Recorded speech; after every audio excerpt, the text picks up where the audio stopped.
I just don't know why I got a piece of cake. Because I'm eating on camera. Got my little happy birthday hat.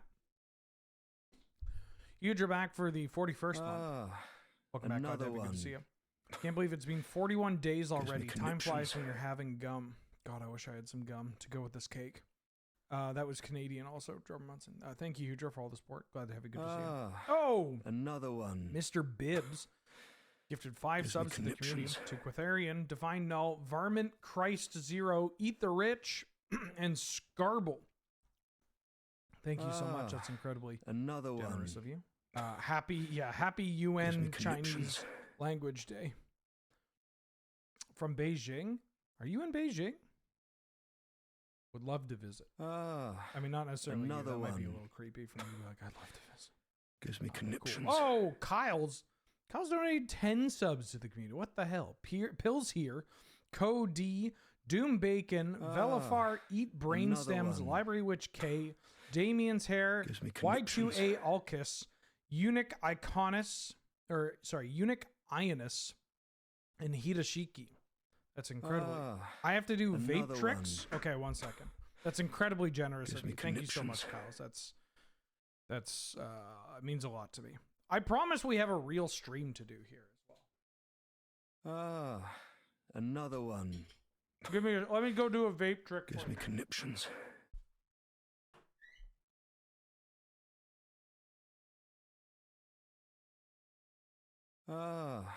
Another one. Gives me conniptions.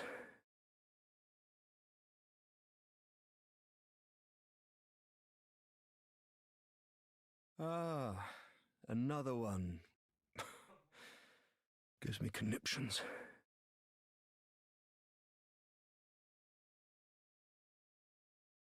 Okay. This might be another a really one. bad idea. Gives me conniptions. This might be a really bad idea. I gotta let it wait. Gotta let it build up. You can soak in this first deck that you have in front of you. Because this is... Gives me conniptions. Get ready for whatever this is. I don't think I can smoke this on camera. Another one. Gives me conniptions.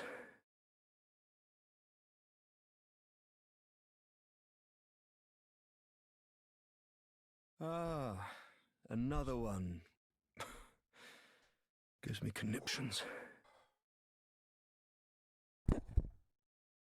What do you think? Another one. What do you think? Pretty good trick, Gives me huh? conniptions. I call it the hat trick. Call it the hat trick. Because I exhaled into my hat. Wow, this cake all of a sudden got tastier. Gives me conniptions. This cake got even tastier. Alright. There's going to be an unhinged stream, by the way. Oh, fuck.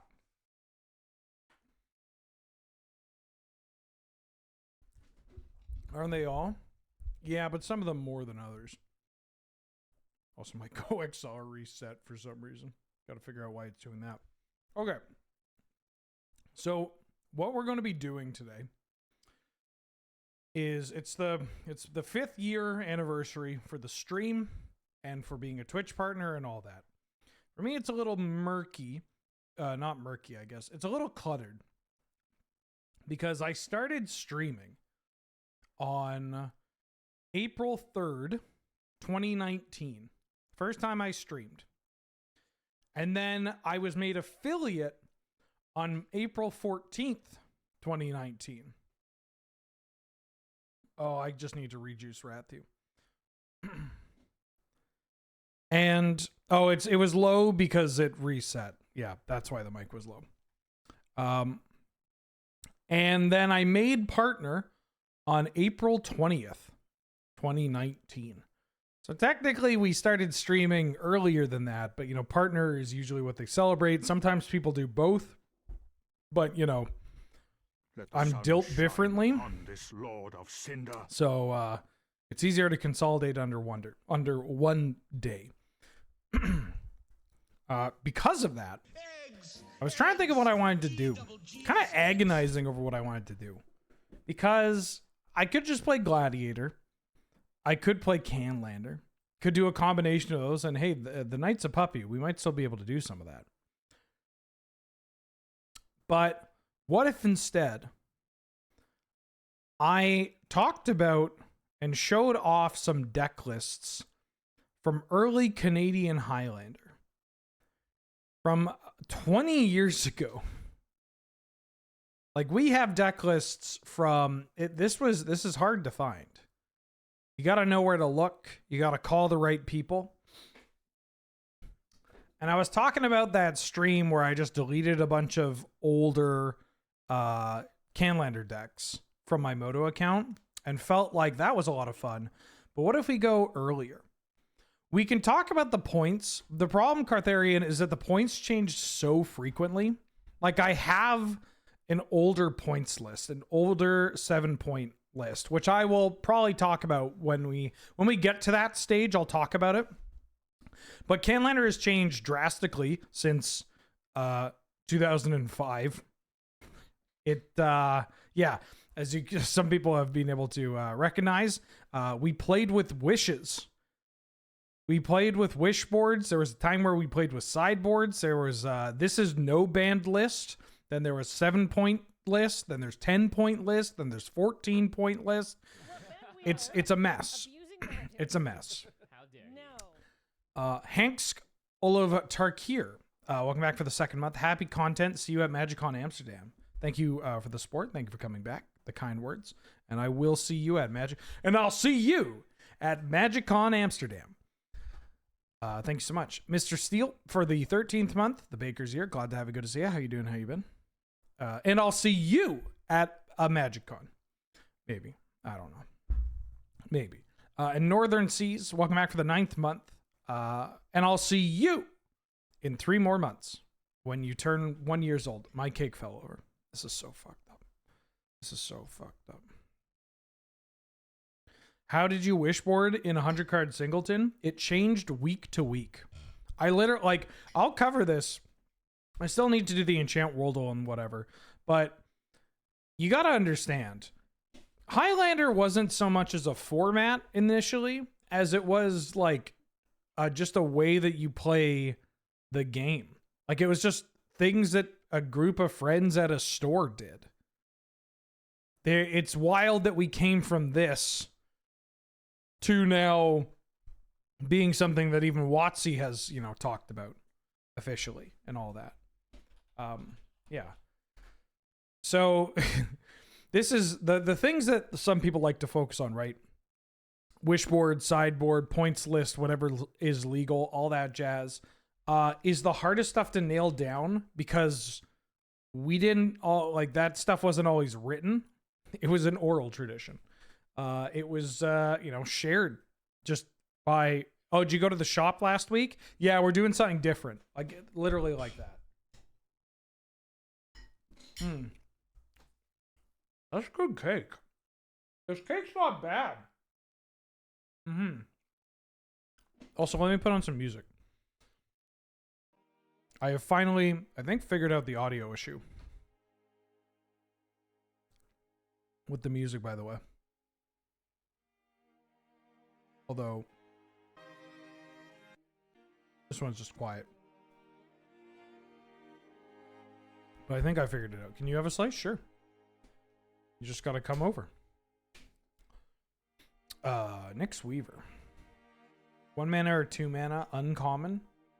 Play with fire. 2 mana, uncommon instant.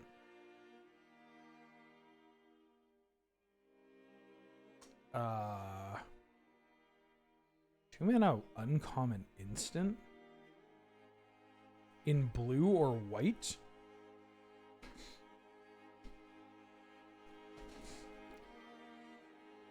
Two mana uncommon instant in blue or white. Hostile negotiations. Oh, that is blue and white. Oh, that's not even the card that I was thinking of.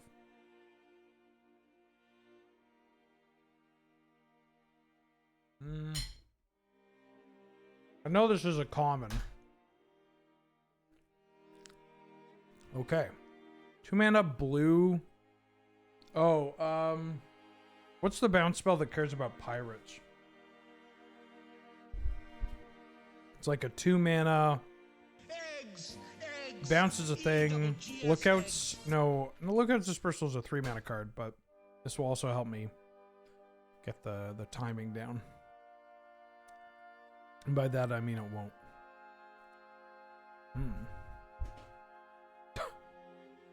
Noel, what up, bud? How you doing? Long-time listener in IRL and online. Wow, you listen to me? Highlander gamer since 2011, thanks to the Dowler. Congrats on 5 years. Well, thank you, Noel. I'm hopefully playing on Monday night. I'm excited to talk about some of these lists. Jesus Christ, they're not good. I'll level with you, they're not good. 2-mana uncommon in blue. I have no idea. I should not have taken that huge hit. I had to, it's such a small bong. So I had to take and I was like, it's not going to show up on the camera unless I take a really big hit.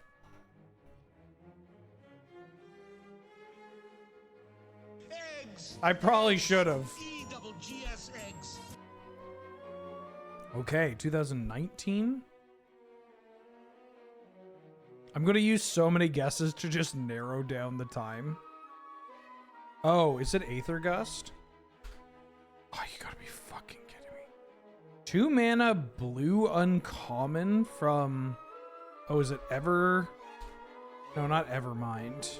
Nevermind? No, Ever something. Everdream? Yeah, we did it! I still got it! Ha ha ha. I remember jamming my commander decks versus your Canlander deck and getting rinsed. I remember playing commander with Dark Side and being like, I think my deck's legal, and I just like fast bond Moloko looped them. Like the table. Good times, good times. And now look at us. You were jamming Commander and I was playing Canlander. Now I'm on the Commander advisory group and I can't win a fucking match of Canlander to save my life. And meanwhile, you're crushing it. Saracaris, welcome back for the 16th month. Hello, Benjamin. Happy anniversary. And a happy anniversary to you too. Thank you so much for all the support. What? 1, 2, 3, 4, 5. Roast? Oh.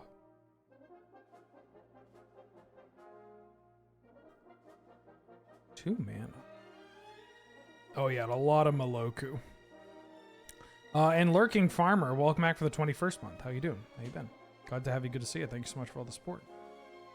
It's a long ass time. What the hell is a 2-mana red card?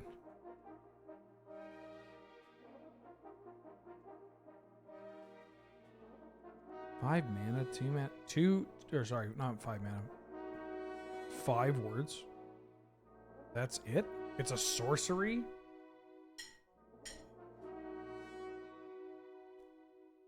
That's so few words to have on a card.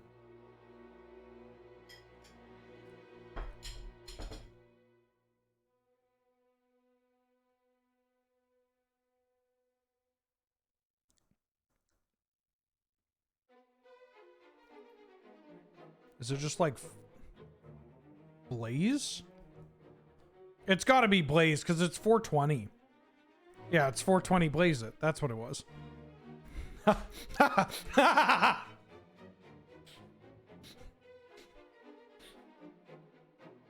that one's pretty good. Let's fucking go. Let's go. Let's go. Sick. Let's go. Hell yeah. Okay. So again, to run down what we're doing today here. That's what 420 means. I'll show you what 420 I'll show you what 420 means.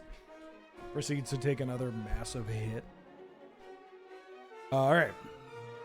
So what we're doing here, to recap, for those that may have just joined us, is not that. is I'm going over. I have a bunch of deck lists here. To be exact, I have 26 deck lists to start from 2005 to 2012. Deck lists for Canadian Highlander from this era are really difficult to find because, again, this might sound, to some it might sound like a no-brainer, but to others, you know, it might just come as a surprise. But like, the format itself was not really a format, right? It was just something that we did at the back of YJ. And I say I built a deck in like 2005, but I was a young kid. My deck was certainly not online, certainly not a good deck. I mean, it did have Vicious Kavu in it. So, I mean, how bad could it be? It was Jund. That's because those are the dual lands I could afford. Mr. Dr. Lewis for the 3rd month. Thanks to all this gin, I have no jokes about Blaze. God, I could go for some gin right now. God, I could go for some gin.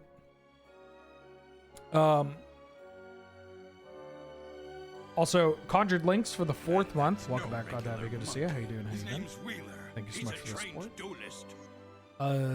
Wolfing Bears, also new subscriber. Thank you for joining us. How you doing? How you been? Thank you so much for the support. Ooh, when was this updated?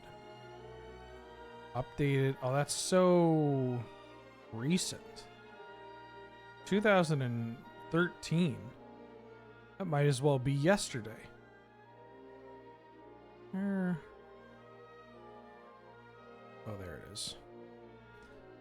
But yeah, this was just a thing people played in the back. Like, it's literally just something that people played at the back of the store. Power Flapjack, thank you for the 100 bits. It had a Kavu, ergo it's good. It had several Kavus. Had Kavu Titan, Kavu Chameleon, Flame Tongue Kavu, Vicious Kavu, Raging Kavu. A bunch of Kavu. Big Wet Kavu. This deck in particular, I forget whose username this was.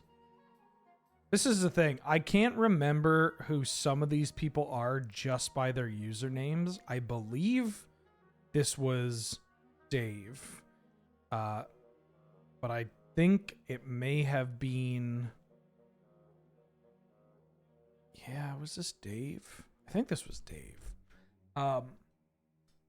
But this list is from April 24th, 2005, shared on the now defunct Vic Magic forums. So like, this is an old list. And in this era, Highlander was literally just 100 card singleton, 1v1 competitively with no, I say competitively. What I mean is that like you're trying to win, right? You're trying to kill your opponent. And then there was no banned list outside of anti cards at this point in time. That will become very apparent in a bit. And there was not a points list, and players used sideboards. So let's take a look at this list. This was just called Combo Highlander. We've got some heaters here. You know, you got your Morphling. You got your Psychotog. You got your Shadow Mage Infiltrator. You have all the best creatures at the time. There were so many looters going around too. I can't stress this. There were just so many looters getting played. Like Merfolk Looter and Thought Courier. These cards were good. You would they drew cards. Of course you'd play them. Hey Wheeler, making your stream title a call out on how fucking old we all are seems funny, but is not appreciated. Also almost made me choke on my back mitts. On a real note, thank you for having us. It's great to be here. Well, thank you for being here. It's great to have you. We're not that old, right? I mean, we're all very old. 5 years is a long fucking time. This stream is in kindergarten now. Do I recall young Sorensen, or was he always like this? I mean, I probably interacted with Robin, but I didn't know him, like, very well. There's some people that I knew back then that, like, I still know now. I mean, very few of them, but because a lot of people, of course, moved away and all that jazz.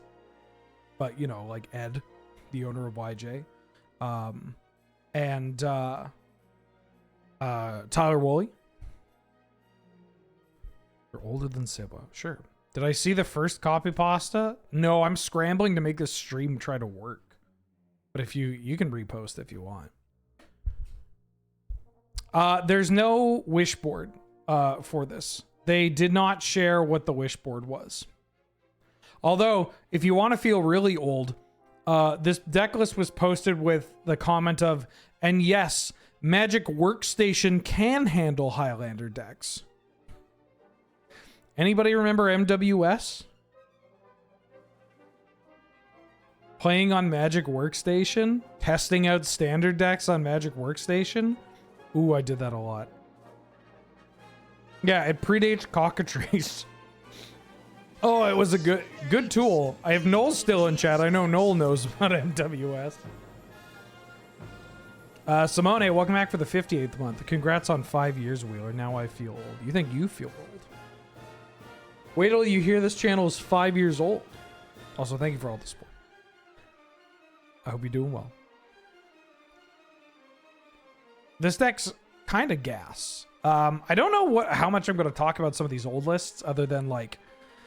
Because like I want to comment on how basically none of these creatures are playable anymore. Like Rector obviously is pretty fine. Wall of Blossoms, not that bad. I'm sure Palancron is still in high tide decks. But that's it. That's it. Lightfoot, welcome back for the 3rd month. Hashtag donkey bits. Wait, what? I mean, we've got that donkey. Getting that donkey together, beautiful. Beautiful. It's going to be a good pre-record. There's Steve. Steve doesn't see too much play anymore. But occasionally. But yeah, there's some stuff to point out. I think this list is still over points, even for modern terms. Like Merchant Scroll is 1, Demonic Tutor is 3, so 4, Yoggle is 5, Drain is 6, Mystical is 7. Oh, there's an Ancestral Recall. Ha! Yeah, okay. Yeah. Right, there's Ancestral Recall. Okay, yeah. So obviously way over points because we didn't use a points list. We only, and didn't even have a banned list. Oh yeah, there's a Moxjet in here. This is also important to mention when we're looking at some of these lists. Even at the time, they're not going to be optimal because 1, nobody knows what optimal looks like.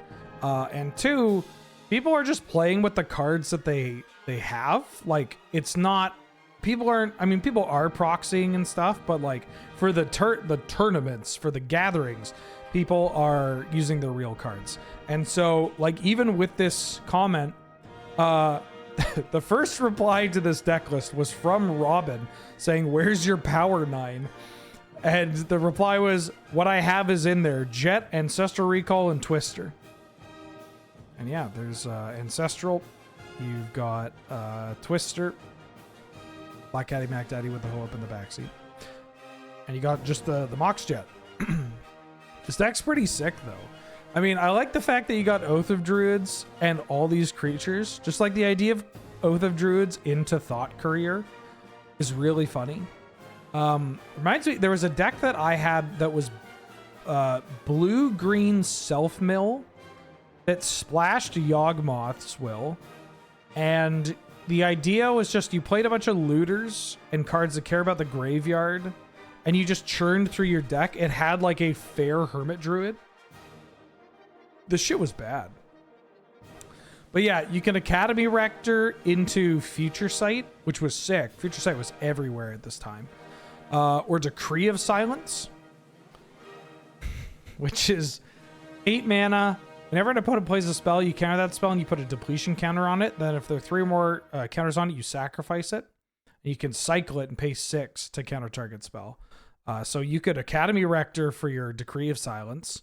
Or you could like Oath of Druids into Eternal Witness, dump a bunch of enchantments, and then you could replenish all your enchantments back. Like, there's some real buttes here. You got Heartbeat of Spring and Mirari's Wake, which combo with Palancron if you have 6 or more lands. Which this deck kind of looked to do. Like, you could generate infinite mana and then Stroke of Genius your opponent.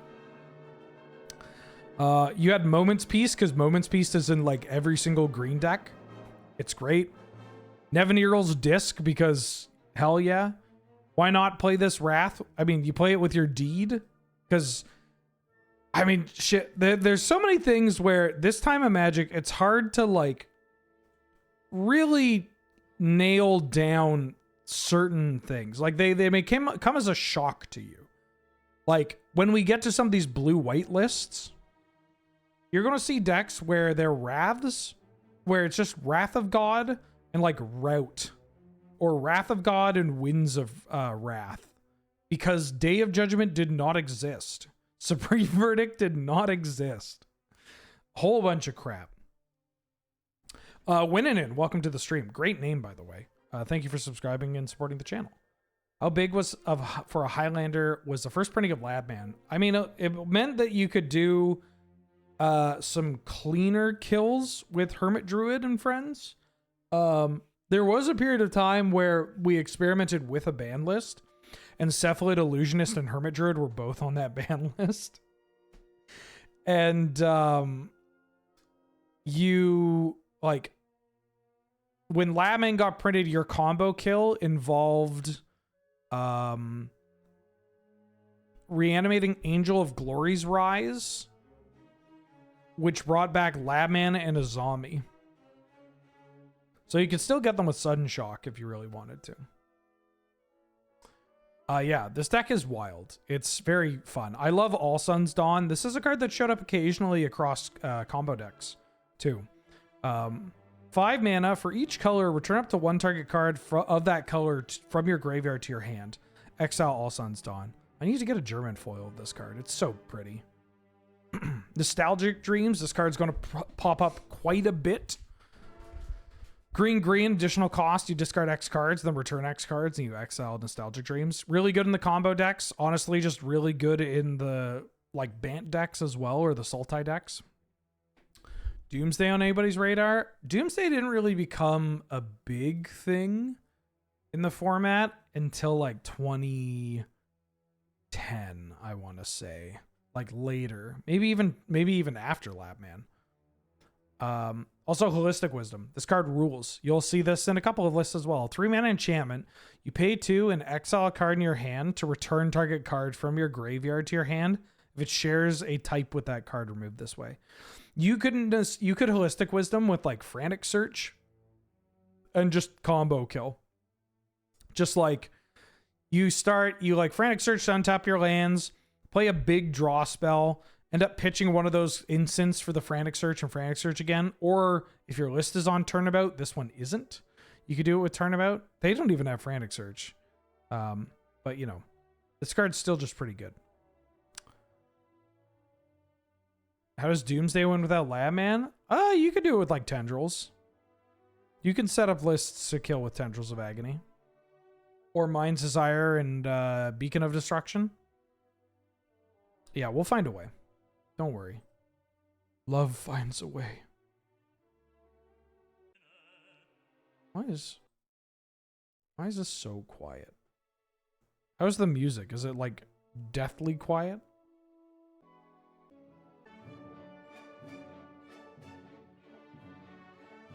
Yeah, you could early harvest a bunch. I could turn it up. It's a bit loud to you. You understand, this is the issue with asking about people for audio issues, is that one person says no music and the other person says it's too loud for me. let's carry on. So the next list I have here is from May 15th, 2005. This one's a bit of a mess. This is 4 color, no red. And remember how I mentioned that while we had a ban list, it was just for anti cards? Well, if you had a Chaos Orb, you could still Chaos Orb.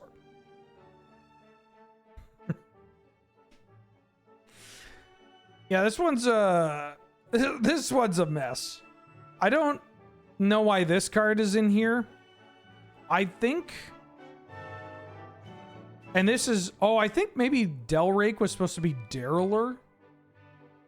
Hold on, let me see if I can edit this, because there might be some people here that don't know what Derriler is. Who here knows what Derriler is?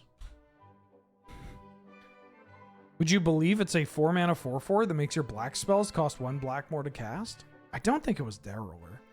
Maybe it was Delrake? Yeah, this list is a bit of a mess, but it's also, unfortunately, one of the few lists that we have from 2005.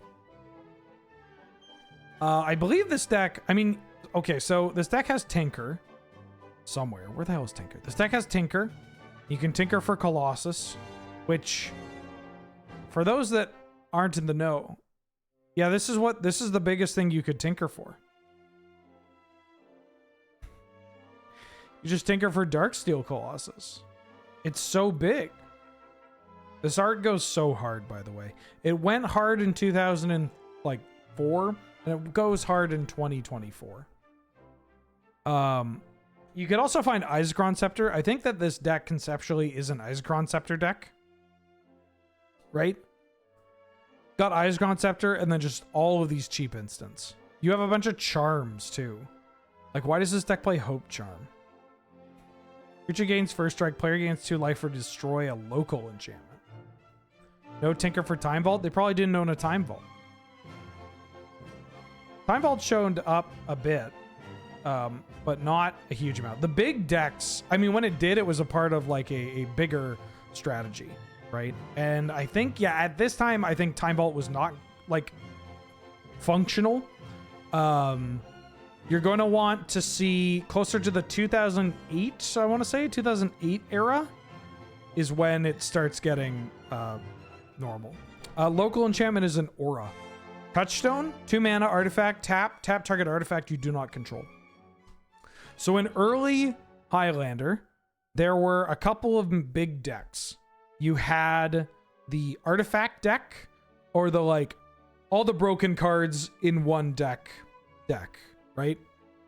The like Tinker for Sphinx of the Steelwind or Darksteel Colossus / a bunch of broken blue cards, and you know, tutors and fast mana, and basically the like I own power 9 dot deck. How did I get this on my head?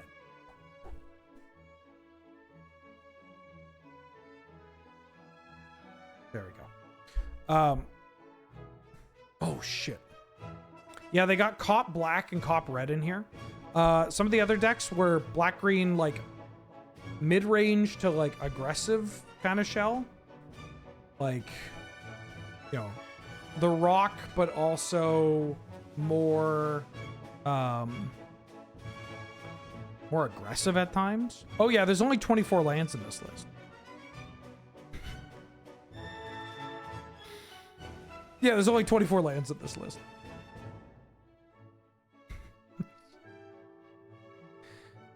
Isn't 24 lands plus land grant a little low?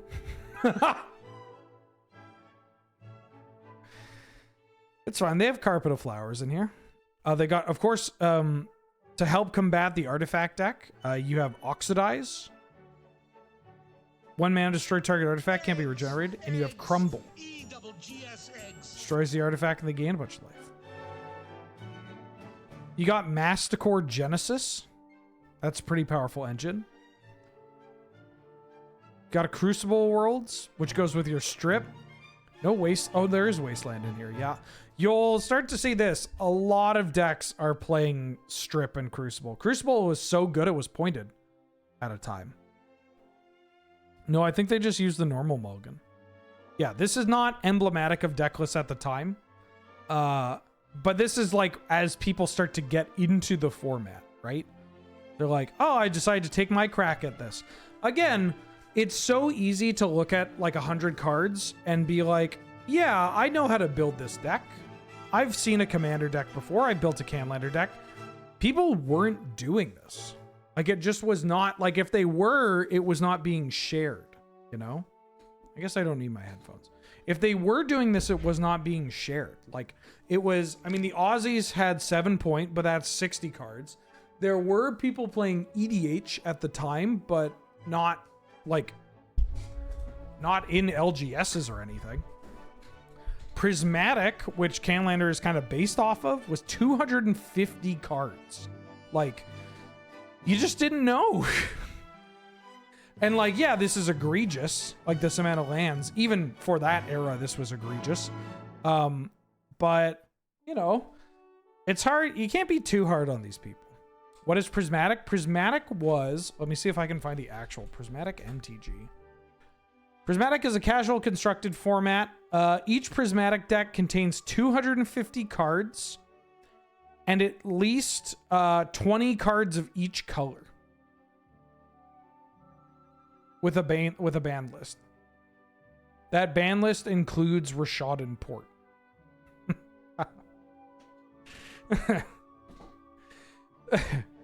Yeah, it was not good. Too many cards. I'm glad we made the right call. Odd Directive, welcome back for the 50th month. 50 months. So glad to be here. And here's the 50 more. Oh. I'll try. That said, sometimes decks kind of swung in the other direction. Oh, it didn't work. No. Okay, hold on. I can fix this. Surely I can fix this. Because this deck has a... this deck has a wishboard. And the wishboard is so funny to me. Hold on. Okay. Here's a mono red list from October 6, 2005. Built by Noah. As you can see, it's got a lot of lands. A ton of lands for a mono. Ton of lands for a mono red list. But honestly, you got some heaters in here. I'd like to point out some of my favorites. Obviously, got to give a shout out to Arkslogger. Just one of the best to ever do it. One of the best to ever do it. It's so big. So big. Kumano, Master Yamabushi. That's a hell of a mana sink. Just get to ping off everything. Patron of the Aki. Because there's like a weird goblins package in here. But I guess it's also just like a 6 mana creature. I mean, you goblin offering it and then it attacks for 7. That's pretty big. Oh yeah, FTK is still in here. Anarchist, 5 mana, 2/2 return to sorcery. Gotta have Iskron Scepter. Gotta have Iskron Scepter. Now, of course, this deck only has 1, 2, 3, 4, 5, 6, 7, 8, 9, 10 hits. But you gotta have Iskron Scepter in here. We got Goblin Cadets, one of the worst 1-drops to see play. 1 mana, 2/1. Whenever it becomes blocked or blocks, target opponent gains control of it. Just fucking dreadful. Dreadful magic card. Oh, Firecat's one of my favorite cards of all time. Honestly, not like this artwork is so captivating. 4 mana, 7/1 trample haste. The beginning, your end step, you sacrifice it. Morph red. There was when we did that cube draft from the cube that James just found in his closet, he had a Firecat and he like played it into a pinger, into a Mog Fanatic. That's what it was. and I screamed so loud you can hear me off. Like, I'm in the friend zone. I scream and you can hear me on camera. It was so upsetting. Octagon, welcome back for the 4th month. How you doing? How you been? Glad to have you. Good to see you. Thank you so much for the support. There's some other stinkers in here that people might not know. Flaring Pain. I mean, I guess pauper gamers probably know this. 2 mana damage can't be prevented. Flashback for a red. Okay. That's pretty good. I mean, it stops cop red. Please explain Burning Wish. Oh, I'm saving that for last. Because I'll show you the wish board. I want to show you the wish board. Was that relevant? Yeah, people were playing cop red. Cop red, Oriok Champion, Moment's Peace, Constant Mists. These cards were popular. Some more than others. Sirocco. 1 in a red instant. Target player reveals their hand.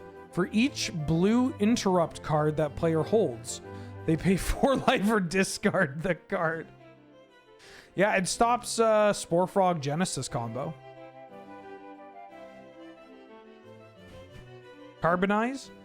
3 mana instant deals 3 to a target creature or player, and that creature can't be regenerated, and if it dies, exiled instead. Very interesting that instead of cutting the 47th mountain, they're not just like they could cut the 47th mountain and play Yamabushi's Flame. Probably better fit if you ask me. Lava Slith Firewalker. 2 mana 1/1 haste. When it hits them, you put a counter on it. This card killed people. In type 2, when you go like land Chromox Slith Firewalker and start hitting them, it's over.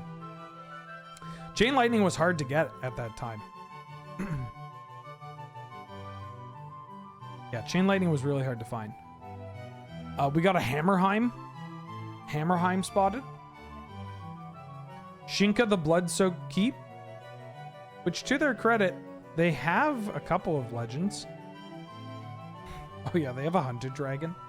People might not know what this card does. It can kill people. 5 mana 6/6 Flying Haste. When it ETBs, target opponent creates 3 2/2 White Knights with First Strike. This card just kills you. It's 5 mana, deals 6 in the air. No, a lot of people didn't order cards. And you had to, like, if your LGS didn't have them, then what are you going to do? You would have to, like, wait. For us, especially, because we're on the island, right? You would have to wait until people would go over to, like, a big event in Vancouver, and maybe you could buy some cards there, or buying them on vacation. That's how I got my Yavimaya Coasts for my Blue-Green Extended Madness deck, is I went on vacation to Bellingham to visit family, and there was a game store, and I got some Yavimaya Coasts. I'll never forget, I go into this game store in this, like, mall, and I'm like asking if they have magic cards or whatever. And the guy is just like a total dick to me for no reason. And I'm like a fat kid. Like I'm just like a kind of a dorky fat kid. And I'm just like, what are you doing? Like he's just being rude. Just like, oh, magic cards, you know, you probably want the bad ones, or, you know, he's like, I just very distinctly remember him being condescending, rude, and just like really bad experience. But then, like, the way that he was talking, this was when I was, like, young and kind of sharky. So the way he was talking, I was like, oh, this guy's an idiot. He doesn't know anything about magic. And so I was like, I bet he doesn't have anything priced properly. And so I looked through all of his cards, and I end up coming across in his binder 4 Apocalypse copies of Yavimaya. I mean, it was the only one at the time. 9th edition wasn't out. But 4 copies of Yavimaya Coast. And I remember being very like, oh my god, oh my god, oh my god. These cards were like $20 a pop at the time. And that's a lot of money for Magic cards in general. That's a lot of money for Magic cards as a like 12-year-old, 13-year-old kid. And I remember, and they were all like $3 a piece. And I remember calming down, being like, okay, stay calm, stay calm. Just wait until mom comes by. And then you can be like, this is what I want. I want these ones. And I cleared them out of Yavimaya Coasts. Oh, what did they have too? They had a Patriarch's Bidding that I got for like dirt cheap. Basically, I just picked up a bunch of these cards for way like dirt cheap. And this guy was still just being rude. And as I'm leaving the store, I remember going, by the way, you should look up the prices on your carts. And I gave him the spiel. I'm like, I just got 4 Yavimaya coats for my Blue-Green Extended Madness deck, and you didn't even know they were worth money. And then I just laughed. I'm going back to Canada. Oh, this is also the 5-year anniversary for Pocket Bacon. Hell yeah. Stalking Stones, good to see you. Let me update this because there's also a Burning Wish, and I want to play a game with everybody here. So Burning Wish, right? 2-minute sorcery. You get a sorcery from outside the game. Let me know if anything is off to you. Because I don't think we played with sideboards at this time, but we had wish boards. Is there anything standing out? Like, you couldn't bring these in for game 2, I believe. There's just a fissure. There's just an instant that's here. I'm pretty sure Noah forgot that fissure was an instant. Which is very funny to me. Very funny.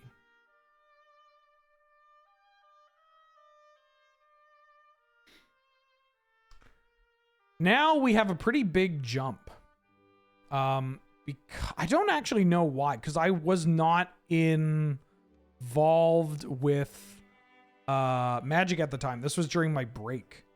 I was on a break. Oh, speaking of break, yeah, Flame Break.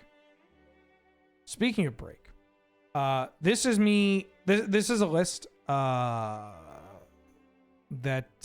from 2008. I believe this is Aaron's list, AP. So big jump, but also a big jump in quality, because this is when people really started to play again, like locally. You know, like you had people that were building decks, they were properly built, that sort of thing. So this deck has 33 lands in it. It is a 5-color Oath of Druids broken deck. Like, they have a Lotus. They had other Moxen too. I don't know why they weren't playing them. I think they had Moxen at this time. I can't remember. But they have a Lotus. They have a Recall. You've got Time Walk here. Time Twister. AP locally, I'm not going to blow up the guy's spot, but also... Oh, sorry, Mulder. Locally, he, like, picked up Portal cards before anybody else. Like, he bought Portal cards. Like, more or less bought the island out of Portal. Which is why you're seeing, like, Personal Tutor, Imp Seal, Sea Drake.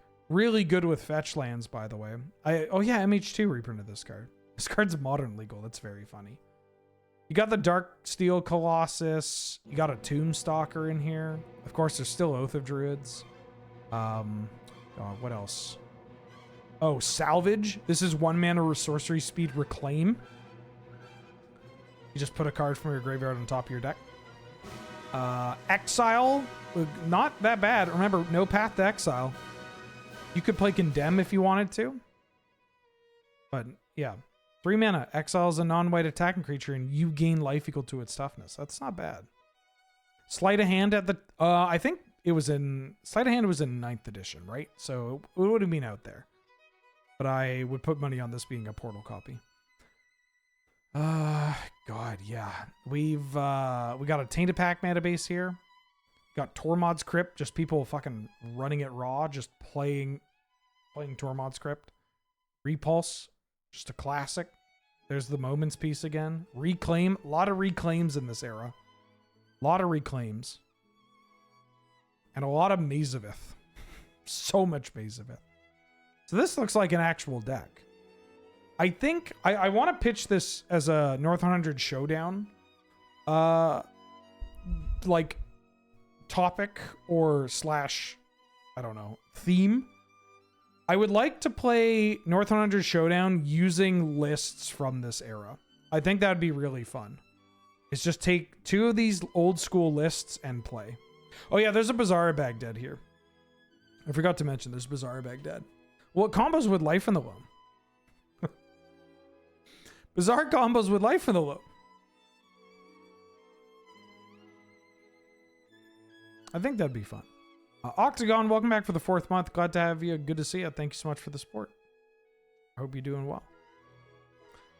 Yeah, I don't know about this Tolarian Academy.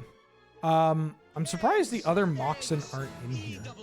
But I don't know. Look, all this needs to do is tap for a blue and it's golden.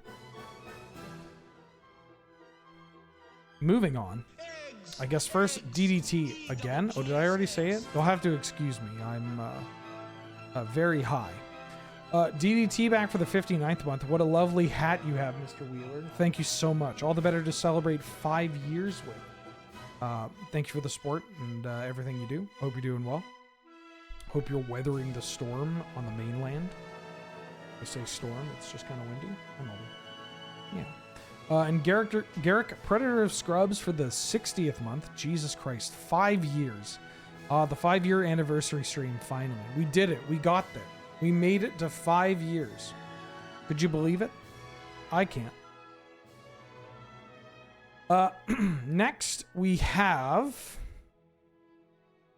the a list that I've actually showed before. This is from the first official 8-person tournament at Yellow Jacket. The first, I believe this was the first actual, we had 8 people and we did a tournament in YJ. Won by Mike Harrison, playing Mono Green Machine. We got some heaters here. We got some heaters. August 26, 2008. We got a Gazban Ogre. Just a classic 1-mana 2/2.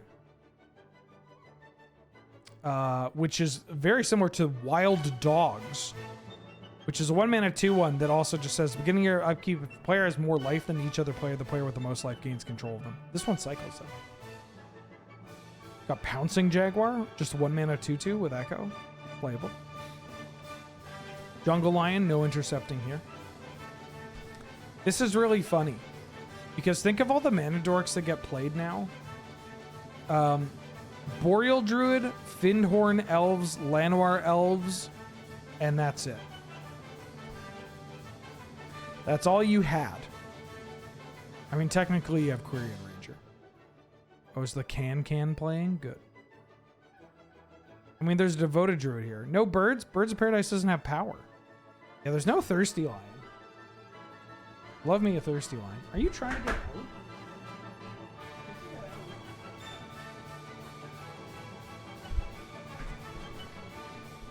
Yeah, there was birds in 2008.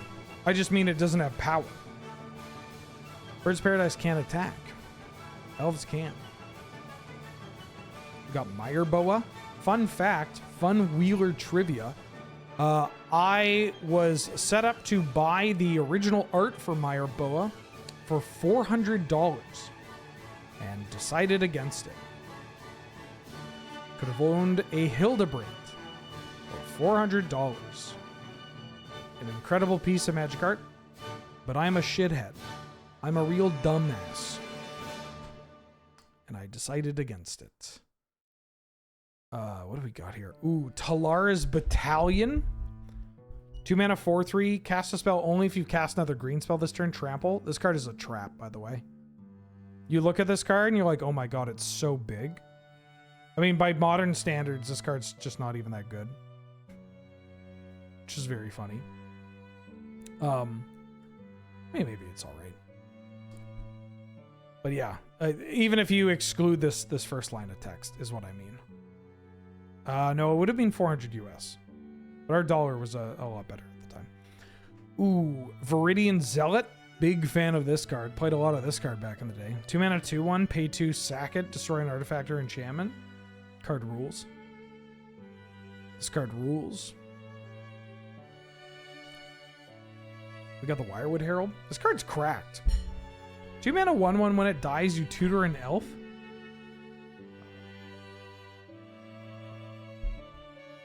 This card's pretty good. Yeah, you got Wall of Boots in here. Maybe they just didn't own a Birds of Paradise, but you own a Gaia's Cradle in a Wasteland in the strip. Or maybe they just didn't want Birds of Paradise? I don't know. The Wall of Boots is pretty good.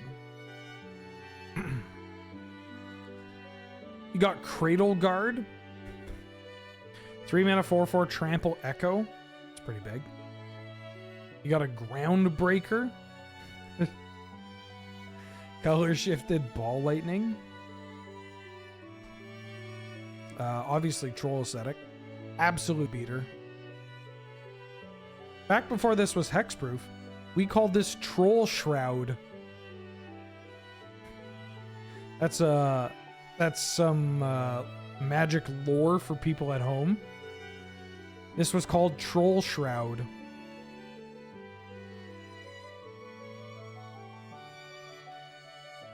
That's it. Speaking of that, okay, there is a Blaster Germ in here. We got the Sex Monkeys and Viridian Shaman. Yeah, Snaplands. That's a I think that's a Victoriaism though. I mean, maybe it was a Pacific Northwestism, but yeah. Love Snaplands. We used to call fetch lands Snaplands because whenever you fetch, you would like snap your wrist. You like pick it up, you like snap, or like you would make a snapping kind of noise when you well, I guess you snapped it. In my head, this makes a lot of sense, but I'm sure there are people at home being like, 5 years was too many for Ben. He's already checked out. You got the Fangridden Firstborn. 4 mana 4/2. Whenever it attacks, you put a 1/1 counter on each attacking creature. Pretty good, pretty good. Iwamori of the Open Fist. Big Iwamori. 4 mana 5/5 trample. ETBs. Each opponent puts a legendary creature from their hand into play. Not a huge amount of legends running around. This card was just like totally fine. Sometimes you'd get got. They'd put in like a Kaiga or whatever, or a Kaiga. Phantom Centaur. Brutal magic card. Brutal magic card. Timbermare. This one's a classic. 4 mana 5/5 haste. Echo 6. When it ETBs, you tap all other creatures. This is just Lava Axe. It's 4 mana Lava Axe. If you have an extra mana and a Skull Clamp, you pop the Skull Clamp on this Timbermare, hit them for 6, draw 2 cards next turn. Fuck, that's good. Histrodon or Hystrodon. Love this card. Played a lot of this card when I was a kid. Great classic Anthony S. Waters art. Also the artist for Wild Mongrel. This is basically a 3 mana 3/4 trample draw card every time it hits you. I mean, how do you do better than that? Kodama the North Tree. Oh, Circus of Kirk is back for the 56th month. Happy birthday. Bonafetta à toi. Thank you so much for the kind words. Glad to have you go to see it. Thank you so much. Check out this Kodama. 5 mana 6/4. Trample. Shroud. Pretty powerful. Pretty powerful. And then, of course, Masticore, because you have to play Masticore. This card rules. No Genesis Hydra, though?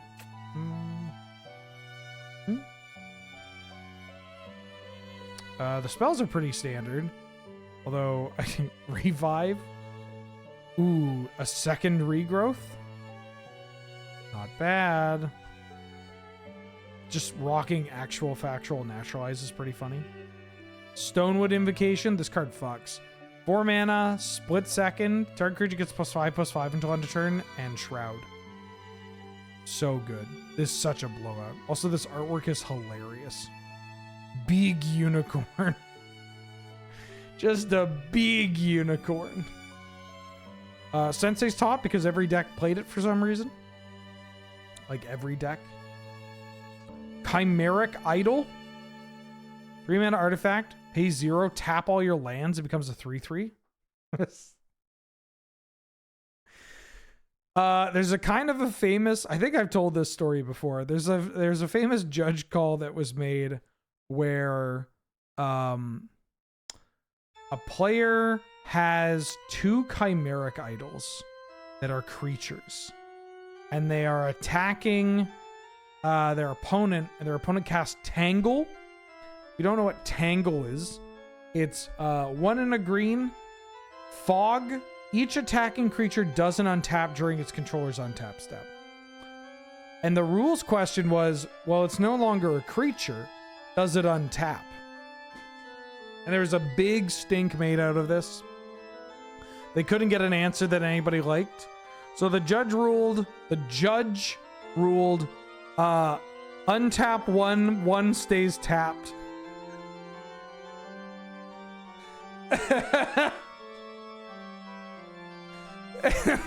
Yeah, they just tapped one.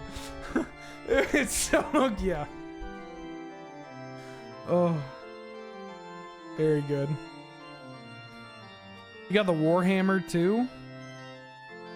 I don't remember if this was lifelink at the time. I think 10th edition updated this. But yeah, Loxodon Warhammer. This is a card the kids don't know. The kids really do not know about Loxodon Warhammer. Like, this card fucks. 3 mana to play, 3 mana to equip, +3/+0, lifelink and trample. Jesus. Yeah. Hammer time. Slap that hammer onto anything. God forbid you go Dryad Sophisticate, non-basic Landwalk, unblockable by the way, with Loxodon Warhammer. Unbeatable. Also just a Nevinyrral's Disc for good measure. Yeah, originally uncommon. Well, in 2008, lifelink was a thing by 2008. I just don't remember if this got errated to lifelink at that point in time, or if it got errated with the 10th edition printing, which I guess 10th edition. When did 10th edition come out? Did it come out in 2008? 2007. Okay, so it was lifelink at the time. Yeah, it was lifelink at the time. Get yourself a Gaia's Anthem. It's just Glorious Anthem. Hidden Gorillas. 1 green enchantment. Whenever one of your opponents casts an artifact spell, if it's an enchantment, it becomes a 5/3 creature with trample. Pretty good when the players had Moxen casting a whole bunch of stuff. Hidden Herd. 1 green. If an opponent plays a non-basic land, it becomes a 3/3. Pretty strong. There's just actual factual desert in here. Gotta play some removal. Heart of Yavimaya. You've probably heard of Lake of the Dead. My head is covering it. But Heart of Yavimaya says, if it would come into play, you sacrifice a forest instead. If you don't, Heart of Yavimaya just goes to the graveyard. Tap to add a green. Tap, target creature gets +1/+1 until end of turn. Honestly, not that bad. This card, if you're building mono green Stompy, you might actually consider playing this card. I mean, obviously it's a blowout if they LD you, but you're not really a deck that cares about getting LD'd too much. And yeah, the Sapseed Forest is pretty hilarious. Yeah, part of the Keldoran Outpost cycle. You got Keldoran Outposts, Soldevi Excavations, Lake of the Dead, Balduvian Trading Post, and Hardy Yavimaya. No, I now have a playlist in WoW, so there's not going to be any JFK. I thought I'd want to show this too. It is a list that showed up from 2008, showing that people were trying to do this shit even back then. I don't understand the red splash, because this is a Relentless Rats deck that is primarily mono black. Except it plays red for anger to give all your rats haste, which is pretty cool. We have Desperate Ritual in here and Magma Jet. So not Lightning Bolt. It's just, why is it Magma Jet? That's what I want to know. Yeah, you have a Thrumming Stone too, so you can transmute your Brain Spoil for Thrumming Stone or Patriarch's Bidding. That's kind of hot. It's very funny because this is, you'll see a lot of Demonic Tutors at the time. Demonic Tutor was not that expensive for the longest time. Like, it wasn't dirt cheap, but like, Demonic Tutor, like, you didn't need it. Who needed a Demonic Tutor? For what? It was banned and everything. And then Commander obviously picks up, and then it becomes a bigger ticket item. But yeah, I remember Demonic Tutor just being like 10 points or whatever. Just like, or not 10 points, 10 bucks.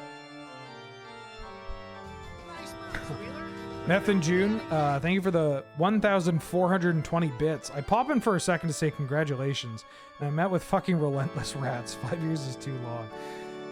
Yeah, you're telling me. You're telling me. Thank you for the support, the bits, the kind words, and I'm sorry for ambushing you with these rats. I promise there are some... I mean, we were looking at some real decks. No offense to the rats here. Oh, okay, so now we're moving into 2009, which I did not have set up yet because my formatting was all fucked. So I'm going to have to do this manually. I hope you all can... I hope everybody can understand that I tried to make this a lot cleaner, but I shit the bed. Okay.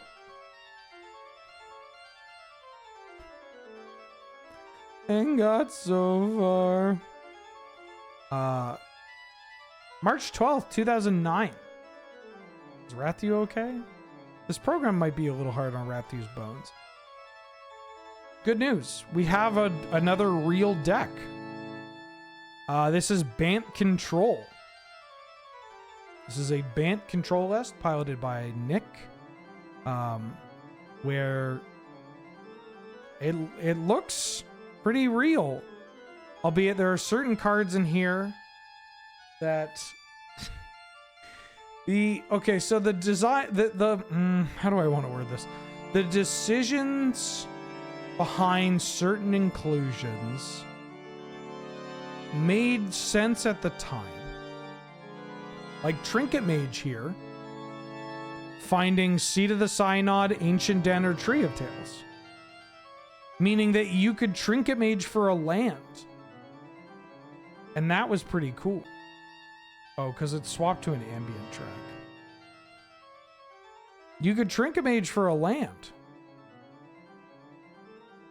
That's not bad.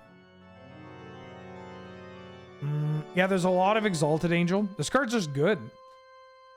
Like, you knew it was Exalted Angel basically all the time, but you had to respect, in decks like this especially, that it could be Willbender or it could be Nantuko Vigilante, which is like a Willbender. I'm pretty sure people know when it flips up, you change the target of a spell.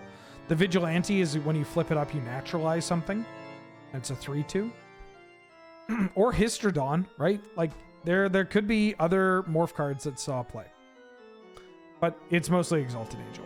I love Exalted Angel. It is, like, with Firecat, one of my favorite creatures of all time.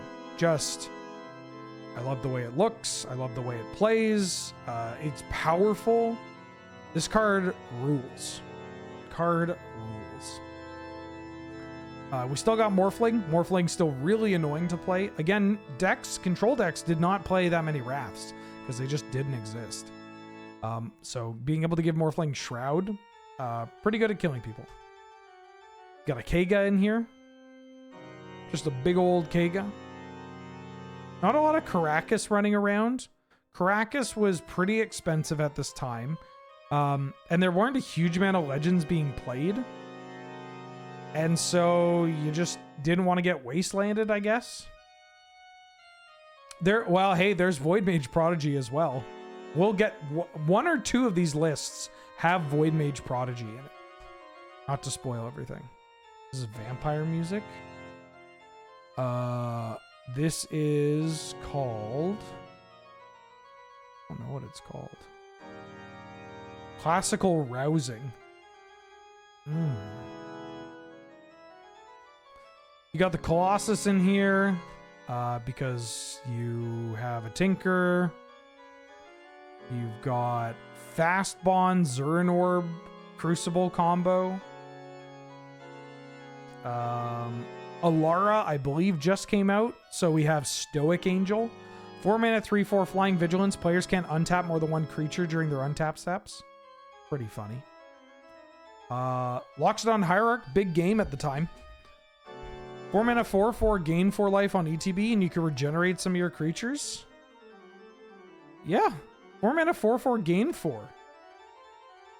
It's pretty good. Mystic Enforcer. 4 mana 3/3 pro black, threshold, gets +3/+3. Not a good magic card. It was probably not even good then. This might be... Some of these cards also... Because again, the player base was small, so there was a lot of like metagaming against each other. I think this may be around the time where black-green was doing really well. Like the black mold to the rock kind of deck. We got balance, of course. Back when control decks would play Kodama's Reach and like other like ramp, Haro. Why are you playing Haro? And then just like a suite of good blue cards. You got Future Sight, Treachery, Control Magic, Oblivion Ring, new printing. Not bad. Mystic Enforcer was the first best card you're not playing, and we made fun of Jeremy at that time. I stand by it.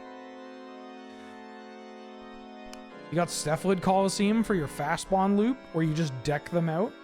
Pretty good. Nantuko Monastery showing up. Taps for a colorless Threshold, pay a green away, becomes a 4/4 first striking insect monk. Hell yeah. What is next? I should leave this up. Oh, you know what I can do? I don't want to ruin everything. So I still think I'm going to stick with how I've been setting this up. I ran out of time as well. Filming went long. This is a... Oh, yes. Great. So this is actually a cool case of we got to see the deck being updated. We got to see Nick pilot this deck at a Monday... not a Monday. I think it was on Sundays in 2009. And then swap over, make some changes. So you can kind of see some changes that were made. Let me see if I can find them for you. So Kega got turned into Ravenous Baloth. Scroll Rack got turned into Survival of the Fittest. Control Magic was turned into Mazavith. Remote Isle got swapped to a Forest. Stoic Angel got turned into Genesis. Genesis to go with your Survival of the Fittest engine. Tormod's Crypt got turned into Scrabbling Claws, and Winds of Wrath into Wall of Blossoms. I got the Genesis engine going twice. Awesome synergy with Eternal Witness.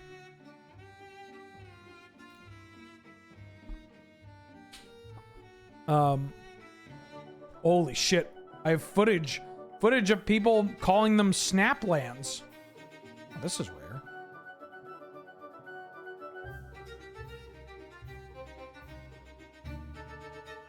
Oh, actually, I want to give you the whole picture because it's so quaint. Right now, the mana is really, really stable. Haven't been unable to cast anything in a long time since I got 3 Snaplands in here. I think I could handle a Black Splash. Traded for Overgrown Tomb and Godless Shrine today. Not Kane nor Able. Welcome back for the 34th month, excuse me. Glad to have you. How you doing? How you been? Good to see you. Filming what? Did I say filming? What I meant was, don't worry about it. We did a table read for Friday nights, is what we did earlier today. Oh, fuck. Okay, now we're getting to some... We're getting to some cool shit. Snaplands are fetch lands, yeah. That was just what we called fetch lands back in the day. This deck does not have enough blue cards for Forcible? What do you mean? 1, 2, 3, 4, 5, 6, 7, 8, 9, 10, 11, 12, 13, 14, 15, 16, 17? That's totally fine. 18, 19? That's enough. That's gotta be enough. Yeah, no Noble Hierarch. Again... Some of these, like, Noble Hierarchs may be difficult to find because people are playing them in, PTQ season or whatever. Now I'm about to show you, I think one of my favorite decks from the bunch. One of my favorites. To also kind of paint a picture is that we're into 2009 right now, and there's a bunch of decks from 2009. Like for 2005, we only had 3 decks. For 2008, we had 4 decks. For 2009, we have 10 decks. This is when like Canlander really started to pop off again. More people were playing, including yours truly. We'll see a couple of my lists actually from here. Yeah, so people started sharing more, and this is where we get some really cool archetypes and where you start to see certain archetypes come together. Not this one. This is mono blue, baby. 40 islands, 1 Obero, 1 stalking stones. Ooh, you got the juicy apprentice.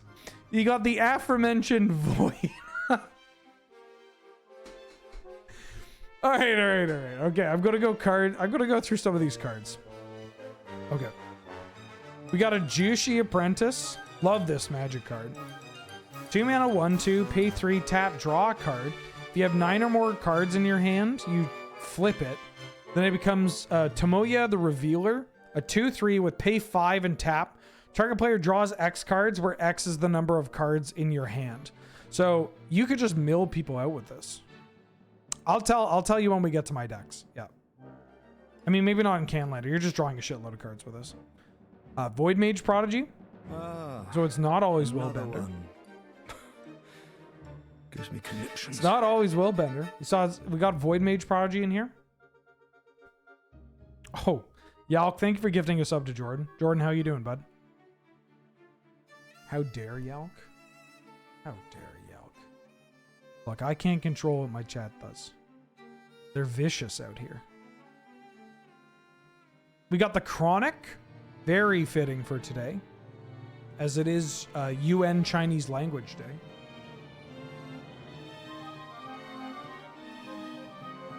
Love the Chronic. The Chronic shows up in a lot of deck lists. This card, people are like, oh, this is just like legit. Like, you have, again, things were a little different. People were tapping out more often. And so if you drew your Force of Will, then you were, your game. Your opponent's casting a 5-drop.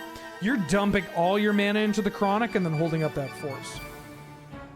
Congrats on 5 years to the partner with one of the fastest turnarounds I've ever seen. Jordan, first off, thank you. Second, do you mind if I tell the story about you and I talking about applying for partner in when we got pierogies? Okay, great. Yeah, it's one of my favorite stories. So I had just started streaming. Actually, let me see, when is...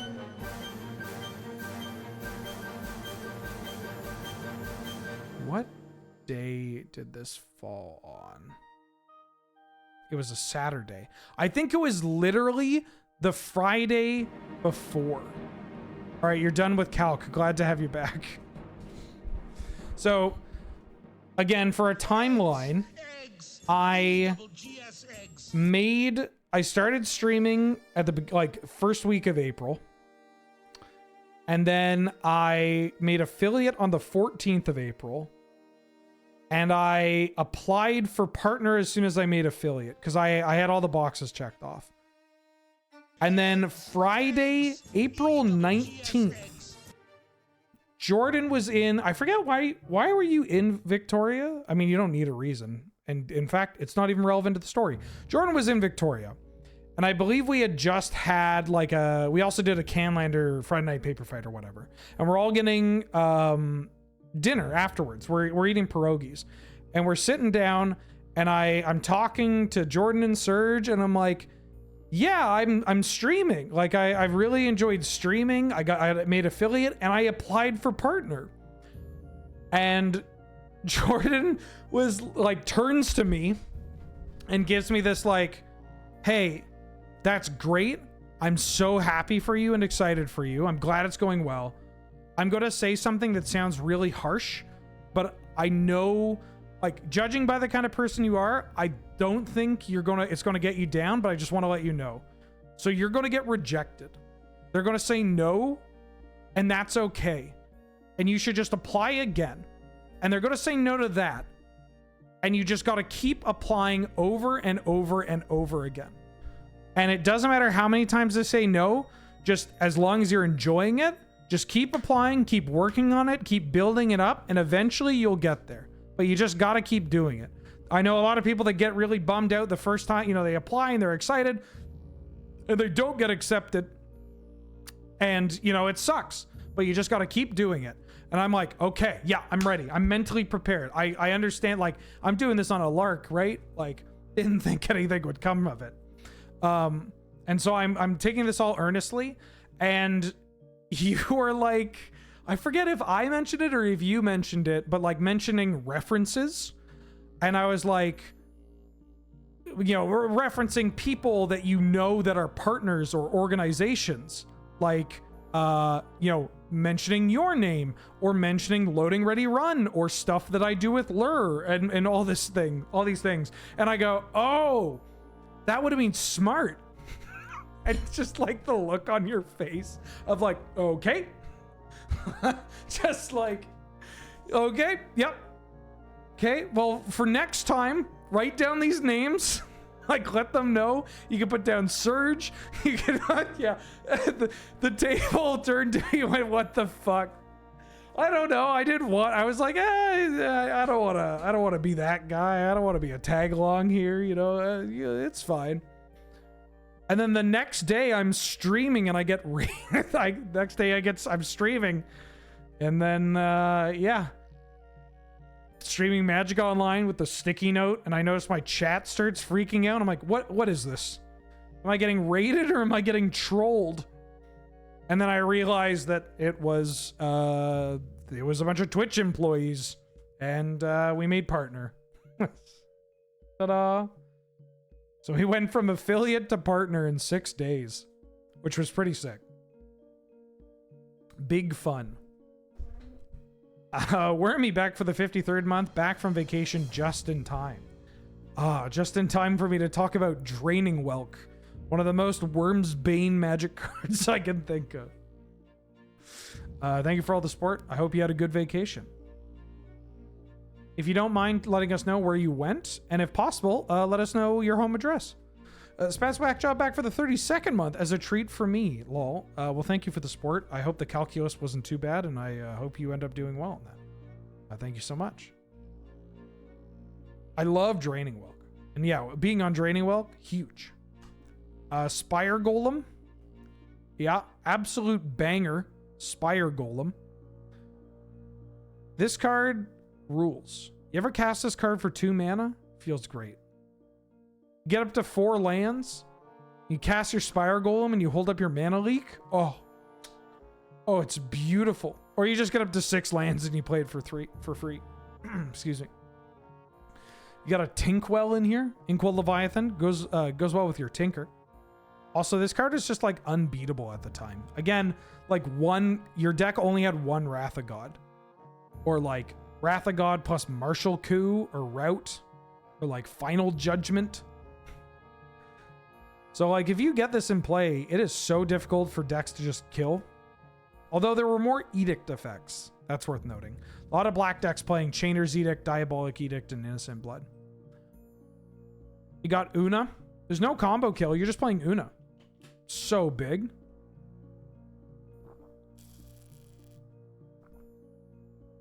So big. What do we got here? Tidings. 5 mana sorcery speed, draw 4. Pretty sick. We've got some real stinkers coming up here. Spellburst, honestly one of the first win cons of Seinfeld. Like, when people played big blue or mono blue in the format, like, you would get Spellburst locked. You would just get locked out of the game. Nothing you can do. Yeah, actual factual tidings. Don't worry, Thraxmore, it's going to get worse.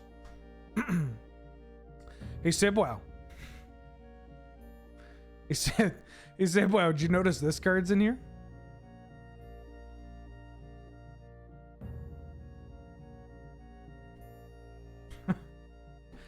We got the Whispers of the Muse. I believe a tournament winning list too. Or, oh no, this isn't the tournament winning list, but I think the tournament winning list does have whispers too. You got a bunch of counter spells you would expect, but then also just cancel. Just play cancel. Why not? Complicate, classic counterspell, complicate. 3 mana leak, but you can cycle it, and when you do, you counter target spell unless its controller pays 1. Yeah, literal cancel. No, this was first in Time Spiral. Yeah, first printed in Time Spiral. You got Remove Soul. Just play actual Remove Soul. Dissipate. Counter target spell, exile it instead. Obviously, Exclude. Exclude was huge. This card was like played in basically every control deck. Every control deck you can think of played Exclude. Hinder. Counter target spell, the classic commander staple Hinder. Forbid, of course. 3 mana counter spell, buyback, discard 2. Now we're getting into the sweaty cards. Dismal Failure. 4 mana counter target spell, its controller discards a card. Brutal. Yeah, no tunnel vision for the combo kill.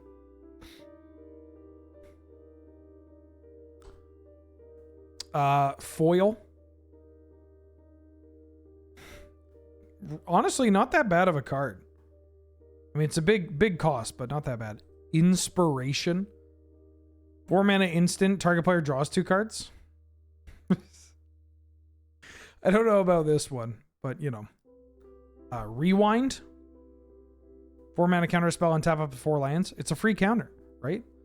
Just playing actual opportunity. 6 mana, target player draws 4 cards at instant speed. I don't know why there's not a capsize in here, but you know what? If we stood, we could pick these decks apart for so long.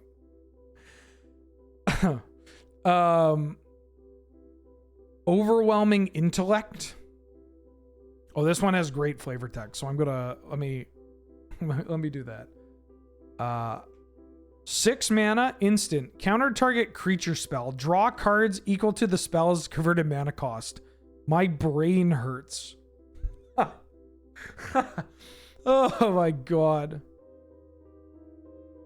Fuck. Had to play Phyrexian Furnace and Relic of Progenitus. It's very funny how many of these decks play like Tormod's Crypt, Phyrexian Furnace, Scrabbling Claws, Relic. Doesn't matter. No Snapcaster Mage, no Delve spells. Like, you're fine. Isochron Scepter, because of course. Disrupting Scepter. 3 mana artifact. Pay 3 tap. Target player discards a card. The Chandelar special. No Jace Beleren in here yet. Some people played Logic Knot. Again, things aren't totally optimized. Not even close. Nevinyrral's Disc, but importantly, O-Stone. 3 mana artifact. I mean, I'm not going to explain O-Stone to you. You could look it up. Kids need to know what O-Stone is. This card... Kablamo. And then, of course, back to basics. What were they afraid of? Recurring Nightmare survival decks. Occasionally, like, graveyard combo decks, like High Tide combo. But we'll get there. We'll get there. Fastbond Crucible Zurin Orb decks, too. Pywo, welcome back for the 53rd month. Happy partner anniversary. I hope you treat yourself to something nice like a Donato, Giancarlo, Sarah Angel Proof. I've been looking at that. I need to buy a new phone. And as much as I want to spend $400 on a one of Donato Giancola art piece, I should probably put that towards something a little more practical. Unfortunately, I'm probably going to have to be a little responsible. So that's one version of Mono Blue. And then we have, I believe, a deck that I actually think is pretty impressive, all things considered. Just haul my computer around. No, I didn't see what you said immediately. When you said you were looking at it, I was in the process of buying it. Oh, then buy it. Please buy it. I didn't see that there was a follow-up. I don't actually read Discord. I make a post and then I ignore it for 5 days. This mono blue list is genuinely impressive. I think this list, there are still some kind of goofy cards. Oh, you'd already bought it. Oh, I see. Good. There are some pretty goofy cards in here, but I think this is like pretty close to being a real deck list. This is a mono blue. A Zendikar came out fall of 2019, I think. Zendikar MTG original. Yeah, October 2009. So this is a mono blue Stifle Knot control deck. We got Phyrexian Dreadnought here. We got Stifle. Importantly, we have Trick Bind. Love the Trick Bind in here. A lot of Trick Bind running around back in the day. Lot of Trick Bind. What do we got? What do we got? I mean, we got Baby Jace and Tezzeret in here. Trinket for your Dreadnought. Why is there a body double in here? I mean, it's technically kind of graveyard hate. Odd inclusion. We got Maloku, the GOAT. Just one of the best to ever do it. Teferi, Mage of Zalfir. This card is genuinely kind of fucked. I've thought about playing this card in like modern, like Highlander. At least in the past like 4 to 5 years. I've thought about playing this card. 5 mana, 3/4 flash. Creature cards you own that aren't on the battlefield have flash. And each opponent can cast spells only anytime they can cast a sorcery. It's pretty good. Another appearance of Tidings. A lot of blue decks that would just tap out, cast Tidings. I don't think there's anything too out there. Opportunity is still pretty good. Yeah, this is what I mean. Like, some of these other lists are playing cards that even at the time were a little weird. Like, the weirdest thing in this list is Phyrexian Processor. But control lists didn't always have the most pressure. So I guess against a control shell, if you just play Phyrexian Processor and pay like 11 life or whatever, then you could just start repeatedly making 11/11 tokens, which is kind of hot. You got Courier's Capsule, new magic card. It's all right. Draws 2 cards. All the usual suspects. Icecrown Scepter's in here. Shackles is in here. Picked up a German foil copy of Vidalcan Shackles from 5th Dawn recently. Big excited for that. And some other cool stuff that I'll share with the people. Yeah, the 40 island list not playing Shackles, and this one does. I mean, the 40 island list, I believe, was like a pretty rough draft that some changes had been made to. Oh, regarding the 40 island deck, a post by Nelson Solahub of, hey, I just got a note from Urza's factory. He feels hurt and also told me to tell you if you get him into your deck before next Monday's tournament, he won't hold a grudge, especially if you discard Stalking Stones to that compulsive research. Yeah, this Urza's Factory. This card showed up in a lot of control decks back in the day. A lot of them. Camus MTG, welcome back for the 5th month. Happy 5th. Here's to 5 more. I mean, my joke is that I'm going to stream for 8 years and then I gotta quit.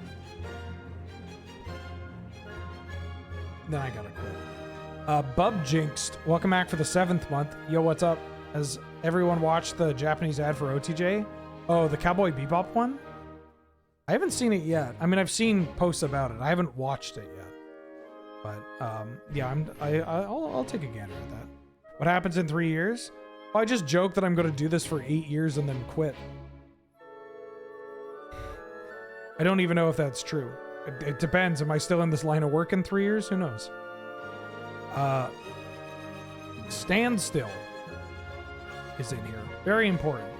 Stand still. This card actually saw a good amount of play in some of these control decks back in the day. You just slap it down, and what are they going to do? They got to play into it. There weren't that many one-drops running around, unless you're like a dedicated aggressive deck.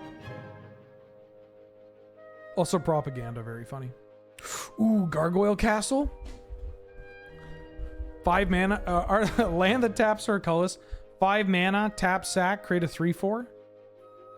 Standstill could still maybe show up from here to there. Same with like Counterbalance, honestly, but I don't know if it's as good as it used to be. 55 constructs, 55 Phyrexians, 55 gargoyles, 55 wizards to return to Riptide Laboratory, 55 lands needed for Temple of the False God. Temple of the False God. Holy shit. That's a lot of temples. All right, let's move on. I actually don't know what...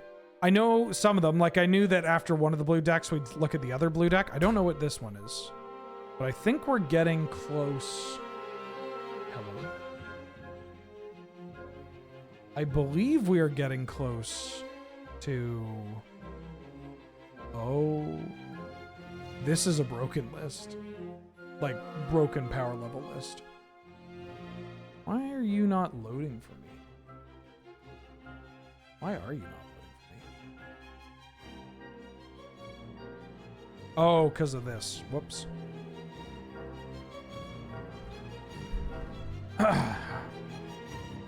This list is fucked, by the way.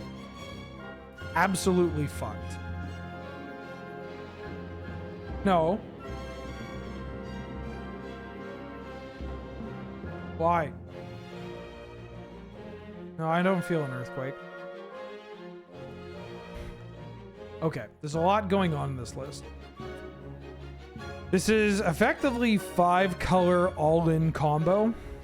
This is kind of a progenitor to Garbage Platter. We have every Moxen, Mana Crypt, Black Lotus, Soul Ring. We have Charbelcher with Mana Severance. We have Time Walk. We have Time Twister. We have Tinker. We have Ancestral Recall. We got Flash. We got a bunch of bullshit in here that is way too broken. You have a Flash Hulk combo. This is back when your Flash Hulk combo was Revelark, Body Double, Carrion Feeder, Mog Fanatic, Protean Hulk. Where you flash in Hulk, and then you find Body Double, Carrion Feeder. Body Double copies Hulk. You sacrifice the Body Doubled Hulk to find Revelark and Mog Fanatic. You then sacrifice Mog Fanatic to ping them for 1. Then sack Revelark to Carrion Feeder. Revelark triggers. Returns Body Double and Mog Fanatic. Body Double comes back as a copy of Revelark. You then proceed to kill them. You have Painter serving Grindstone in here, which ends up getting pointed, actually. You got Tendrils and Empty the Warrens. I mean... This deck is busted. Mindslavers in here for some reason. You have Time Vault. Is there no Voltaic key? Is there no Voltaic key? Why do you have Time Vault and no Voltaic key? Like, I'm not missing anything, right? Unless this Volta Whispers is supposed to be Voltaic key. I guess there's Tezzeret, yeah. But that's pretty... Just put Voltaic key in your deck. You have Grim Monolith and Mana Vault. And even the Belcher. And Mana Crypt. You have Rebuild. Yeah, so this is a busted deck. I think we're hitting the point where we moved onto point spreads. Bill. Like we are coming up on a points list being enacted because of shit like this. As more people got invested in the format, more people optimize lists, and you end up getting a deck like this. How many points is this? Let's find out. 7, 10, 12. Oh, no, not 12 anymore. 11, 14, 15. Is this 8 now or 9? 15, 23, 24, 31, 32, 33, 35, 36, 43,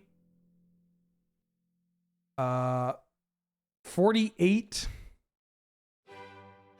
63 with the Moxen, 64, 65, 71. There's no waste or strip. Oh, sorry, there is 74, or sorry, 70, 73, 74. It's 74 points. No, I think I counted Soul Ring. Oh, 75 points. Sorry, it's 75 points. No. I definitely count this as 4. I may not have hovered it when I said it, but 75 points. What points are they not playing? Well, there's no World Gorger Dragon in here. There's no Necropotence. Which we'll talk about that in a second. Okay. Here's another deck. Yeah, they really, that deck could really use 4th Aerlingus. Here's like an Abzan beatdown deck. From September 24th, 2009. Zendikar not out yet. Oh, Mulder. Zendikar coming out is kind of when the points list got enacted, around that time. We've got Planeswalkers, bunch of Planeswalkers in here, including a Sorin Markov. We got Elite Vanguard and Savannah Lions. Brand new Elite Vanguard. Busted card. Yeah, magic damage is no longer stack. 1 mana, 2/1, powerful. You got Child of Night and Baneslayer Angel. Oh no, Zendikar just came out. Zendikar must have just came out. Like, this must be with pre-release weekend or with previews. This must have been after the pre-release because this deck has Zendikar cards. Zendikards. Including Nissa's Chosen to go with your Elvish Warrior. We got a Vampire Nighthawk. We got Ob Nixilis. Sorin, you say? Yeah, it's 6 mana Sorin. Oh, hi, Mulder. God. We got Great Sable Stag. This card, a beating. An absolute beating. You want to beat fairies? Boom. Well, you want to do better at fairies? Boom. Oh, Gesundheit. Rampaging Balos. Llanowar Dead. 2 mana, 2/2 tap for a black. Spicy Crowsand Tusker. Crowsand Tusker spotted. Still got a Putrid Leech. Watchwolf. Dauntless Escort. Doran. Just the 3 mana 5/5 Doran. Still Moon Cavalier. What was the first ever points list? It was heavily borrowed from the Aussie points list. I actually have it here that I will show in a second. Because we are... 2010.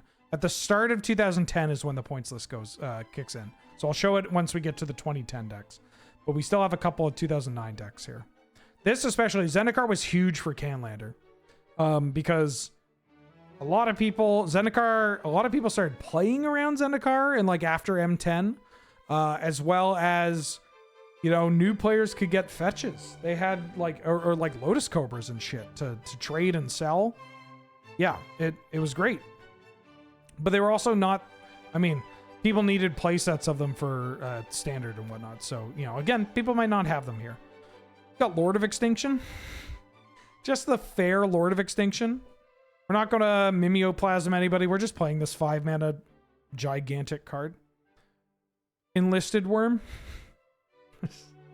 6-mana 5/5 Cascade.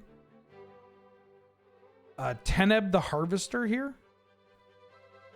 6-mana 6/6 flyer. When it deals combat damage to a player, you can pay 3. If you do, put target creature card from a graveyard onto the battlefield under your control. This card still slaps in Commander, by the way. I haven't seen this card, like this Commander, played in forever, but spoiler alert, we're doing Time Spiral block for Shivan and We All Love Magic, and this card is just like, I'm shocked that this is not a like Reanimator Commander. Like that this card does not seem more casual to play. You just accelerate into this dragon, you just start reanimating everything. It's wild. You got an Angel of Despair as well. Classic. Stupor. This is an old school beater. 3 mana. They discard a card at random, and then they discard a card. No Hymn to Torak, though. Chances are they couldn't find a Hymn to Torak. Got your Plow Under. Oh, and Reanimate was pricey. So Rise from the Grave is all you get here. Reanimate. I think Reanimate was like one of the best... Reanimator was like one of the best extended decks after they banned Flash Hulk around this era. Or Legacy. Or both. I'm trying to remember. I think one of those was... like, Reanimate was expensive. It was only one printing, right? Identity Crisis. This is kind of a hilarious one. 6 mana, sorcery. Exile all cards in the player's hand and their graveyard. Love to see it. We got the Behemoth Sledge. 3 mana equipment. Equipped creature gets +2/+2 trample lifelink. Armadillo Cloak. The classic. Absolute classic here. And they weren't good back then, and they're still not good. The Tempest Painlands. That ETB, they ETB tapped, and they're Painlands. Really bad. Look how expensive all these cards are. Adam, this is a trip. These lists, I mean, this is the Magic the Gathering that the children yearn for. And I think, speaking of, also the Arcane Sanctum. This is so funny. No blue cards, but there just weren't enemy tapped lands. Like, they just didn't exist. It's an enemy tap land. Like, you had Grey Pelt Refuge, and like that cycle of the invasion block ones, like Coastal Tower and stuff, but you just didn't have them. So you had to get your mana where you could find it. Nope. This is not my list. I'm not going to spend too much time on this one because it's just slivers. It's just slivers. Not much has changed. I mean, your slivers are better. Your mana is better. Brother, this is an EDH deck. Oh yeah, tell that to Heat Ray. Tell that to, oh, actually, relevant for all the wrestling fans in chat, the Vince McMahon. Classic name for Chameleon Colossus, Vince McMahon. Just stepping on people, no mercy, and doing the big strut. This deck sucks. You got the coat of arms. Yeah, don't sneeze. If you sneeze, you're out. Oh my god, the DJ Dry Rush. He's even got the green. Come on. Door of Destinies. Whisper Silk Cloak. Why is there an Assassinate in here? Baby. All right. One of these is going to be my list, or one of my lists. It's not this one. This one's a banger, though. This one's a banger. This is Abzan Rexer. So Abzan, Recurring Nightmare, Survival of the Fittest. Oh, where do we start? So we got Glory. 5 mana, 3/3 flyer. That doesn't matter. When it's in your graveyard, you can pay 2 and a white, choose a color. Creatures you control gain protection of the chosen color until end of turn. Unbeatable. You cannot beat this card. Does your deck play creatures? You're not winning. You're not winning, and it's not even close. We've got Exalted Angel and Eternal Dragon, of course. Nezumi Grave Robber, one of my favorite Kamigawa cards. 1 in a black for 2/1, pay 2, exile a card from an opponent's graveyard. If there are no cards in your yard, you flip the Grave Robber. Turns into Night Eyes the Desecrator, a 4/2, where you pay 5, put a creature from a graveyard into play under your control. This card is so sick. Scavenging Ooze didn't exist. You could play Withered Wretch, which is just 2 mana, 2/2, pay generic, exile a card from a graveyard. But, you know, the Grave Robber, you're just stealing their shit.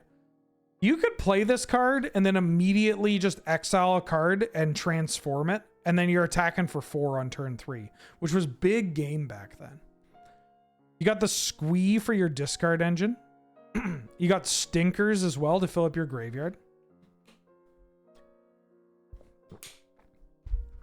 Spore Frog for the Spore Frog Genesis lock.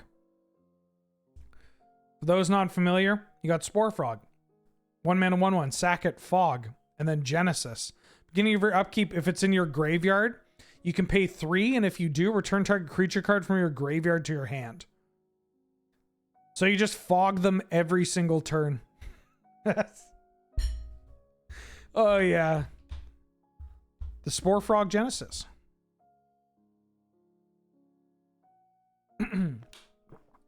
Tortured Existence is a card that didn't really like pop off until later. It's kind of weird. I mean, Pauper helped, but like yeah, it wasn't huge. Even in like, I mean, in casual circles it was, but not, yeah, it really needed like Pauper and Commander to really bolster it. I mean, the GOAT, the Weatherseed Tree Folk, baby. 5 mana for a 5/3 Trampler. When it's put into the graveyard from play, goes back to your hand. So sick. It's just so big. And then if it dies, you can replay it. But if you need to cash it in for another card with survival, you can. Or sack it to your recurring nightmare. Yeah, buddy's got Popeye hands. Have I told my story about Weatherseed Tree Folk? This is a very indulgent, nostalgic stream, so I'm going to tell it again. Back in the day, there was a website called AnyCraze. I wonder if they're still... Nope, they no longer exist. But there is, when I Googled AnyCraze, the first result is a Reddit post that says, anybody remember AnyCraze? So AnyCraze had like a really good price like guide for cards, as well as one of the few places back in like 2004, 2005 or whatever, where you could order cards and have them shipped to Canada. And when me and my buddies would love to, when we were new to the game, they had these packs of like pay $10, get 15 rares, like that kind of thing. And to us, we thought that was the best deal you could get. Like, holy shit, 15 rares for $10? Easy. And in hindsight, it's funny because so many of the rares were just dog shit. Just like not good Magic cards, not playable. But a lot of them are actually just reserve list cards from like Mirage Block that you could have probably sold for like, you know, a couple of bucks a pop or whatever.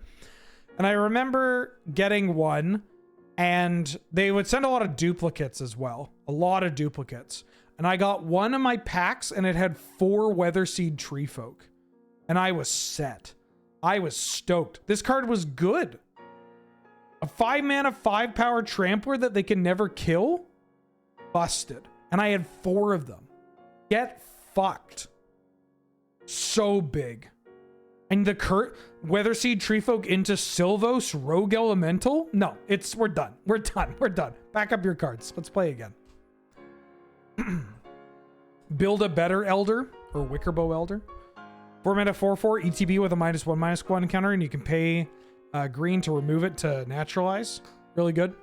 This card was everywhere. It was like the premier disenchant creature. Other than Bosley, which is right here. Other than Bosley, because Rexage didn't exist yet. Excuse me. Yeah, this thing's real. This thing was absolutely real. Velok Viren, welcome to the stream. Thank you for subscribing to the channel. Glad to have you. Good to see you. Where's the Murmuring Bosk? Shockingly not in this deck, but Murmuring Bosk saw a lot of play. Murmuring Bosk saw a lot of play. The Grave Shell Scarab. 5 mana 4/4, pay 1, sack it, draw a card, dredge 1.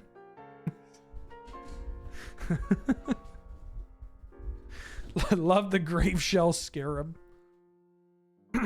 Yeah, just a bunch of, you know, utility cards. Recollect. 3 mana regrowth. Yeah, the vintage staple. Speaking of former staples, Eye Blight's ending. 3 mana instant, destroy target non-elf. This card was great. Same as Rend Flesh. 3 mana instant, destroy target non-spirit. It's just what you'd play.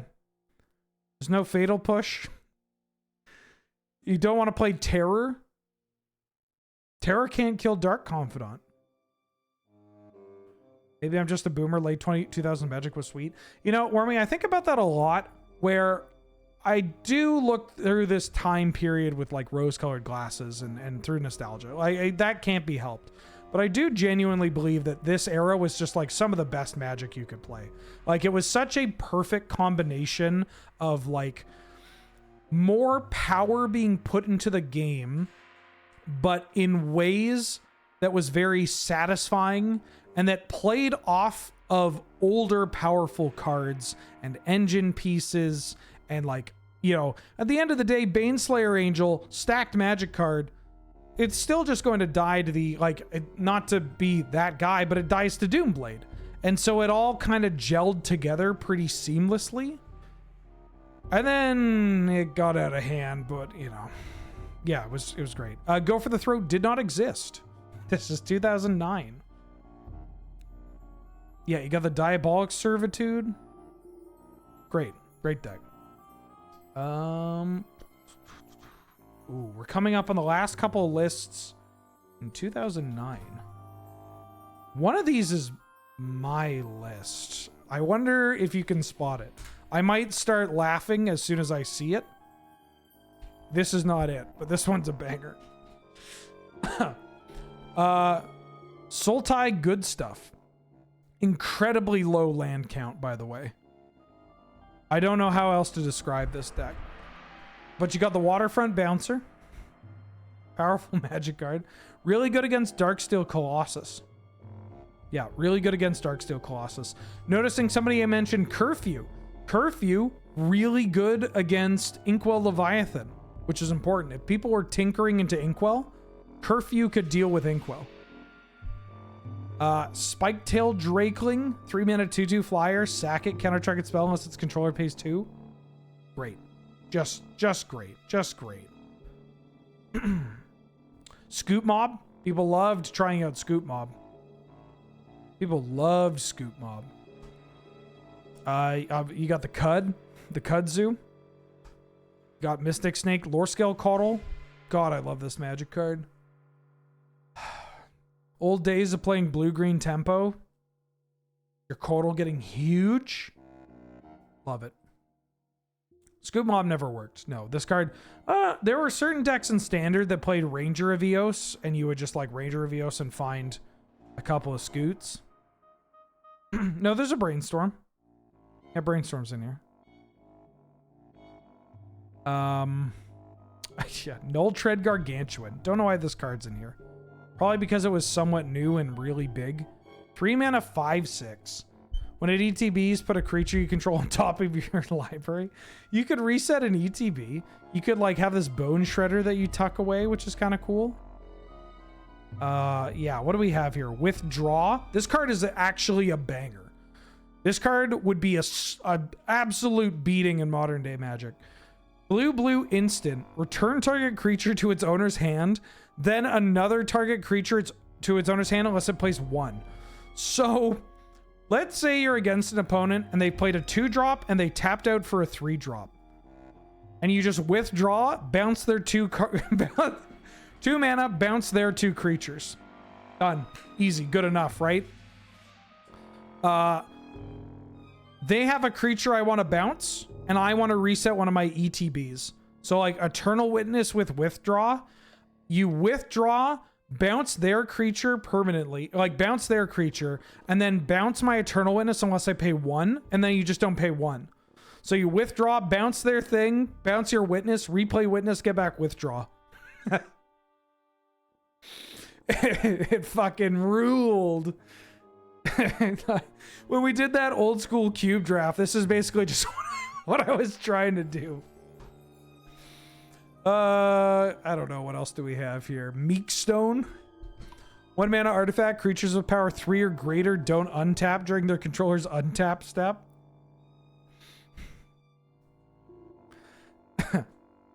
Great for your Trinket Mage.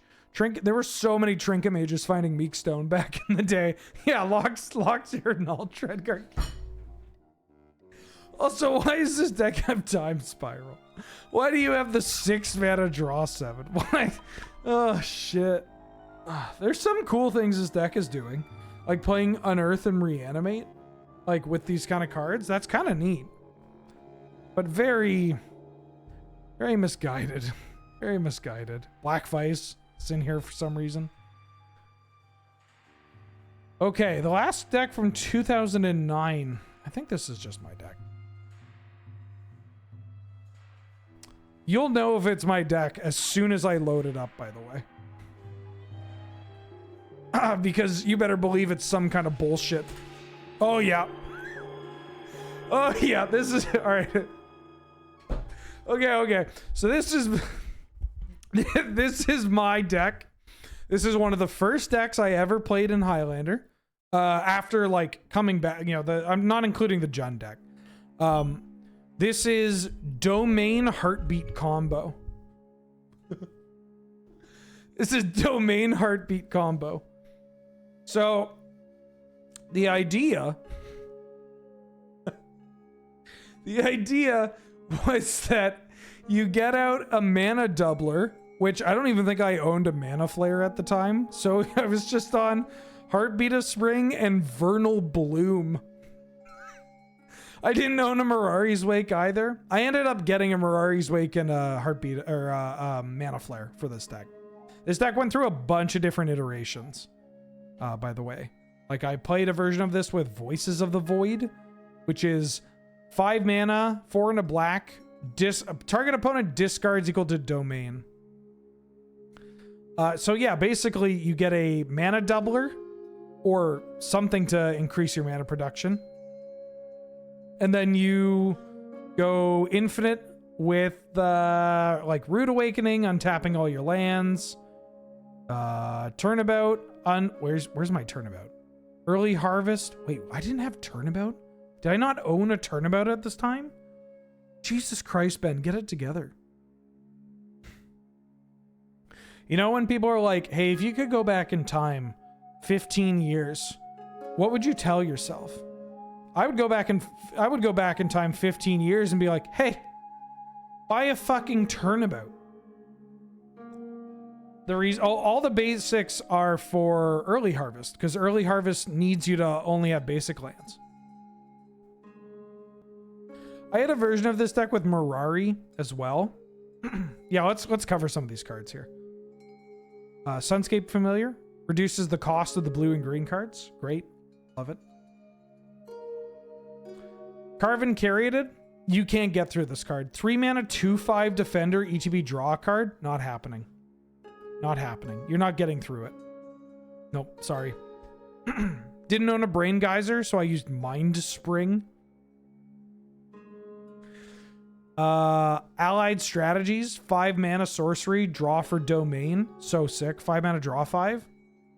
Relearn, which is just 3 mana, return instant or sorcery to your hand. Of course, Tidings. 5 mana, draw 4. We have Banefire, Tendrils of Agony as kill conditions. I thought I had Invoke the Firemind in here, but that must have came later. Ooh, this one's a banger. Far Wanderings. 3 mana sorcery. Find a basic land, put it into play, tap. So it's rampant growth. But if you have Threshold, you find 3 basic lands. No, Invoke the Firemind was Guild Pack. So like 2005. What do we got? We got Veggies. Ooh, Journey for Discovery. 3 mana sorcery. Search your library for 2 basic lands, put them into your hand, or you can play 2 additional lands this turn and entwine for 3. So you can 6 mana explosive veggies, but they come into play untapped.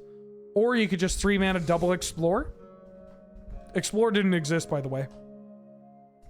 We got the All Suns Dawn, of course. Restock, 5 mana double regrowth. Exile restock. Rude Awakening, this is how you killed people as well. 5 mana sorcery, you choose 1, untap all lands you control, or where until end of turn, lands you control become 2/2 creatures. So you just like Rude Awakening and Twine. Locally, we call this card Blablam, because there was a player who was around my age that whenever he resolved this back in the day in Type 2 was a Blablam. You know, you'd hit him with the Blablam. Dick Potts, welcome back for the 5th month. How you doing? How you been? Glad to have you and good to see you. Thank you so much for all the support. Yeah, we got the Constant Mists and Moments piece. Worldly Council. It's Impulse with Domain. What were the points for this deck? We didn't have a points list yet. This was no banned list. Holistic Wisdom showing up again. And yeah, the perfect mana base. 21 forests, 11 islands, mountain, plains, swamp, strip mine, and Boseiju, who shelters all. I didn't even own a... did I own a fast bond? I didn't own a fast bond at the time.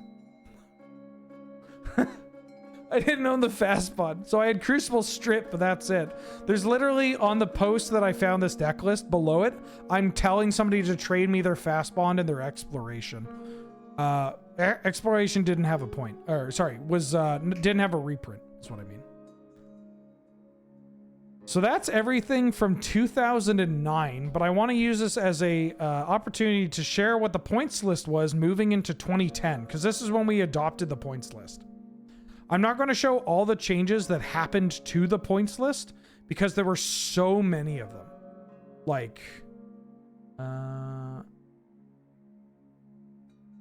there are so many points changes. This is probably the worst way to view it. So this is on 7 points. Worth mentioning. This is on 7 points. Ancestral Recall is 4. Balance is 3. Black Lotus is 4. Channel is 2. Crucible of Worlds, 2. Demonic Tutor, 3. Enlightened Tutor, Fast Bond, and Force of Will, all 1. Gives Ungiven is 2. Grim Tutor is 1. Imperial Seal is 3. 3 points. Intuition, Land Tax, Library of Alexandria, Life from the Loam, and Limb Duel's Vault, all 1 point. Land Tax, Life from the Loam, LDV. Mana Crypt was 2 points. The same amount of points as Memory Jar. Mana Crypt was 2 points. Oh, fuck, man. Yeah, LDV was 1 for a long time. Mana Drain, Mana Vault, both 1. Mana Crypt, 2 points. Memory Jar, 2 points. Merchant Scroll, 1. Mind Twist is 2. Okay, hold on. Crucible of Worlds being the same amount of points as Mana Crypt is very funny to me. Mishra's Workshop and Mind Twist, both 2. Moat was a point. If you wanted to play Moat, you had to pay 1 point. Right. The Moxen were all 3 points a pop. Mystical Tutor was 1 point. Now get ready, because there's some real dog shit on the second half. Necropotence, 2 points. The magic card that if you included in your Canlander deck, you are basically conceding is 2 points. Yeah, I could post this somewhere. Is it gonna let me? It's not gonna let me. I can post it in my Discord. I will post it in the Discord under Canadian Highlander format discussion. Oath of Druids, 1 point. Price of Progress, 1 point. Protean Hulk, 3 points. 3 points for Hulk. The card is now 0. Notably, Hermit Druid is not on this list, but Hermit Druid would end up being added and increased to 4 points. And Flash isn't pointed either. Yeah, it's different time. Recurring Nightmare, 2 points. Skull Clamp, 1 point. Soul Ring, 3 points. The same amount of points for Imperial Seal. Strip is 2. Survival of the Fittest is 2. Tainted Pact, 2. Yeah, I could see, you could make an argument for Flash being lower than Protean Hulk, honestly. In fact, we had this discussion for the past 15 years. Yeah, and you could play 14 points with 200 cards at the time. No, we borrowed this. We took it from the Australians point list and we made some changes. We cut some of the really goofy cards. Tainted Pact, 2. Time Twister was 2 points. Time Twister, a draw 7 was pointed.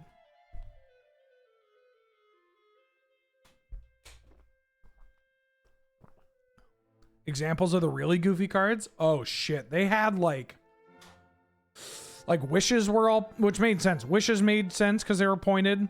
God. What else? I remember there being there was one that we even laughed at. Like was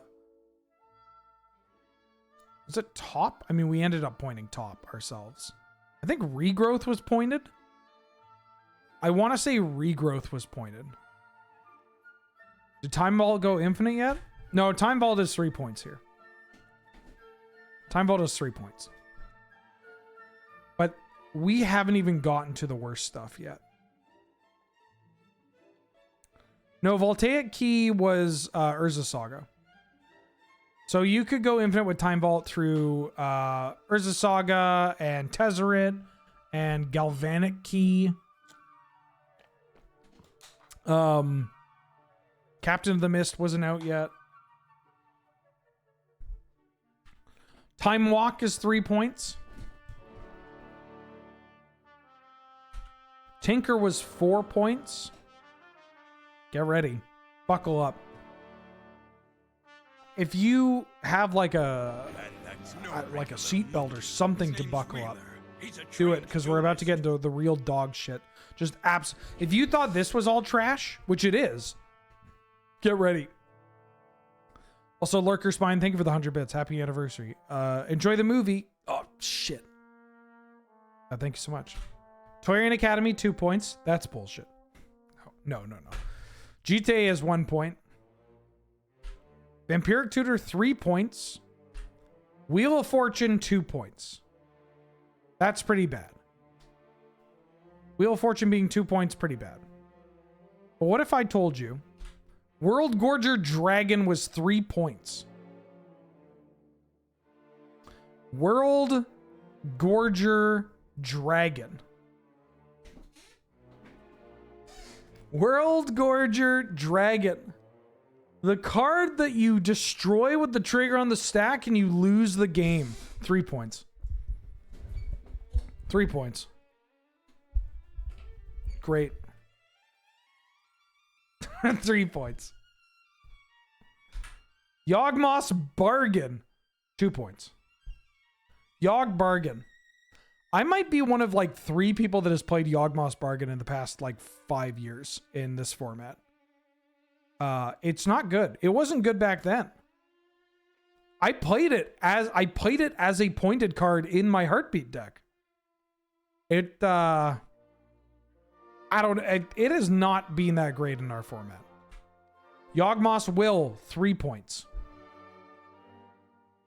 So you could play Yawgwill Lotus. As your whole point spread. And that's it.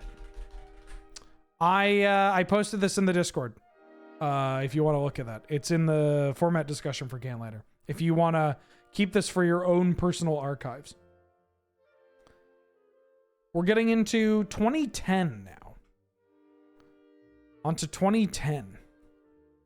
I don't remember the 2010 decks.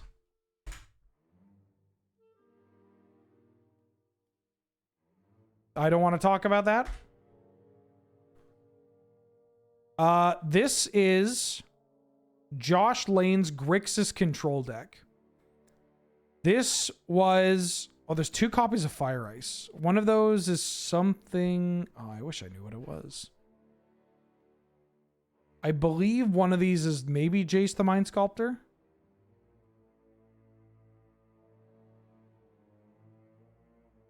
Was Jace... No, Jace wasn't out yet. Or was he?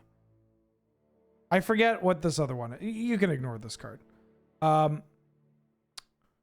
think this was Jace. I think Jace was in here at this point. Yeah, let's talk this deck. So this was the best deck in the format. Or at the very least, it was piloted by the best player locally. And was killing people left and right. It's a very straightforward Grixis control deck. You got some pretty spicy cards here, though. You got some pretty spicy cards. Love the Seagate Oracle. Love the Seagate Oracle. Rise of the Eldrazi was out. Yeah. This card was like a staple in Canlander for a long time. It just blocks, draws you a card. Thada Adel. Thada Adel. One of the best cards. Just steal their shit. Everybody has some kind of artifact in their list. A Return of the Chronic. Vesuvan Shapeshifter.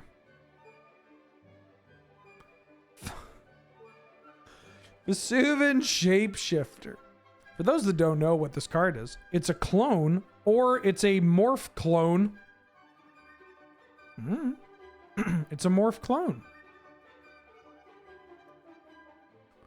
Necrotol? No, there's no pickles in here. Playing actual factual Necrotol. Pretty hot. Bogardan Hellkite, because you can mystical teachings for it. Mystical teachings for Bogardan Hellkite and just kill them dead. Sad Robot, because every control deck played Sad Robot. I mean, you got Cruel Ultimatum. That's no regular monkey. Yeah. His name's Wheeler. Power Flapjack, thank you for the He's a 100 bits. trained More importantly, Vesuvan Shapeshifter isn't a 4-mana clone. Surge was right. Jesus Christ. That was so funny. Yeah, Cruel Ultimatum wins the game. Card's pretty good. You got Rune Snag, just because it's another counterspell. Maybe Josh didn't... I don't think Josh owned a Miscalculation. Again, even at this point, card availability was not the best. We're just running Rune Snag. Fairy Trickery. Very funny story about this card. In one of the tournament reports featuring this deck, the finals are Josh versus Robin, where both players across their match, both players found themselves where their only counterspell in hand was Fairy Trickery, while their opponent was casting a Vendilion Clique.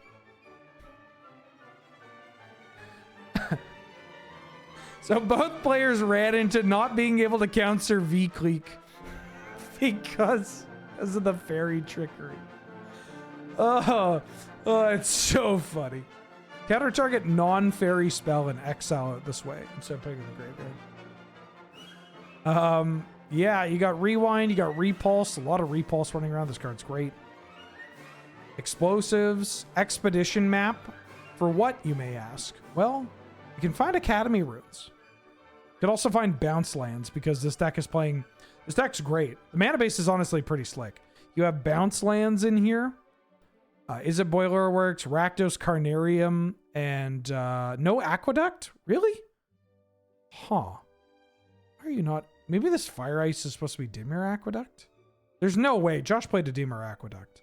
I've wastelanded this man's Dimir Aqueduct. Why Great Furnace in the Vaults? I don't know. I really don't know. Who's to say? Dreadshirt Brief. Josh was a big fan of storage lands. Big fan of the storage lands. But yeah, this deck was like top tier, like the best deck you could play in the format. Arguably. At least if you went off the results of all the tournaments Josh was winning. But again, it could have just been the pilot.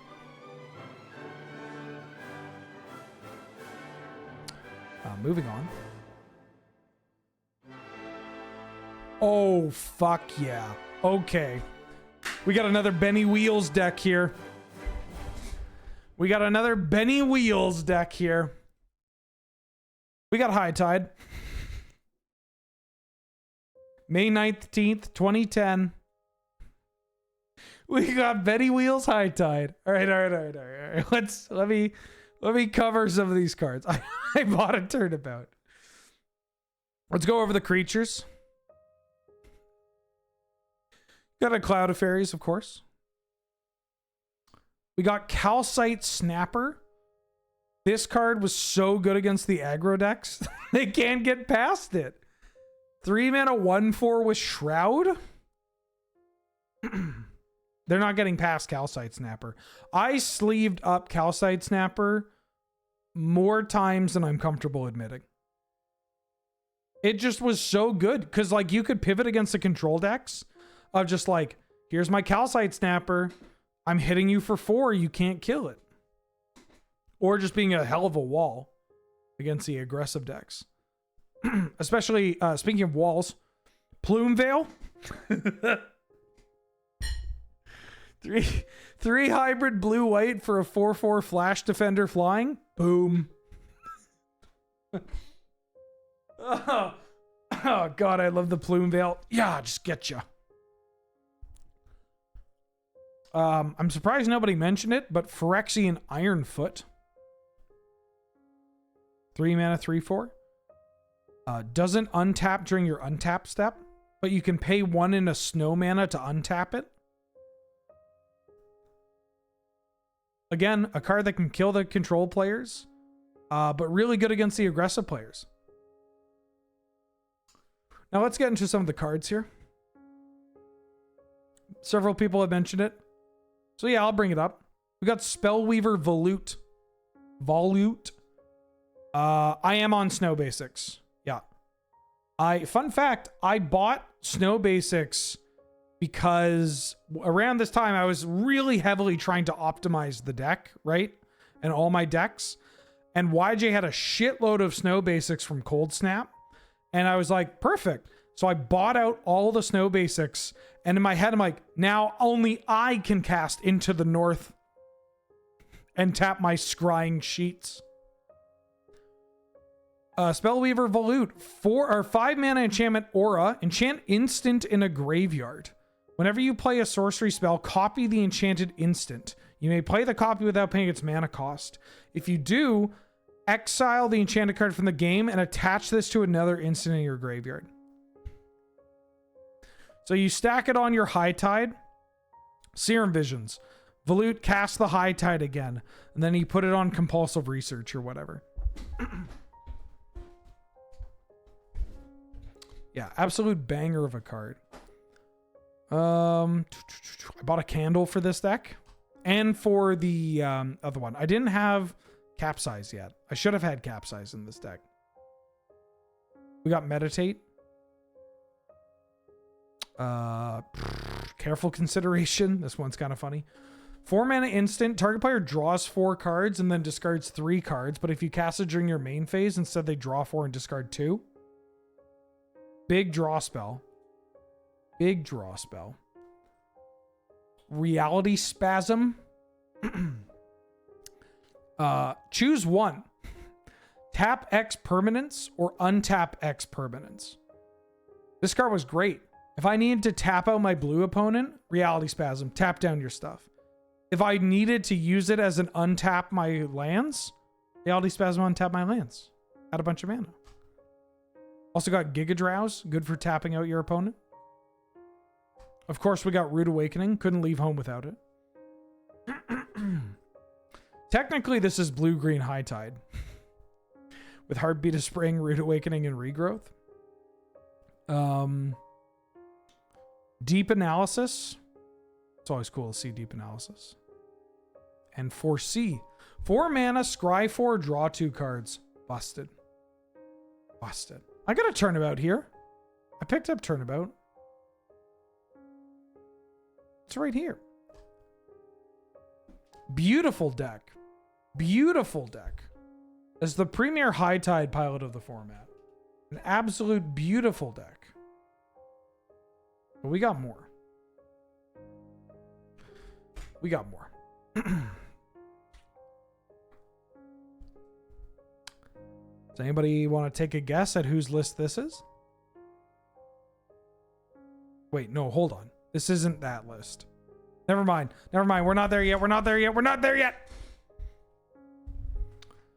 This is a black-green land destruction deck. Yeah, Garrett. We got some heavy hitters. We got Shriekmaw, or not that one. We got Grave Titan and Kokosho. Big boys. Just big creatures. Speaking of big creatures, our Gothian Worm. 4 mana 6/6 trample. When it ETBs, any player can sack a land to put it on top of its owner's library. Busted. 4 mana 6/6 trample, or you just blow up one of their lands and you get to do it again next turn. Spike Weaver. This card saw a lot of play actually back in the day. Oh, we'll get to Acid Moss, don't you worry. Spike Weaver, hot tech. Fog on a spike. Acidic Slime, just good LD. Palaka Worm. 7 mana 7/7 trample, gain 7 life when it dies, draw a card. Busted. Why Monvuli Acid Moss is... Wait, did you say where or what? Oh, where is one? The one of these lists that we have here has Monvuli Acid Moss. I think that's my list, actually, or one of them. We got some reanimation cards here. Sinkhole. Choking Sands. Destroys a non-swamp land. If it was non-basic, deals 2 to the controller. Great combo with Urborg, Doom of Yawgmoth. Rancid Earth. Destroys a land. Threshold. Destroys a land. Deals 1 damage to each creature and each player. Befoul. The Urza's Saga All-Star. Destroy target land or non-black creature. You got Consuming Vapors. This card was actually a big contender back in the day. Oh, good. Call of the Herd still in here. You know what? Hold on. I'm going to get another small piece of cake. Look at Call of the Herd. Think about Call of the Herd.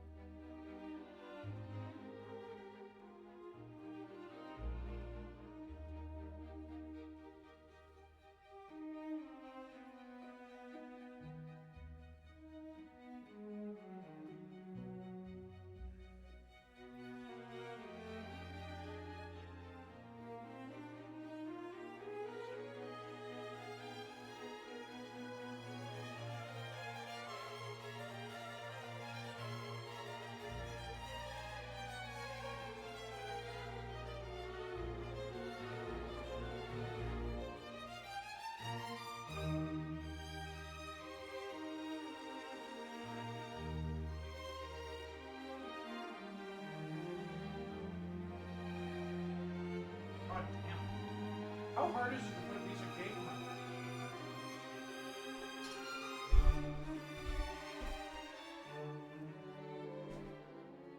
Why is there a forbidden orchard in here?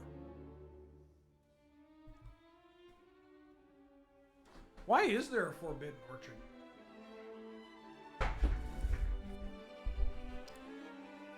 You got fallow earth. Oh, is there oath of druids in this list? Oh my god, there's an oath of druids. That makes sense. Oath into Spike Weaver is some old school shit. You got Roiling Spoil. This card was sick. This used to be, there was like a niche legacy deck that played this card called Sylvan Plug. Because you'd blow up their land and then kill True Name Nemesis. Pretty good. Yeah, Sylvan Plug. You want to know why it was called Sylvan Plug?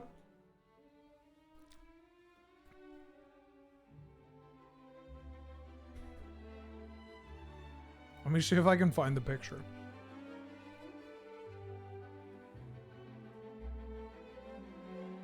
This is why it was called Sylvan Plug.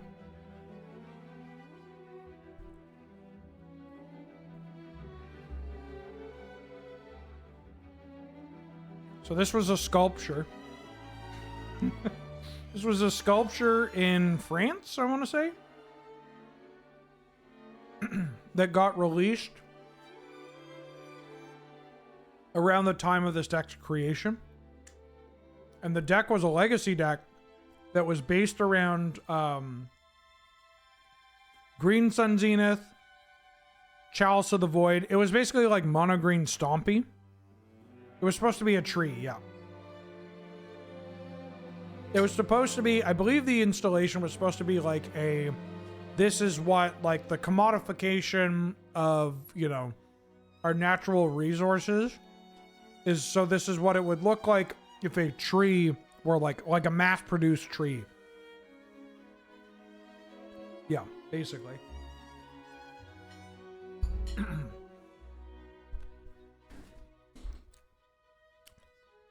Listen to this deck list. 3 Sylvan Library, 4 Chalice of the Void, 2 Roiling Spoil, the aforementioned card that we have on screen down here, 4 Abrupt Decay, 4 Trinisphere, 4 Choke, 4 Green Sun Zenith, 4 Obstinate Baloth, 3 Deathrite Shaman, 1 Courser of Krufix, 2 Thragtusk, 1 Reclamation Sage, 1 Colonian Hydra. And then the deck ended up adding Titania. It became based around Titania. Anyways, Sylvan Plug. Hello, Wheeler. Really love your content, everything that Lure do. Folks at Lure do. You folks make favorite content in the MTG space. Well, thank you for the kind words. Consider doing a North 100 cast on the new cards that have a place in Canlander. Cards from the last year, they're surprisingly popular, good in the format. Yeah, we're planning on doing more non set review shows, but we do have Friday nights filming coming up, but that is one thing I want to do, is like just talk about cards that have surprised us or whatever. It is on the list of things to do. Ooh, Skeletal Scrying. This is a hot one. This card was really good. It just like, you didn't get this effect anywhere. But you got it here.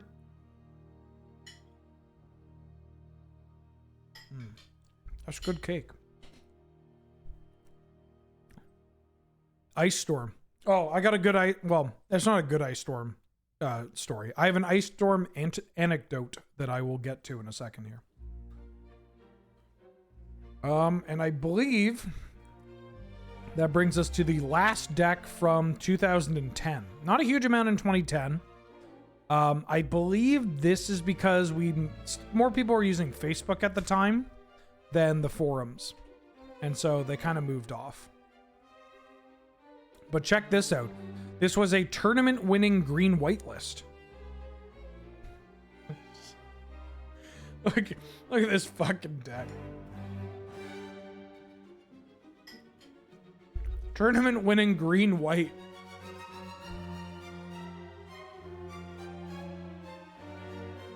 Oh boy, where do we start? Okay. Well, got a Johnny Goldmane, Elspeth, and Garrick. Love to see it. Look at this one drop slot.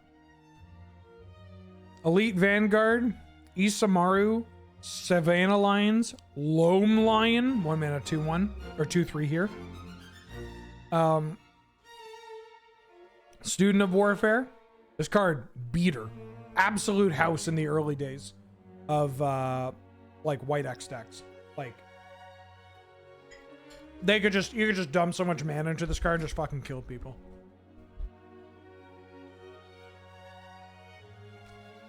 You got Basking Root Wall, Jungle Lion, Scoop Up. How do you discard Root Wall?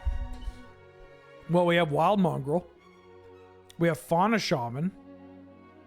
We have Vengevine, which can kind of do some stuff with Fauna Shaman and Wild Mongrel. But do you want to know the real answer? There's so much discard running around. People are going to Ham to Torak you. Or yeah, or you're pitching it. I haven't even gotten to this card yet. Or you're pitching it to your Molten Tail Masticore.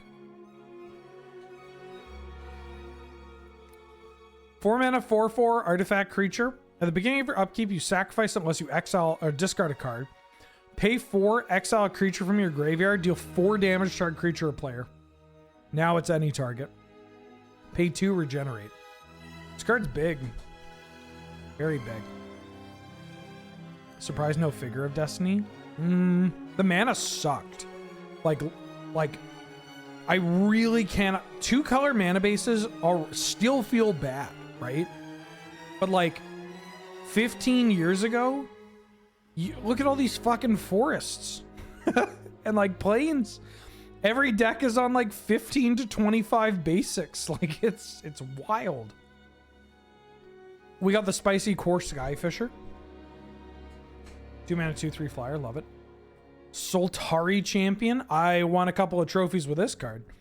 3 mana 2/2 Shadow. When it attacks, other creatures you control get +1/+1. Love it. Card's great. We got the Exalted Angel. We got the Value Revelark. The Value Revelark is so funny to me. You got Beast Sleazy up at the top. Oh yeah. Yeah, this deck's cooking. Great Sable Stag, Orin Viper. Kind of weird that they have Blastoderm in here, but no Calciderm. I mean, maybe white. Oh, you got Baneslayer. Yeah, this deck should have played Calciderm if you're going to play Blastoderm. Just commit to it. You obviously have the Vengabus. Gaddock Teague, my least favorite Magic card for the longest time.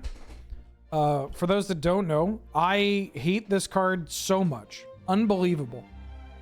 Anytime somebody comes up to me at a con and asks me to sign their Gaddock Teague, that's how I know they're like day oneers, because they remember how much I raged about this card just on like Facebook and like in the older like Canlander circles. It's just like, fuck this Magic card. I played Declaration. I kid you not, in that Heartbeat deck that I was playing, I played Declaration of Naught in my list. Is that not its name? Maybe I misspelled it. Is MTG bot not working? Maybe it's tired. Declaration of Naught. Here, I can just bring it up on the screen.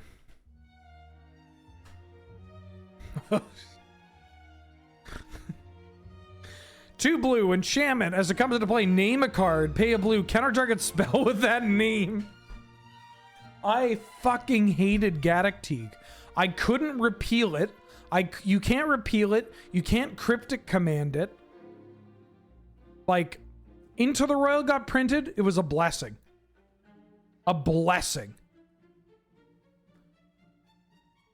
Into the Royal and Repulse are like the only things that I have for Gaddock Teague. And even then, it's just, it's so hard to deal with. Withdraw, they have so much mana. I try to withdraw it. They've already attacked me with their Steward of Valorin 2 mana 2/2 vigilance tapped at a green. We got the Wiltleaf Cavaliers. 3 mana 3/4 vigilance. And we got the Wiltleaf Leech. The Leech is genuinely a beater. 4 mana 4/4. Other green creatures get +1/+1. Other white creatures get +1/+1. And then it has the, well, I guess like the Dodecapod or Straw Golem.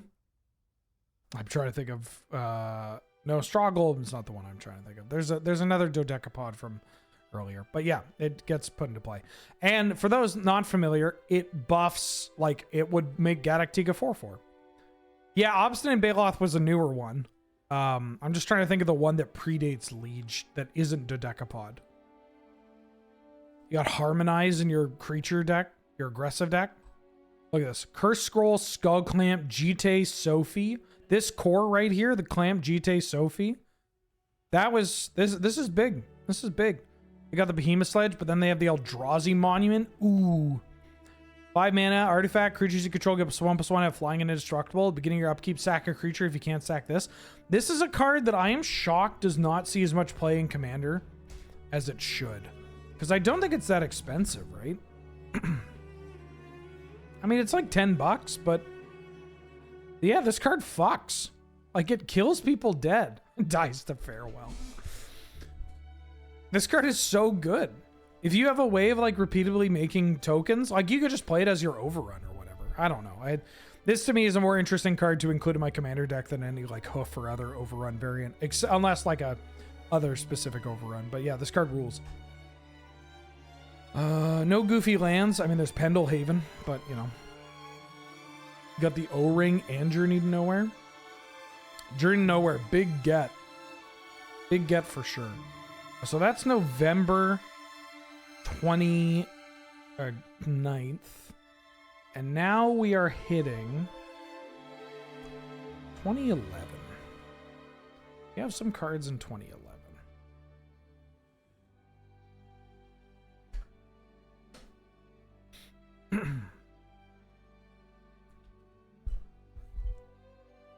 This is Domain Good Stuff.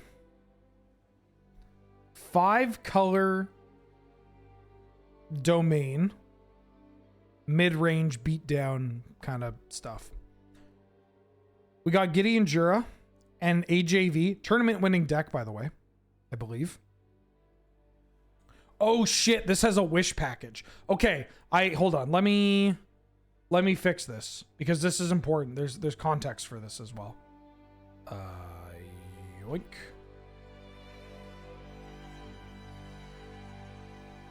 This is important. So at this point in time, they were experimenting with sideboards again. So previously there had been wish boards where it was just a collection of cards that you could have to wish for, but there was no sideboarding. But then they had tried, this was around the time where people were experimenting sideboards. This was a big jump from the last one too. Remember, November 2010 to July 2011. I wasn't actually playing a lot at this time. I was too busy having my life ruined. I think Kiefer's busy, but I imagine he would get a chuckle out of that.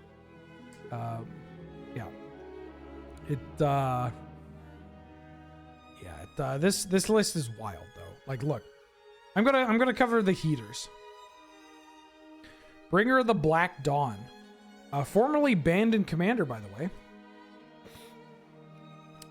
So it's a 9 mana 5/5 trample, but you can pay Wooburg instead of its mana cost. And at the beginning of your upkeep, you can pay 2 life, and if you do, Vampiric Tutor. So just put any card on the top of your deck. What are the points for this one? Demonic Tutor, Jite, Gifts Ungiven. Demonic Tutor, Jite, Gifts Ungiven. Maybe Top was pointed at this time. Stoneforge, I think, was pointed at this time as well.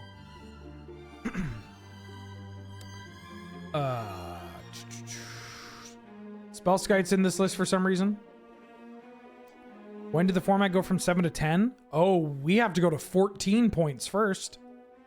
We're not even at 14 points.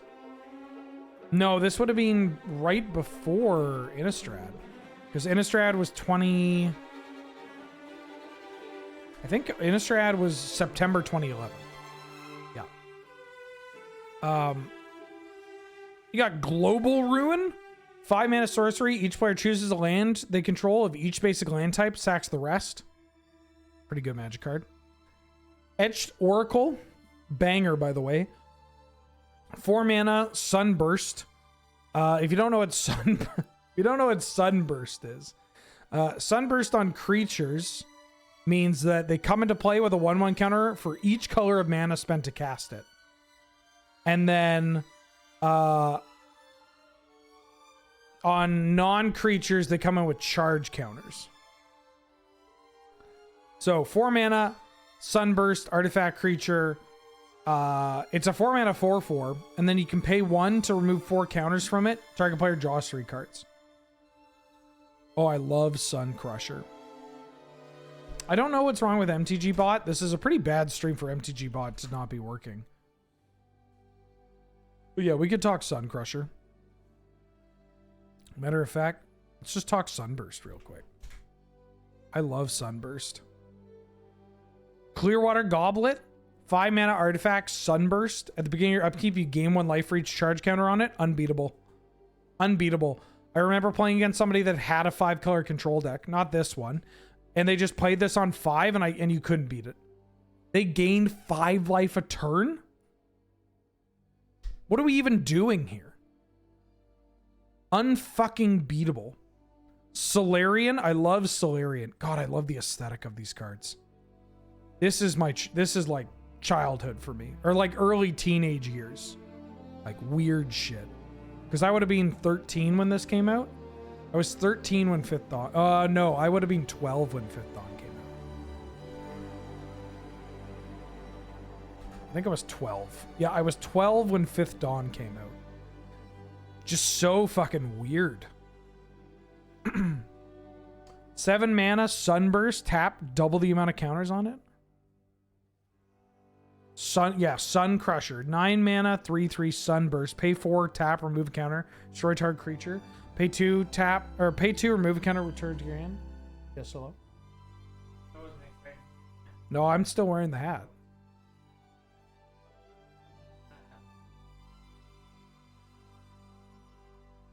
Uh-huh. I think I got off by the hat. Oh. I forgot what I was... Okay, if you remember, please tell me. Please let me know. I could take off the hat if it'll help. Hold on. Can you take off the hat and then I'll open the door? Okay, I'll take off the hat, then you can open the door. Hold on. Wait. Let me get the hat off first. Oh, Jesus. Yeah.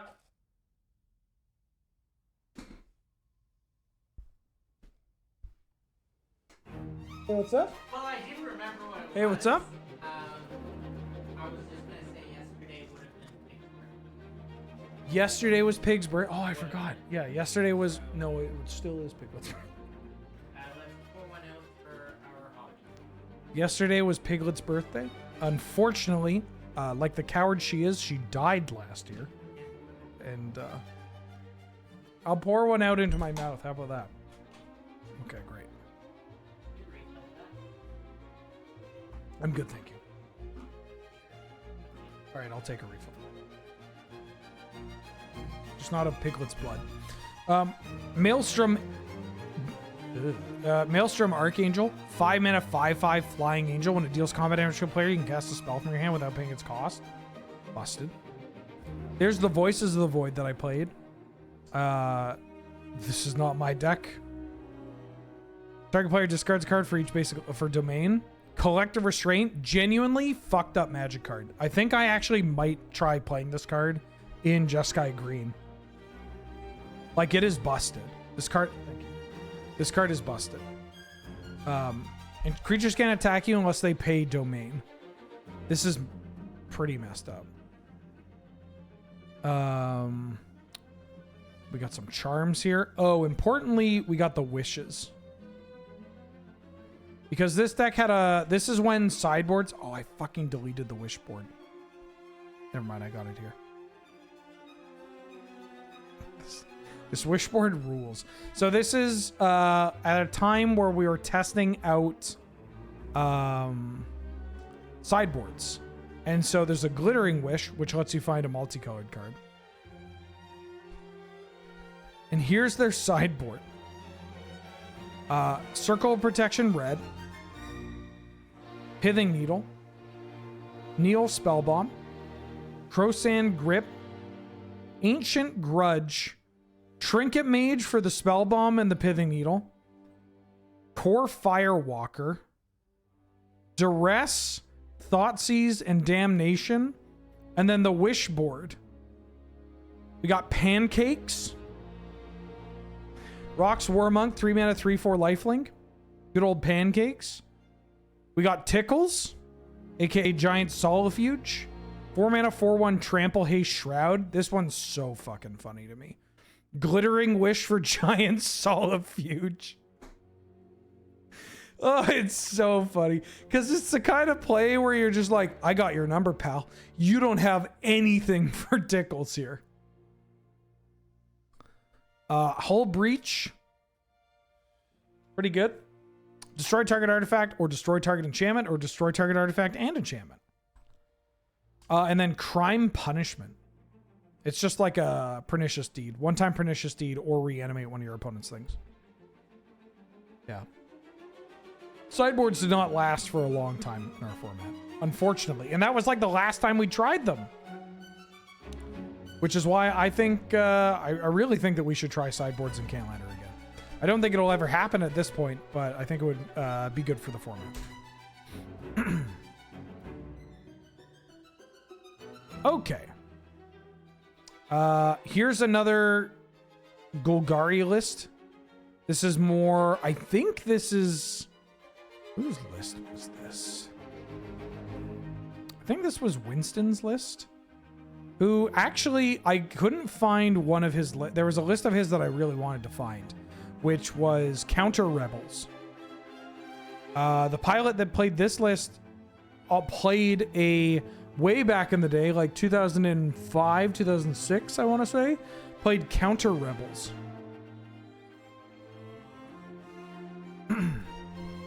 This is just like a classic rock list. We got Kagamaru, First to Suffer. 5 mana Star, equal number of cards in your hand, and you can pay a black sack it, give all creatures -X, where X is number of cards in hand. This one's a great one. Absolute banger. Ink Eyes, Servant of Oni. Love me an Ink Eyes. This card is one of the coolest Magic cards of all time. Ninjutsu for 5. When it deals combat damage to a player, you can put a creature from their graveyard into play under your control. Pay 2 to regenerate. You got yourself a Kokusho in here. You got Troll Ascetic, because how are they ever beating this? You got Vince McMahon. You got an Obeloth. Thrun, brand new printing. Absolute banger of a card here. I think, wait, did Thrun? This must have been an updated list. I didn't think Thrun came out here. Muradin Besieged. Yeah, this must have been an updated list because Thrun didn't exist yet. Oh my god, it did exist. February 11th. Oh my god. Are you kidding me? MBS is that old? Scars of Mirrodin was 2010?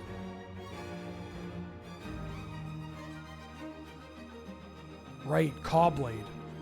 Oh, fuck. Oh, yeah, alright, fine. Yep, great. Oh, Jesus, yeah, that hurt. That hurt. I was not expecting that. We got the Rock and his millions, or at least we got the millions. We don't have the Rock here. Cloud Thresher. Cloud Thresher really popular at this time. I mean, it killed V-Cleek. You know, you just flash it in against the control decks. 6 mana 7/7 flash? That's busted. That's so big. Kodama the North Tree, can't kill it. Got yourself a Genesis here. Prime Time, Spirit Monger. Who doesn't love Spirit Monger?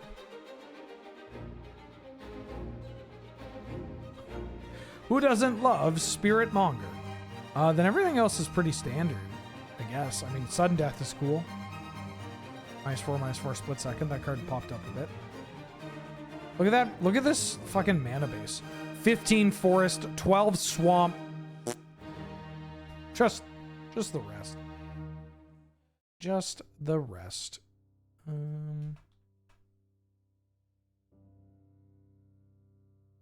Oh.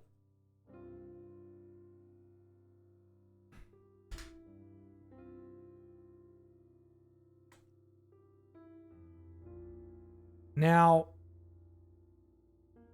some of you may have heard about a story where Surge texts to beat me after I've been crushing him over and over again in events, only to run into me in the finals, in which I absolutely demolish him.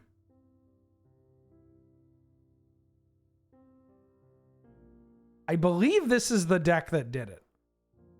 Because this is a Ben Wheeler special right here.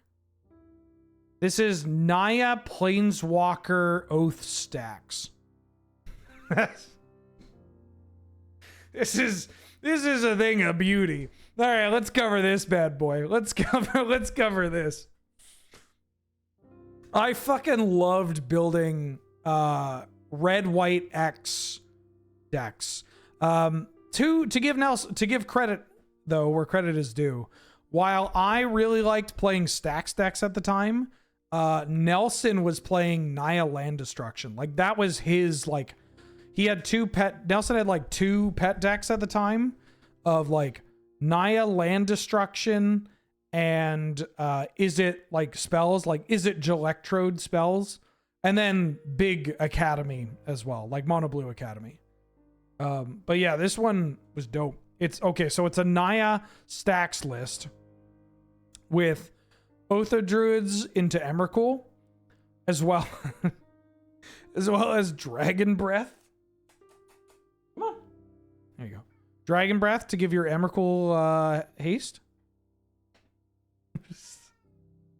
We have a solid Planeswalker package, by the way. AJV. We got some Space Johnnies in here.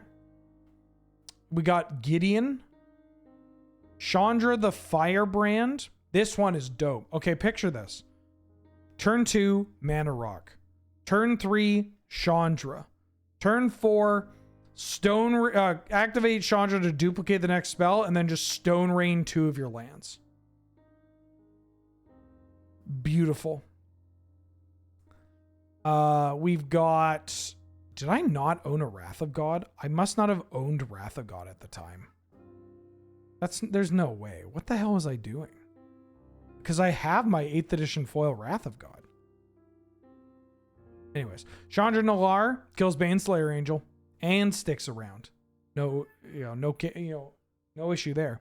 I had to own a Wrath of God. I owned a Mishra's Workshop. And like a candle. Where's Path to Exile? Yeah, I don't know. Look, none of these lists are optimized. I must have like made this while high, like 10 minutes before the tournament. Molten Rain, Pillage, Stone Rain, Thermokarst, Winter's Grasp. Fun fact, I didn't own Ice Storm for this. This is the Ice Storm anecdote. Did not own a copy of Ice Storm. Played this list, won with it, went out and bought a beta or an alpha Ice Storm. Still have it. There's the Acid Moss you degens craved. 4 mana sorcery, destroy land, find a forest, put into play tapped. Beautiful. Solfatara, 3 mana instant. Target player can't play lands this turn. Draw a card at the beginning of the next turn's upkeep. And my favorite card, Turf Wound. You just get to draw the card immediately, and it has a message we can all get behind. Just brutal. Going like land, like accelerating out into upkeep, turf wounding you. You can't play a land. Busted. You can't play a land, I draw a card. Shake my hand. We got a Norn's Annex in here. Sphere of Resistance, Winter Orb, Static Orb, Dark Steel Ingot. Oh yeah, I missed Wildfire. Wildfire and Geddon. I didn't own my portal cards yet. I owned a couple that I needed for combo, but I did not own Ravages or Burning yet. I picked up all my P3K stuff 2013 is around then. But we got Wildfire and Destructive Force. No Devastation yet. Oh, and Boom Bust. Pretty spicy. Static Orb. Icy Manipulator. Just actual factual Icy Manipulator. Colony Gem? No. We don't smack talk Colony Gem here. So you Colony Gem, return your lands so that when you Armageddon, you still have lands to play. Or you could reset your Tellurian Academy, which is not in this list. Beautiful. Smokestack. Now, Smokestack's a bit tough to do unless you have a Crucible out, or if you're a gamer like me, Sacred Mesa. 3-mana enchantment. Beginning your upkeep, sacrifice unless you sacrifice a Pegasus, and then you can pay 2 to make a 1/1 flying Pegasus token. So you just make 4 mana, make 2 Pegasi, sack 1 to the Mesa, sack 1 to Smokestack. Game. Mishra's Helix. 5-mana artifact, pay X tap, tap X lands. We got the Ghostly Prison in here. There's one land I really want to shout out as well before we move on. God's Eye, Gate to the Reikai. It's a legendary land that taps for a colorless, but when it's put into the graveyard from play, you make a 1/1 spirit. So when you Armageddon, you're left with a 1/1. And you can kill them. You can kill them with that 1/1. Sacrifice it to Smokestack over and over again, make an army of 1/1s. Pretty dope, huh?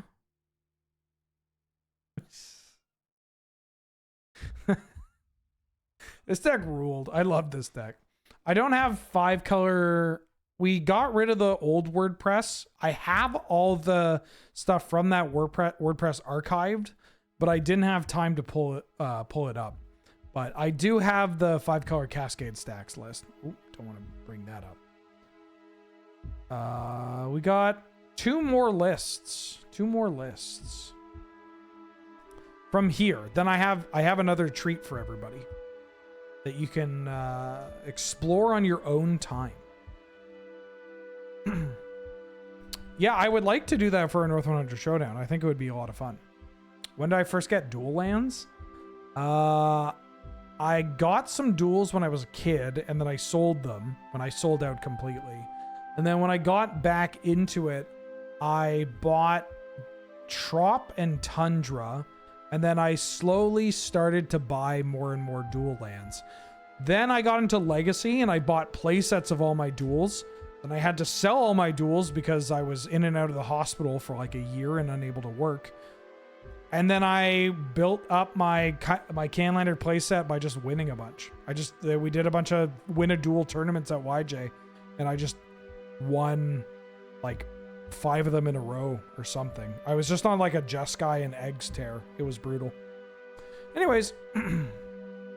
Oh, is this one last? Yeah, this is one last deck from September 2011, I guess, of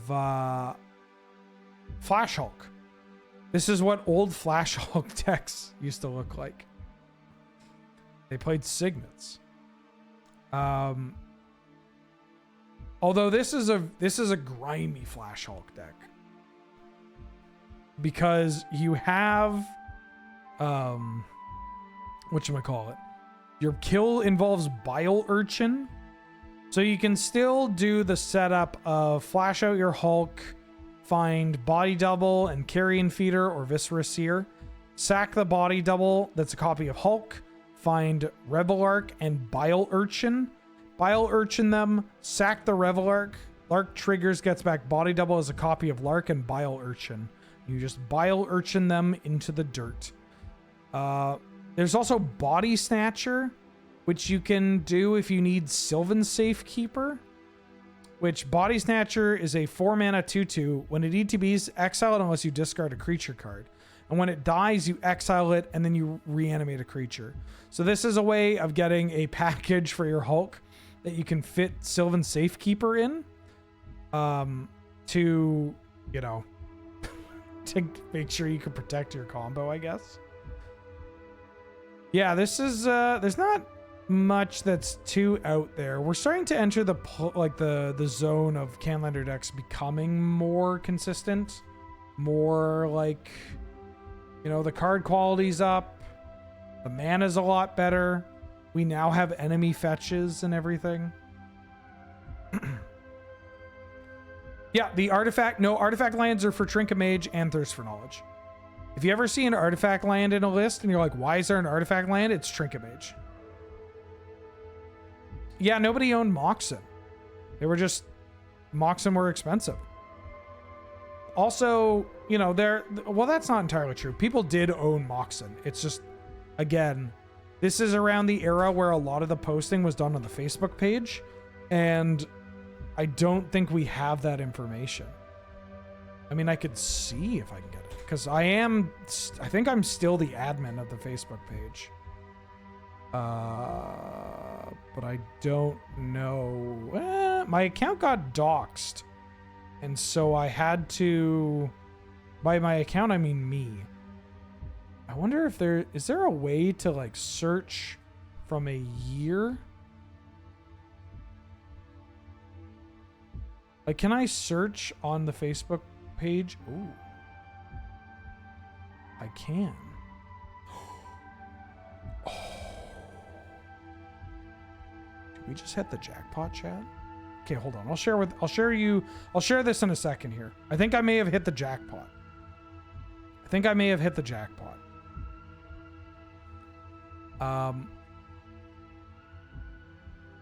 Oh yeah. I think we hit the jackpot.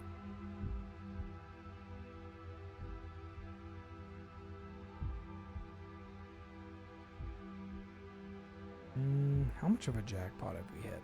All right. First off, this is the list that I thought I was going to talk about earlier, but here we are now. This is Allison's The Rock list. Yeah. Now, Allison was playing The Rock before 2012, from like 2008 and up, I want to say.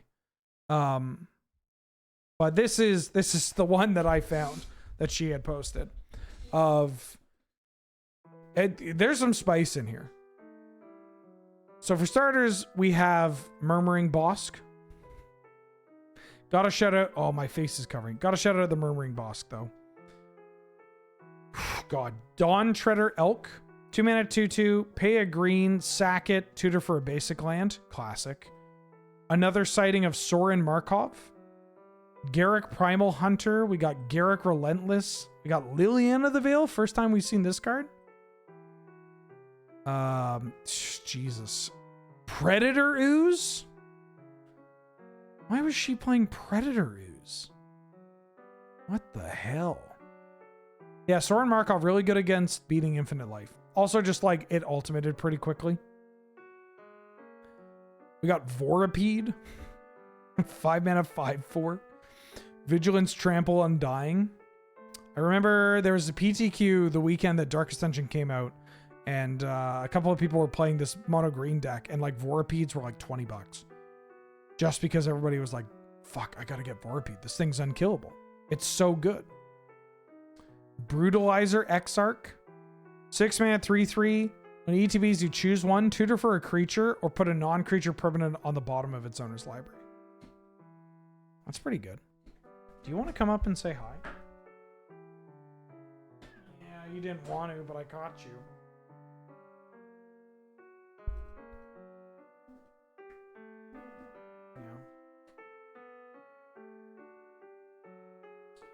Tribute to Hunger. This is one that was pretty popular back in the day.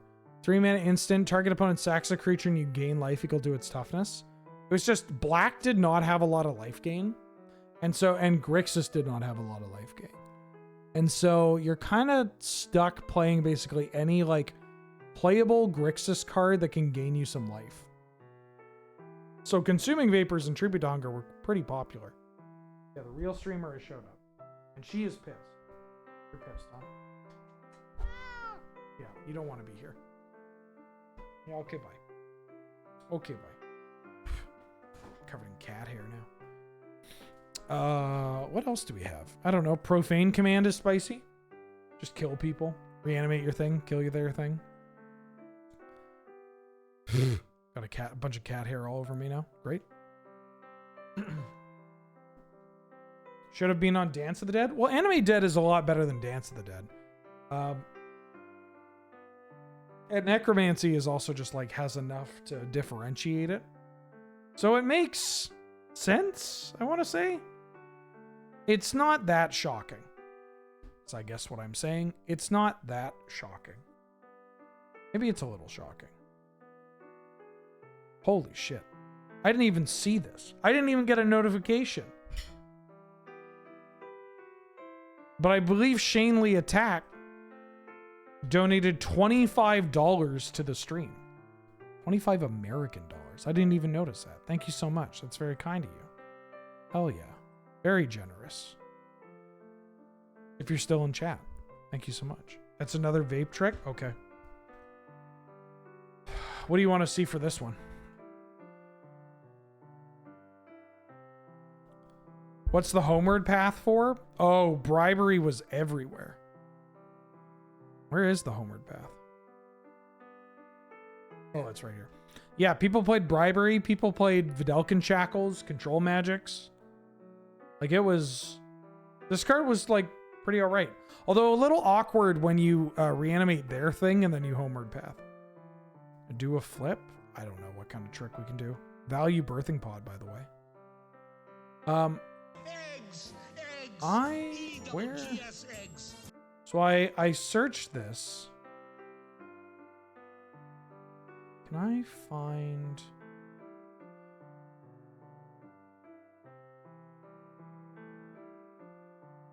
This is from 2013.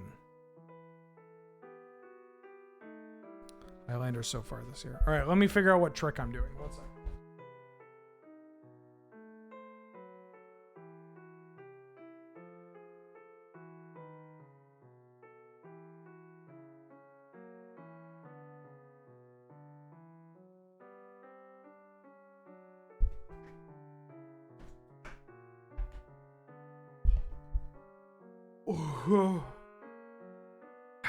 How was that? Is that good? One. Kiefer, I did the trick where I just blow all the smoke into my shirt and nobody clapped. He's busy. Another one. Garfield, welcome back for the 19th month. Renewing because I love bad cards. Thank you so much. Glad to have you. Good to see you. How you doing? How you been? Thank you so much for the support. And Bullseye gifted 5 subs to the community. Jesus Christ. The 50 McNasty, Cataclysmic Reverb, Autumn Gold, and Quatoria, as well as PH43. Thank you so much. That's very kind of you. Another one. I found this while trying to see if I could dredge up old top 8, or sorry, old Canlanders. Another one. Is that you or the cat? Gives me conniptions. Oh, I can give her medicine in a bit.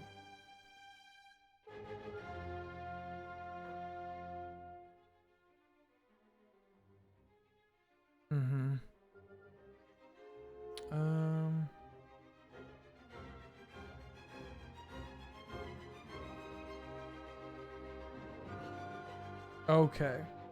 I'm trying to see if I have more stuff. Older stuff.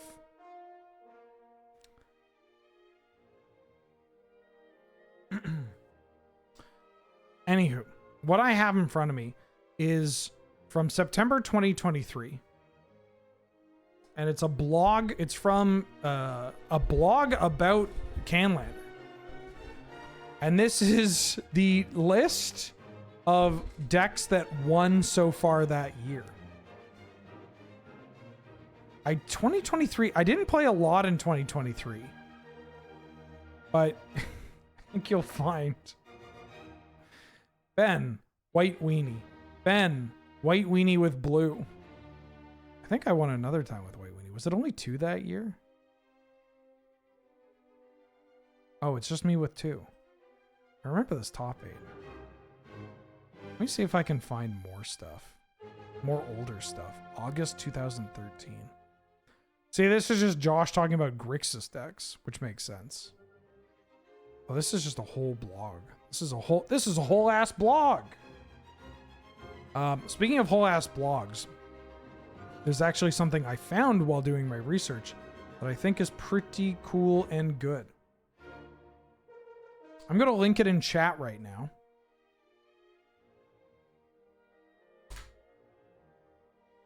So this is a blog that was an experiment started by a former Canlander counselor, as well as somebody whose deck list that we have actually seen across the stream, Nick. This was Nick doing 32 weeks of control. I believe this was started by somebody posting a Mardu control deck, or as they called it at the time, a Dega or Oros control deck. And Nick seeing this and going, that's interesting. I never thought about control being in those colors. And then they proceeded to play control, a different control deck every week across a different, yes, combination of colors. So they played a control deck based in every combination of colors there are in Magic the Gathering. And they recorded it. So if you want to look at 32 deck lists from 2012, which should actually have the points separated, it looks like, this is the place to go, and including tournament reports. So this is pretty interesting to read. Like, I don't know. Here's the Esper list. The points are Enlightened Tutor, Vampiric Tutor, Mystical Tutor, Soul Ring. You have the whole deck list here. And then you have the round 1 versus Nelson. You know, Nelson's running blue-red deck on the controlling end. My deck got to do its thing. I don't remember the details. 1-2-1. Oh, yeah, there was a colorless one. There 100% was colorless. I remember colorless. I'm trying to... Where's the... There are some wacky ones. 5-color... Oh, yeah, I forgot. And the last one he did was 5-color Battle of Wits. So this, if you want a 5-color Battle of Wits control list, here you go.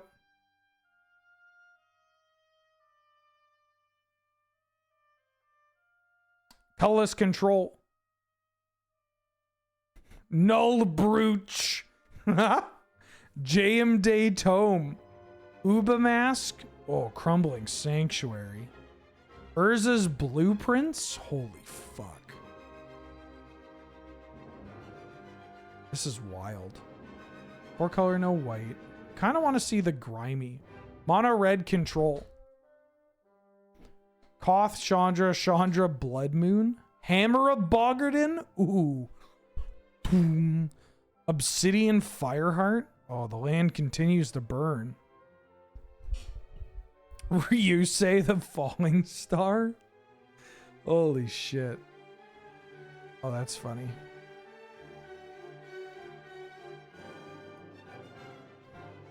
I'm just trying to see mono white. Oh yeah, big white. Extra planar lens. Oh yeah. Exile that snow-covered plains. Oh, Descendant of Kiyomaru.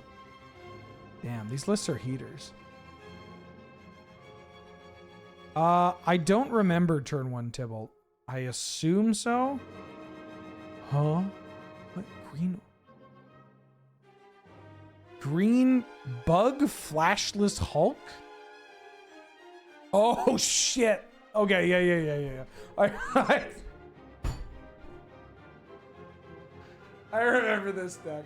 I remember this deck. Okay. So this deck was Sultai splashing white for exactly Academy Rector. It was Sultai Sandy B without Flash, and I had Omniscience package in here. I believe. I think this is that deck. What the fuck would Bug Flashless Hulk do? This is very funny and kind of surreal. Round 1 versus Bai. Sizzling Tandoor. This was a an Indian restaurant right next to Yellow Jacket. That very, very funnily, when they opened, they weren't doing like they were, you know, they opened up their business next to the old YJ and they weren't super popular. You know, they were struggling initially. But it was right next door and Magic players would just constantly go to get curry or butter chicken poutine. And it got to the point where like I got to know the owner a bit and he was so thankful for all these Magic players. He was like, you guys basically helped save the restaurant because nobody's going out to dinner on a Monday night. And then Monday nights ended up being like one of their bigger nights because just so many Magic players going over and getting poutine and getting curry and everything. Oh, it was great. Yeah. Haven't play tested against Sizzling Tandoor, so I was a little intimidated going in. Turns out I was facing a red-white butter chicken with naan. Game 1, the chicken was too hot and I almost burned myself. Spoon is no good here. Game 2, I tried a different strategy. Scooping up the sauce with the naan and blowing on it to cool it off. This was successful. Game 3, I scooped the remaining chicken and sauce onto the rice and ate it with the fork. I made short work of the leftover sauce with the last few bits of naan.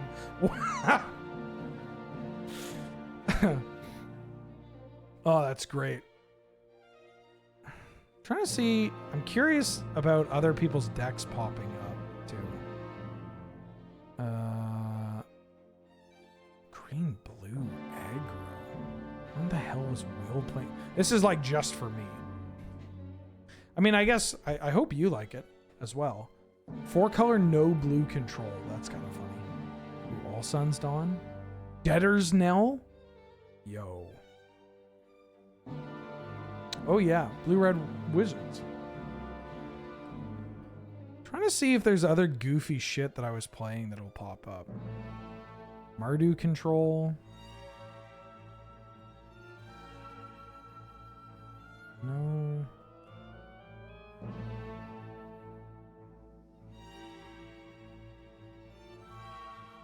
Dying to Nelson, the 2-2 bracket.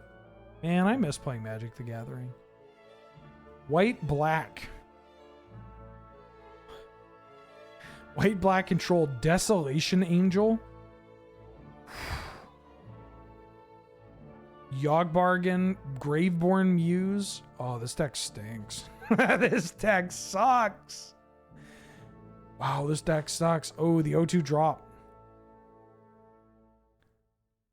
Graveborn Muse smells crazy. Damn, this project's really cool. Big fan of doing stuff like this. 4-color no red Enchantress control. Uh-huh. Cage of Hands. Yowza. Wheeler, in one of the matchup explanations, he mentions a signed copy of Hidetsugu's Second Right. Could I explain? Anytime Nelson killed somebody... Oh, fuck. Hold up. We got a Wheeler moment here. Anytime Nelson would kill somebody with Hidetsugu's Second Right, he'd ask them to sign it. Round 1 versus Ben W. 5-color Planeswalker artifacts. You know this is 5-color Cascade stacks. Game 1, Ben drops turn 4 Time Vault, Voltaic, Key Combo, and Ice Scoop. Game 2, Ben drops turn 4 Time Vault, Voltaic, Key Combo, and Ice Scoop. No hard feelings. I used to be a combo player. Smiley face. Ben and I then had a long conversation about my plans for Colorless Week and 5-color week.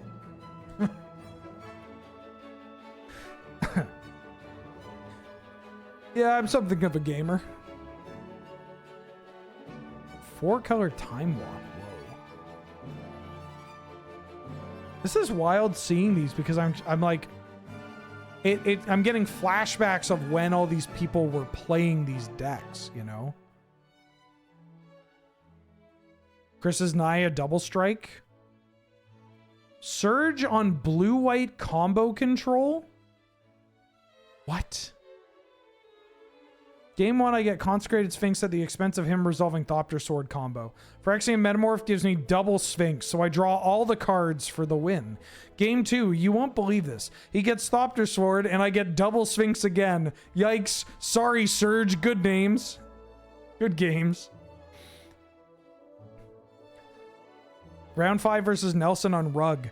Game 1, I whip out the Sphinx as usual, but Nelson drags it out. I drop to 5 before I can kill him with my big flyer plus manlands.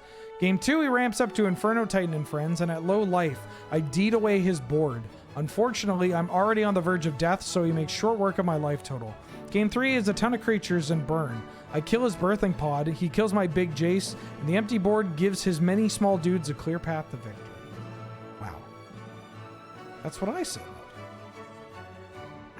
Hi. This fucking rules.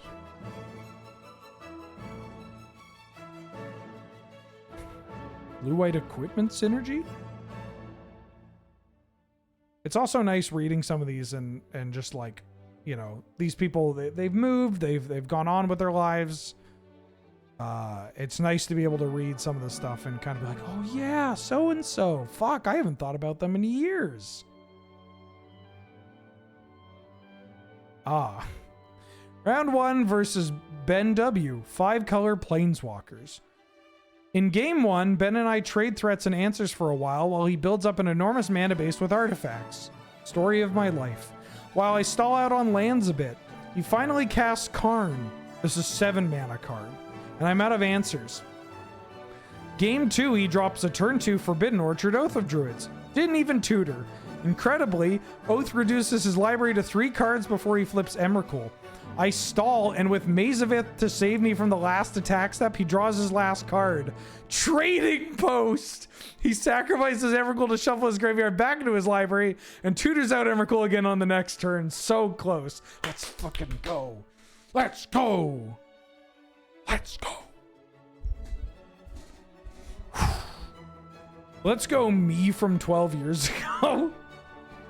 This fucking rules. Oh, that hell yeah. Also, just like, I don't know, reading this shit is just so nice. Verse Nelson on blue-red. Nelson drops an early Mind Shrieker. What do you mean an early Mind Shrieker? Like, I don't know. It's... Mind Shrieker is this magic card for people that don't know or aren't too familiar. It's a ghost bird. Not the best magic card in the world. Kind of a cool card though. Saw a bit of play.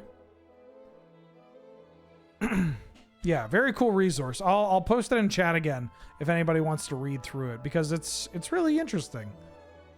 This is the kind of thing that you don't hear about people doing as much anymore. I mean, I guess they do it, but they do it for content purposes. And like, I don't know if a blog like this constitutes as content, but it's very interesting. It's very interesting.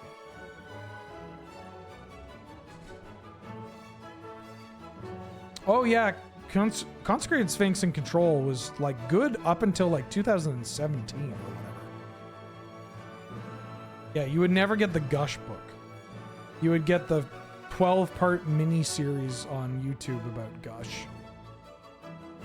Just some real boomer shit.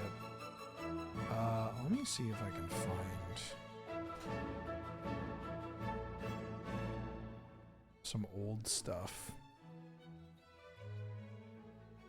Ooh. Is there a comment? No, I found a post from 2014 where I won with Hoof. Oh, shit. I found one from... what's this here? I found one from Surge. Attention, Mr. Benjamin Wheeler.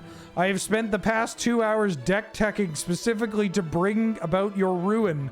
If we meet in the finals again, I will destroy your face and then replace your face with tears. Your tears. How will you be crying with no face? I don't know, but I digress. I kicked this man's ass up and down the block. Wasn't even close. Some things never change. 10 years ago, huh? Oh, fuck, there's another one. Hold on. All right, hold on. I hereby declare arch frenemy status against Benjamin Wheeler. Ben has crushed my dreams for the last time, beating me at the top table for the 5th time in a row. It's time for the wheels to come off. I'm putting out a bounty. The first person to beat No Wheels gets a milkshake. Doesn't matter which round, just make the record X and 1 and the milkshake is yours. And then I fucking won the tournament. I just won that tourney. Nope.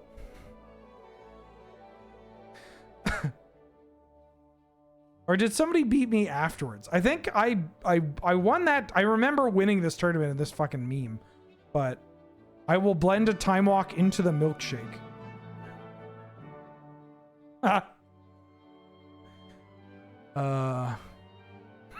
Jesus Christ, how many of these are there? This Lord of Cinder. Reminder, first person to beat Ben Wheeler gets a milkshake. This is in February. The last one was from January. Did anyone get a milkshake? Oh, Jeremy beat me? Well, I guess, you know, sometimes. You gotta let him win a bit. Johnny Hot Sauce, welcome back for the 2nd month. Glad to have you. Good to see you. How you doing? How you been? Thank you so much for all the support. Glad to have you. Good to see you. There's a post from you on here, Kiefer. You said, update. Spencer is banned from Yellow Jacket for wearing his hat inside out at a tournament.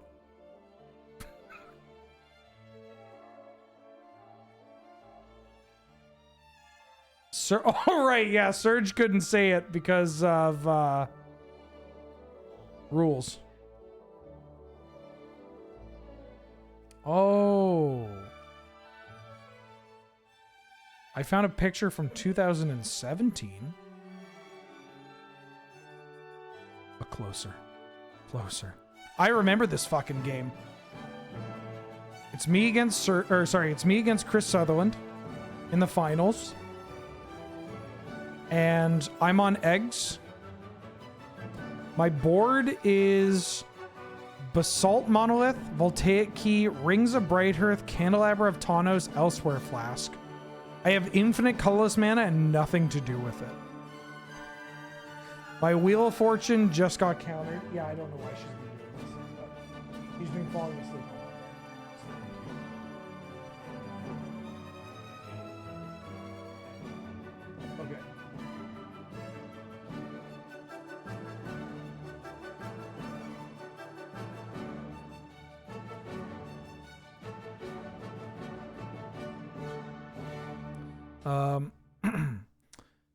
What's my record against him? I think lifetime against Surge, I'm probably 90%.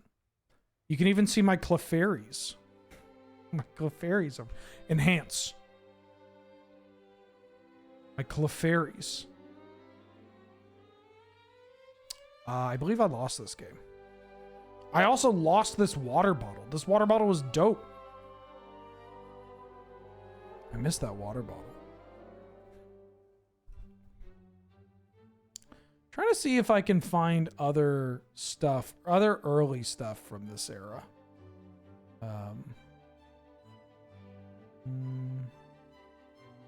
I mean, I could probably find some older ones. Fuck, another bounty? I will not be there to play tonight. However, I will be honoring the bounty I placed on Benjamin Wheeler. Bonus points if you collect Wheeler's tears. You can add them to your milkshake. I heard they have mystical powers. That fucker won again. Well.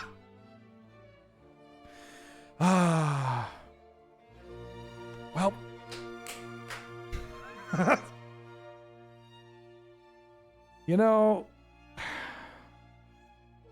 there's something sad about being here and, you know, sitting around with my my little happy birthday hat, looking back on the times that I used to win at Magic events.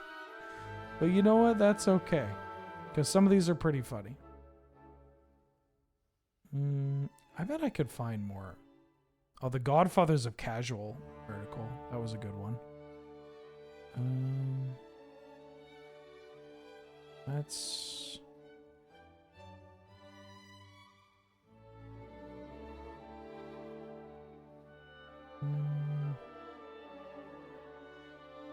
Orb attacks? I bet I could probably find... Holy shit. Dak Faden's $40? That's so much money.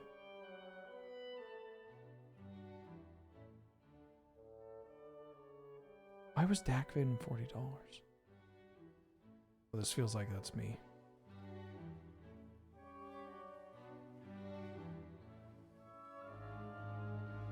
Oh, it's not me. I don't know. I'm trying to find more resources, more stuff that we could look at from this era. Maybe I can find a mono white aggro deck.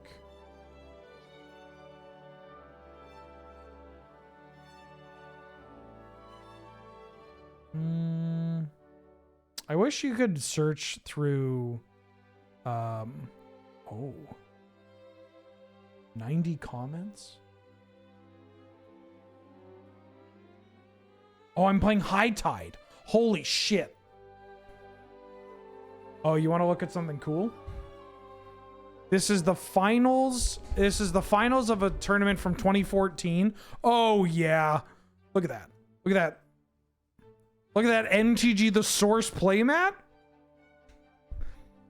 MTG The Source playmat. Ooh, I got the candle in hand. I remember that shirt. It was a nice shirt. Oh, yeah. So this is me. I'm just gonna read the tournament report here. That's a big fucking Dasani bottle. So this is me. Hi, I'm Ben. This is Alistair. I don't remember what Alistair was playing here. Probably 4-color control.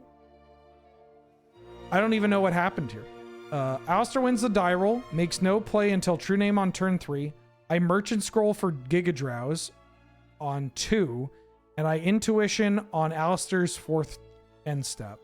I get High Tide, Noxious Revival, and Snapcaster Mage. Snapcaster goes to hand. On turn 4, I Vendilion Clique and target myself, and I put Brain Geyser to the bottom. On turn 5, Alistair duresses me, revealing Snapcaster, Cloud of Fairies, Blue Sun Zenith, Meditate, Giga Drowse, and Candle.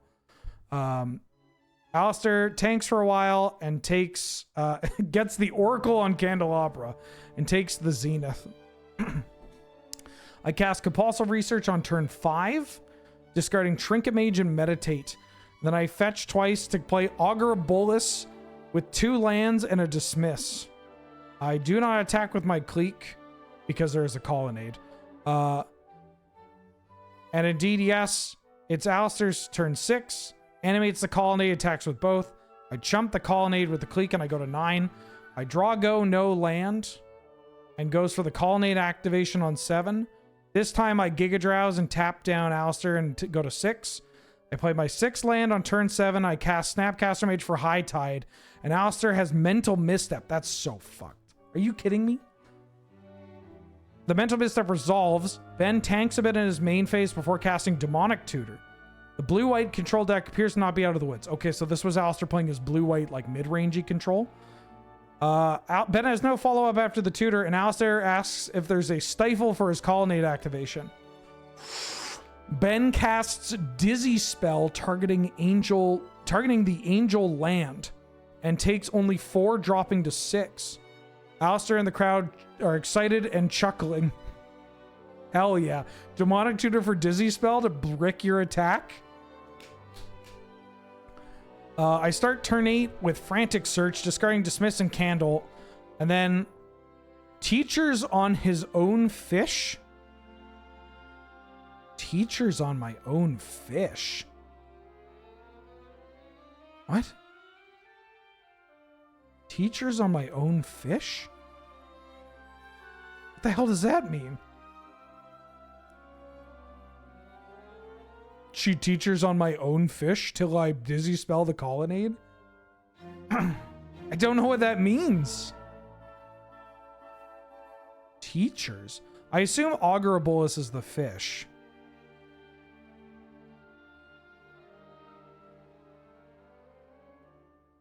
I don't know. We'll find out. Teachers on my own fish, then time spiral, and it resolves. Alistair expresses remorse for not swordsing the fish. What is teacher? No, it's not mystical teaching. Teacher? Why would you swords? I don't know. I genuinely don't know. Alistair expresses remorse for not swordsing the fish. Ben continues his main with impulse, resolves. Alistair has 3 untapped lands. Seer Visions double bottom past the turn. Alistair brainstorms end of turn, then fetches to 17. I have no answer for the next combat, and Alistair kills me in game 1. Game 2, I'm on the play. Alistair leads with a turn 1 Library of Alexandria. I EOT peak and I see Day of Judgment, Opportunity, Mana Drain, Signet, 3 lands. I turn 2 Serum Visions and a second land. I opt to turn 2. Alistair opts to turn 2 Signet rather than draw off Library. Wheeler responds with Trinket Mage for top. Oh no. Oh no. Alistair turn 3 draw go, then turn 4 Wheeler swings in with Trinket Mage beatdown. No Sensei's top, Wheeler leaves up 4 and passes. EOT Alistair casts Factor Fiction, drawing Supreme Verdict, 2 lands, and loses Colonnade and Plains. End of Alistair's turn, Wheeler casts Forbidden Alchemy, pitching Condescend and a Meditate. What? That's not how that card works. My turn 5, I attack and play top, and I crack a Snap Without Looking, and I peek at the top 3, and I tap out for Augur of Bolus, revealing a Giga Drowse. Alistair has a full mint and goes into the Think Tank. Taps out for Mind Twist for 5. Wheeler draws off top and it resolves, hitting Treachery, Rewind, Giga Drowse, Time Spiral, Watery Grave. What? You are blue-white. Where's this Mind Twist coming from? Wheeler calmly responds on his turn by swinging for 3, bringing Alistair down to 13, and casting Predict for Impulse. Not bad. Alistair casts Day of Judgment to clear out my critters and passes. I draw go, but Alistair EOT Vendilion Cliques. I respond with a Factor Fiction, leaving up 2. Wheeler's Foff draws Repulse and Yogwill, discards Peregrine Drake and 2 islands, and V-Clique takes the Yogwill. Clique hits me down to 15. Careful consideration on my main phase runs into the mana drain. In Alistair's main phase with 4 extra mana casts Opportunity. Drowning in cards, Alistair attacks Wheeler down to 12 and then casts Demonic Tutor for him to Torak, casting it immediately. I top and then draw off top. Him hits Island and Repulse and passes to me. I draw for my turn. Alistair is back on the beatdown. Oh no, draw go from me. Alistair's back on the beatdown, puts me down to 9. Cracks Cephalid Coliseum, discarding 2 wraths and passes. I draw back and pass. End of my turn, Alistair casts Esper Charm and makes me discard 2 cards. Hits a Personal Tutor and Git Probe. I'm down to 2 cards in hand and 6 life. Alistair draws 3 with Compulsive Research, and then casts Stoneforge to try and win next game, leaving 3 up. I pass. Alistair on his turn activates Stoneforge with 5 up to equip Batterskull. I try a last-ditch effort to turn about targeting Alistair, and it's countered. This is so fucked. Oh, it's a best of 5? What event was this? Was this must have been like a Staples. This must have been like winning for a dual land. On to game 3 of this epic best of 5. Wheeler starts with Island Go. Alistair leads with Urborg Duress. Oh Jesus, it's a best of 5. Wait, what is this?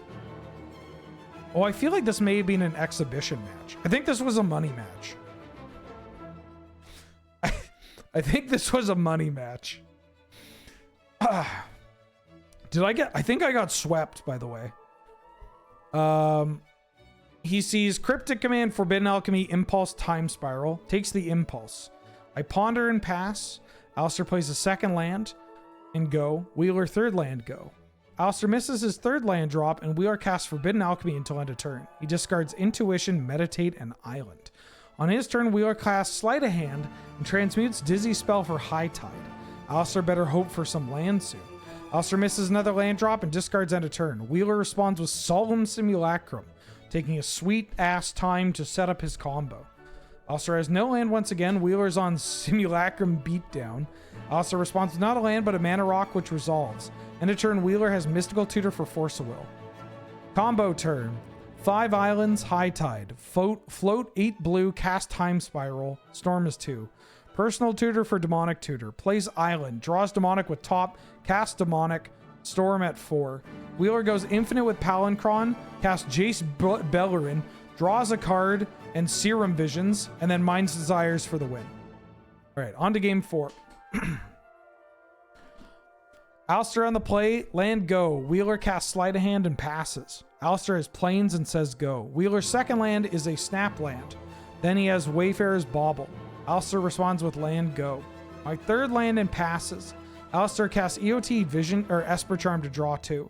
On his turn, he lays a land and suspends Ancestral Vision. I cast a Vendilion Clique, but it's countered. And then there's a picture. Why is there a picture here? What does this do? Please don't take me back to... Okay. On Wheeler's turn, he has Demonic Tutor land. Alistair responds with just a land. Wheeler EOT Baubles. Both have 5 land. Wheeler casts Main Phase Brainstorm. Transmutes Dizzy Spell for High Tide. Draw go for both. Alistair has an EOT Opportunity. On his turn, Alistair has Thoughtseize. Wheeler Counterspell. Alistair tries to Vendilion Clique. This one resolves. It reveals Time Spiral, Giga Drowse, High Tide, Turnabout. He takes the Time Spiral. Wheeler has Main Phase, Compulsive Research, and Pass.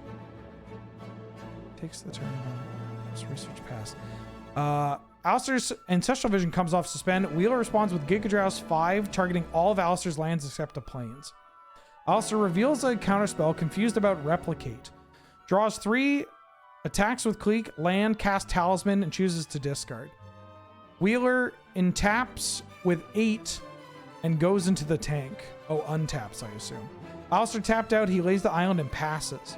Before Alistair can attack on his turn, Wheeler casts Turnabout. That's not a good thing. Why would you do that? Hoping to tap all of Alistair's permanents.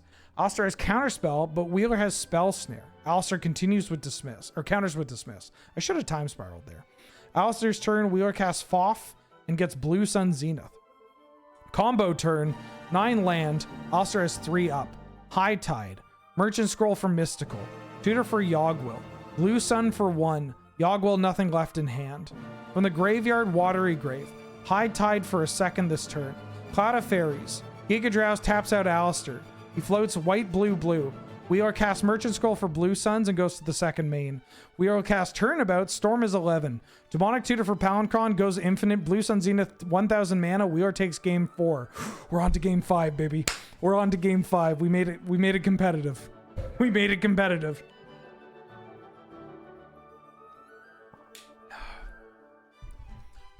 Game 5, Alistair's on the play again. We decided to postpone the beginning of the Highlander tournament so these powerful... Yeah, okay, this was 100% a money match. This was a best of 5 money match before the event. And they literally postponed the tournament to watch the finals. Alistair leads Tundra, Go, and Ben probes for life and casts Sleight of Hand. Alistair, turn 2, Stoneforge. Ben transmutes Dizzy Spell. Alistair misses land drops. Alistair makes Jace Bellerin. Ben personal tutors for Time Spiral. Alistair misses and lands again, casts Vendilion Clique. I missed a bunch of stuff because I am... This is Nelson, by the way. It's swapped over from Nick P to Nelson. Hold it. Okay, hold on. Alistair makes Jace Bellerin. Ben personal tutors for Time Spiral. Alistair misses and lands again. Cast Vendilion Clique. I miss a bunch of stuff because I am also playing Highlander. Alistair resolves a duress taking Time Spiral. Ben resolves Factor Fiction taking Jace Bellerin and Frantic Search. Ben has 7 islands in hand and Alistair still has 3 lands. No one is doing anything important. Ben's peak reveals an unsurprising 7 spells from Alistair. Alistair finds 2 more lands and Ben doesn't seem to have him dead immediately. I meanwhile am getting crushed by Adam's Academy deck. Then the store got too busy. Awkward. Nothing is happening in this match. True Name is back for Alistair, but Ben has a ton of gas in hand. True Name is beating down. Ben has many lands and Alistair has Consecrated Sphinx. Mind's Desire finds nothing and Alistair takes the match. Congrats. Sounds like I bricked on a Mind's Desire.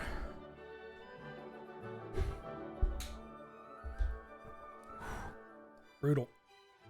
Brutal. Well, what are you going to do? Well, what are you going to do?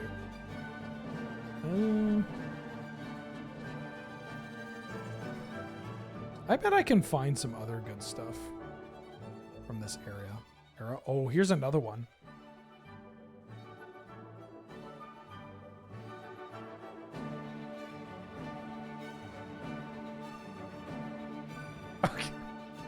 Okay.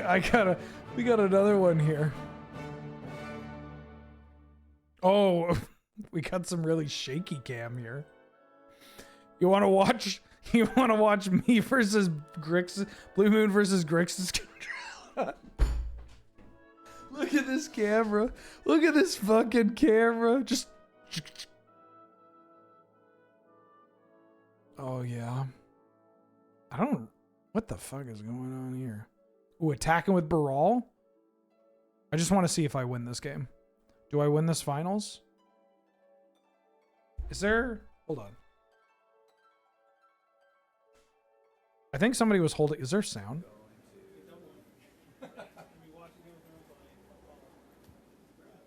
Oh, there's an old phone number there.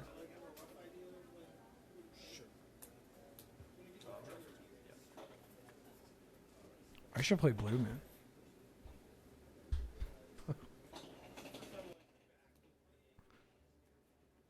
Yeah. It's so hard to tell. I just want to see if I win this game. I assume I do. Chandra on the stack. Tries to get countered. I spell snare the Chandra.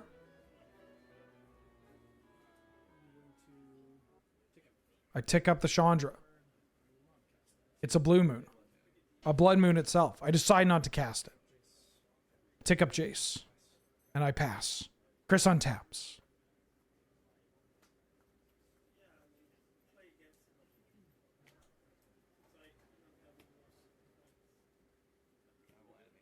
Chris animates Wandering Fumarole.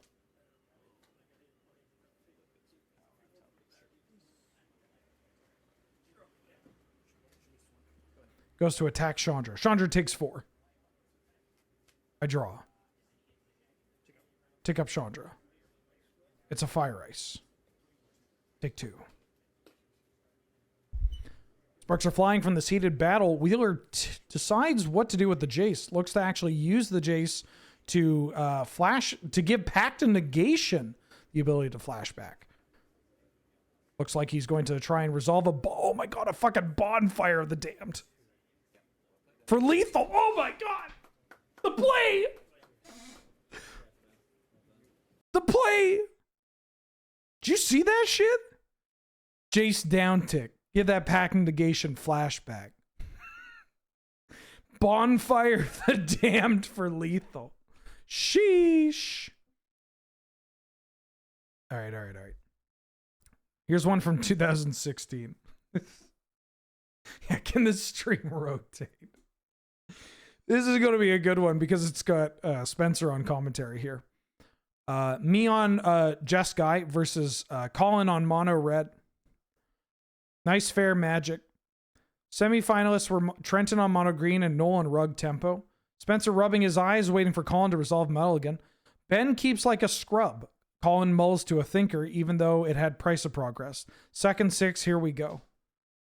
Our own level 0.5 presiding. Spencer looks across the table longingly at Trenton while Colin mulls to 5.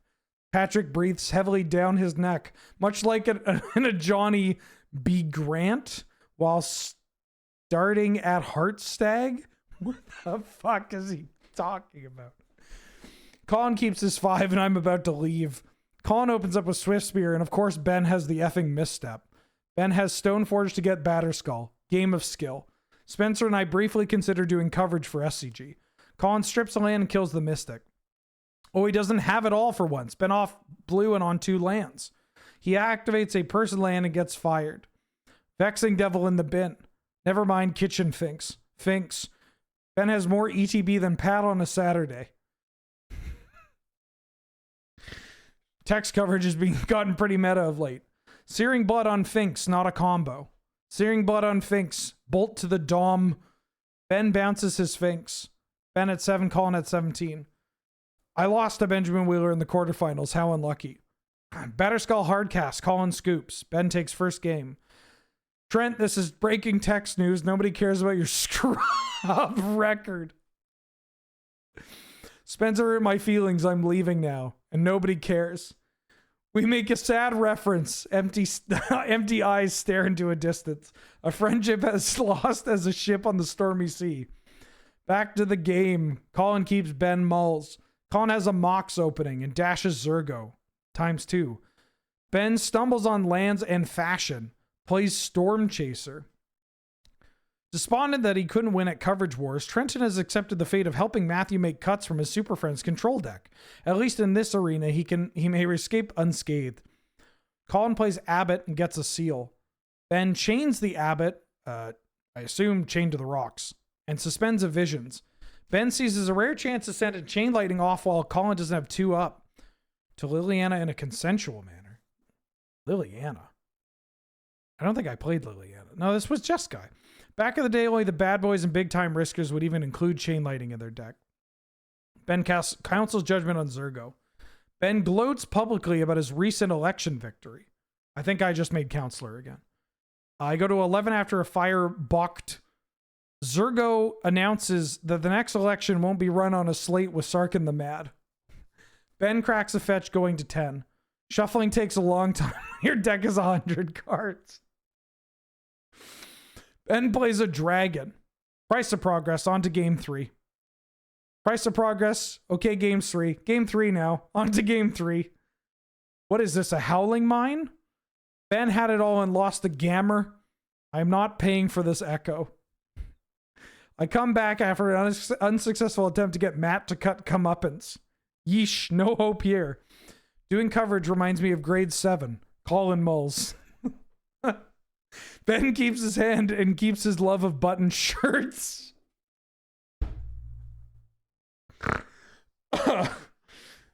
Matt's playing 13 basics. Hates losing to back to basics. All right, I'm horrified. Colin keeps 6, tanks on Scry. Colin keeps tanking on Scry. I played 1 basic in my deck this one time. Colin plays Lightning Seeker. Shuffles his deck. Spencer grimaces. Trent literally looks like Vexing Devil. It reminds me of McDonald's. Colin plays Factory and Kelvin Marauders. Spell snared. Spencer's imitating a dying horse. Never mind, he's just laughing. I'm getting it from all angles. Just like Colin after Ben resolves Brimaz.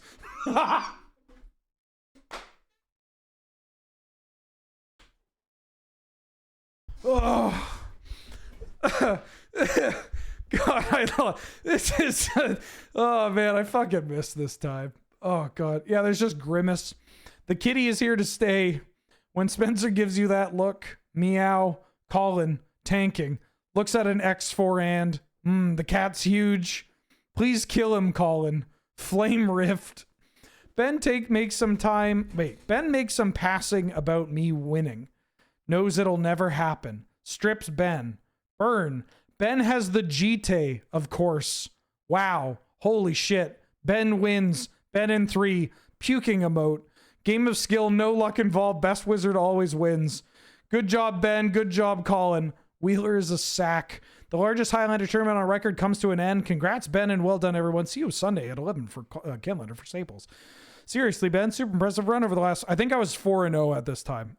Oh, yeah, I remember this. Okay, so I had won the past 4 tournaments, and then I win this Sunday's event as well. This is when I went like 9-0 or whatever. Some disgusting amount of number. I'm with Jeskai and War Leaders Helix. Greets from Europe. This tournament, I think this was the tournament that had like 55 people.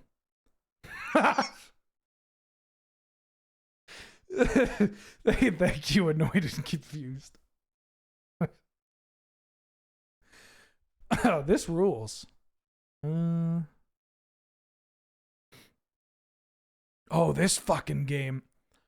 This one, okay. I've talked about this game before.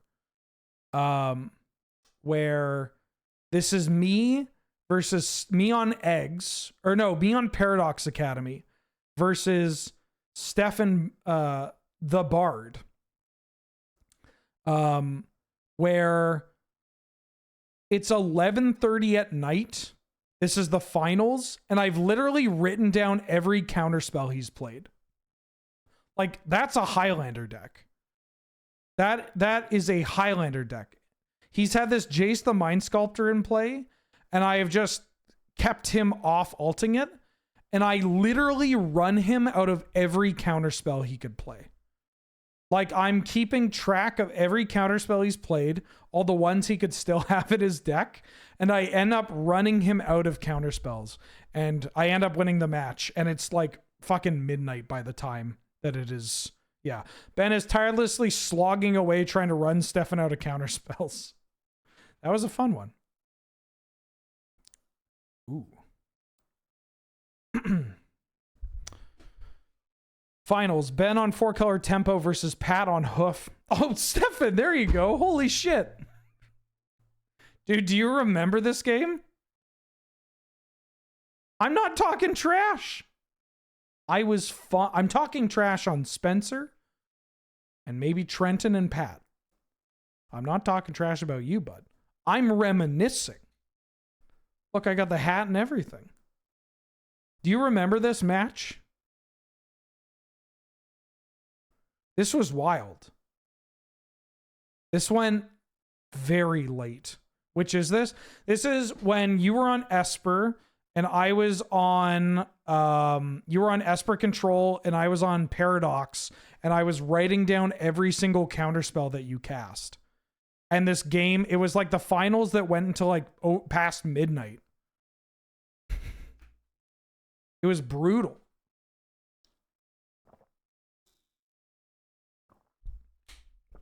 It was a fun one though.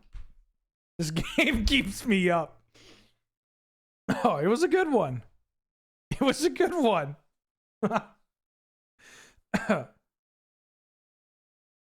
me tell you. I mean, you did keep brainstorming.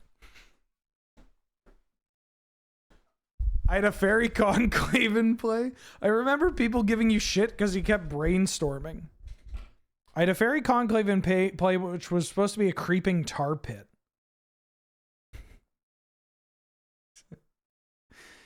The brainstorm was to put a bonfire on top. Oh, shit. One-off lethal?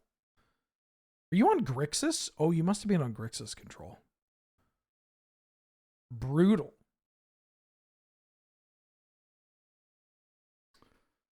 Four-color tempo versus Pat on hoof.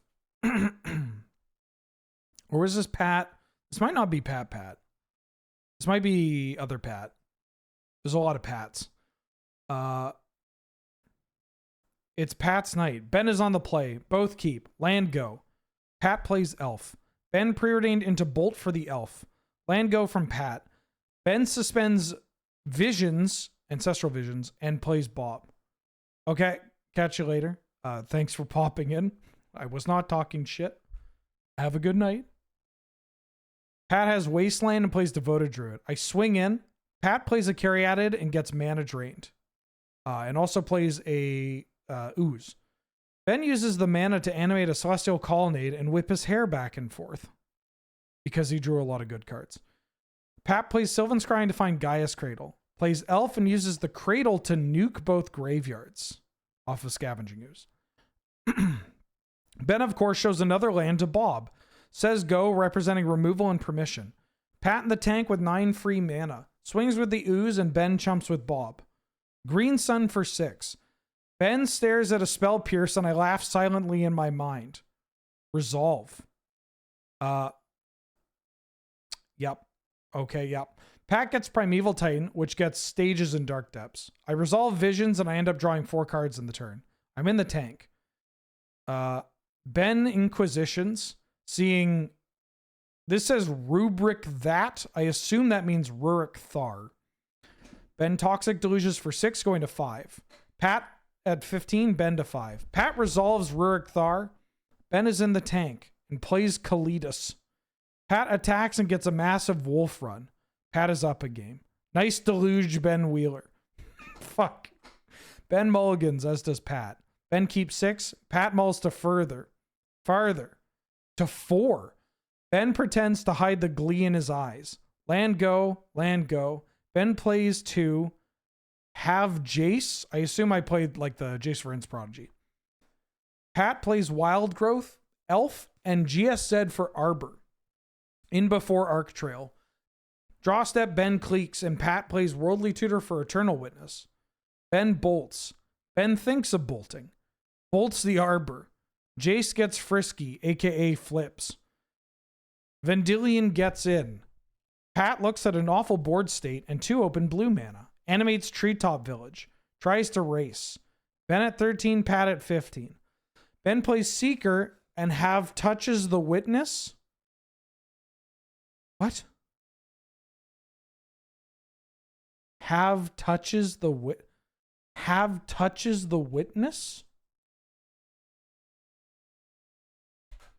The hell is have touches the Witness?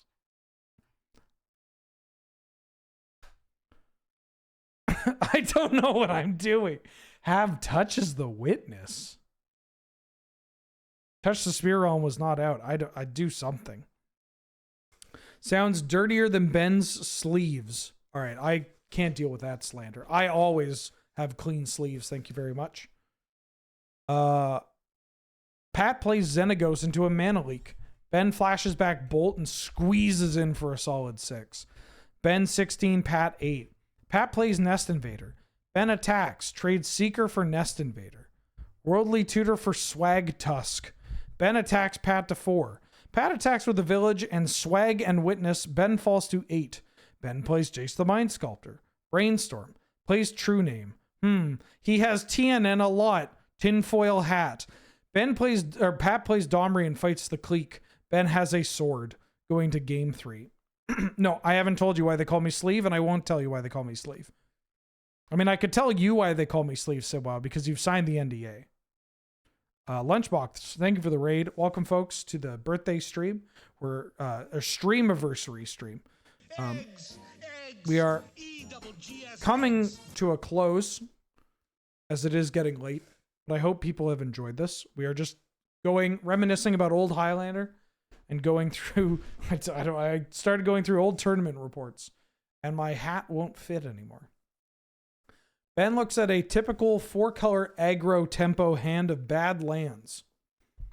Pat keeps. Lunchbox, thank you for the 30th month as well. Happy streamiversary. And a merry streamiversary to you too. Thank you so much for the support. It's a long ass time. I hope you're doing well. Hey Ben, been listening to your podcast, Shivam. So I'm at Command Fest San Francisco today. I'm in the middle of a second Champions of Kamigawa episode, and I'm happy to say my favorite match cards, Sensei's Divining Top. Happy streamiversary. Well, thank you for the kind work, Kenosuke. I also enjoy a Sensei's Divining Top. So much that it is embedded in my skin. Love it. Love it to bits. Pat keeps. After that near win on 4 cards, Pat is sitting pretty. I literally say Ben will probably mull to 5 to even it out. He mulls. Ben mulligans, and he keeps. Tap land, go. Pat has the bird. 2 lands for Ben. Pat has 2 elves and 2 lands. Treetop pass. Ben misses his 3rd land. Pat says balls. Pat fires off a 6-mana Garruk and draws a wall. Ben gets 3rd land and cancels judgment for the Garruk. Pat pays 2 life for a land, counts. Green Suns for 6, gets a prime time. The song Journey plays in the background. Prime time gets Depths combo. Ben has Mantis Rider, powerful magic card usually. Pat swings with the Titan, gets Cradle and Wolf Run. Seems good. Taps mana and makes a carry at it and a Mystic. Ben treasure cruises and extends his hand, and Pat wins. Fuck. He entered the tournament a boy and exited a man. This is so messed up. Oh, it was Pat James. I want to point out that Ben Wheeler is on the hottest streak of his Magic life right now. Even in defeat, his record is insane. When was this? March? Yeah, this, I was like, you could not, I mean, you could defeat me as you could see, but yeah, I was ripping shit up. Oh, look, it's Baby Wheeler. I mean, not Baby Wheeler, 2017. What am I doing? I guess. I think I'm doing an exaggerated wink. I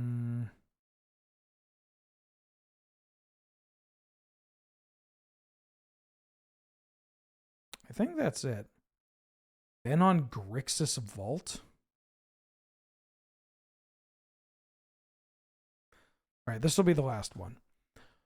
Text coverage for the finals. Ben on Grixis Vault versus Nelly on Blue Hoof. Shuffling up. For some reason, they seem to be talking about standard. Ben is now pile shuffling for maximum text coverage anticipation. Nelson spews a magic card face down. Flailing, then flips it face up and has to shuffle. Ben won the roll. I loo round 3 because I punted. Into looing into Surge round 4. Wait, wrong chat.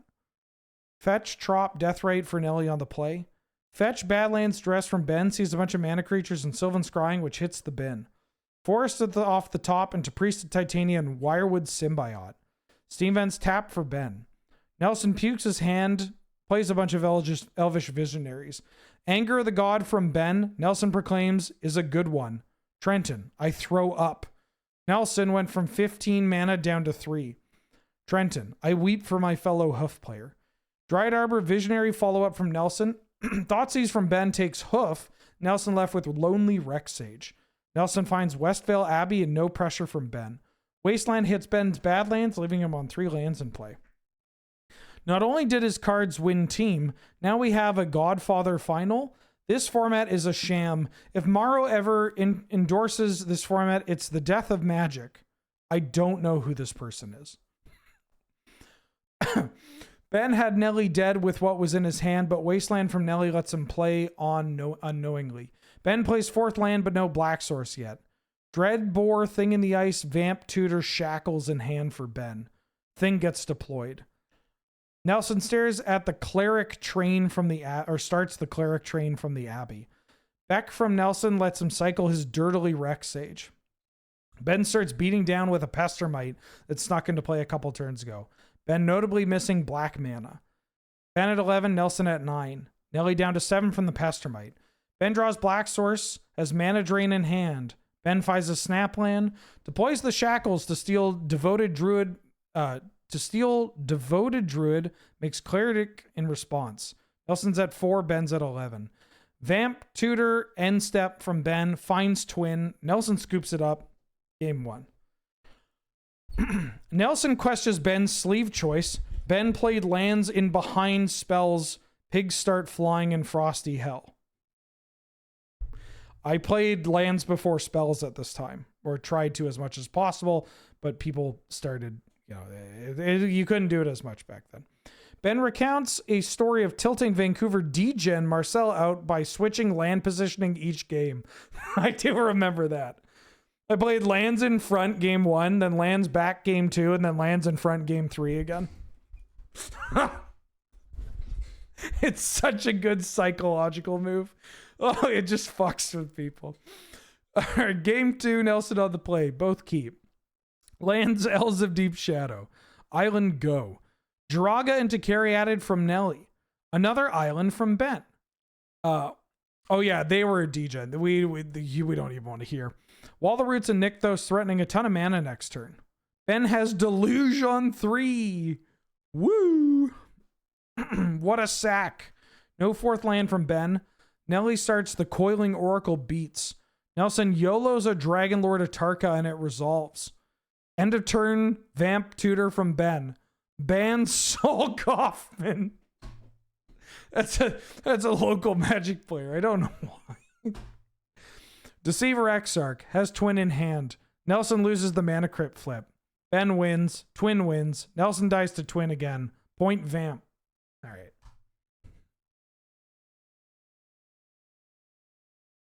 What the fuck is this? April Decklist thread. Another victory for me. Thanks to Ben Wheeler for being out of town. All right, maybe one more.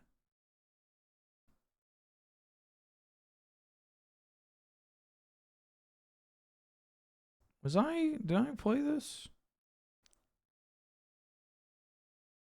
Oh no, this might just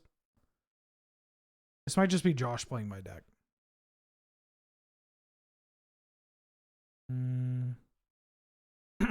Ooh. I like that shirt.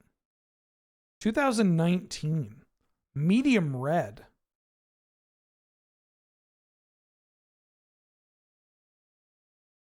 Oh, this is when I played Connor, right? I remember that.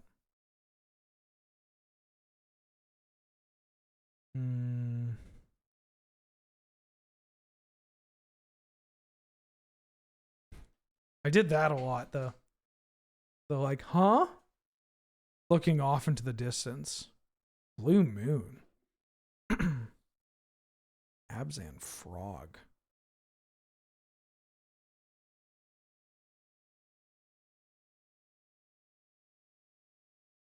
There's got to be another good one. Here's the grudge match.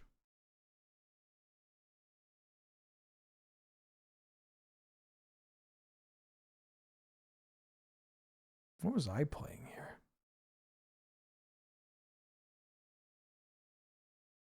Is this Sealed League? Oh, I must be playing Sealed League. God, I was tiny. Or no, this was Muscle Era. This was around the Muscle Era. Why, is that our very own Reverend Jake Nash? All right, I think we might be out. Ooh. Eventual winner Ben Wheeler. I don't remember that. I'm trying to find one more. There's bound to be another one in here. Mac versus Robin. That'd be a good one.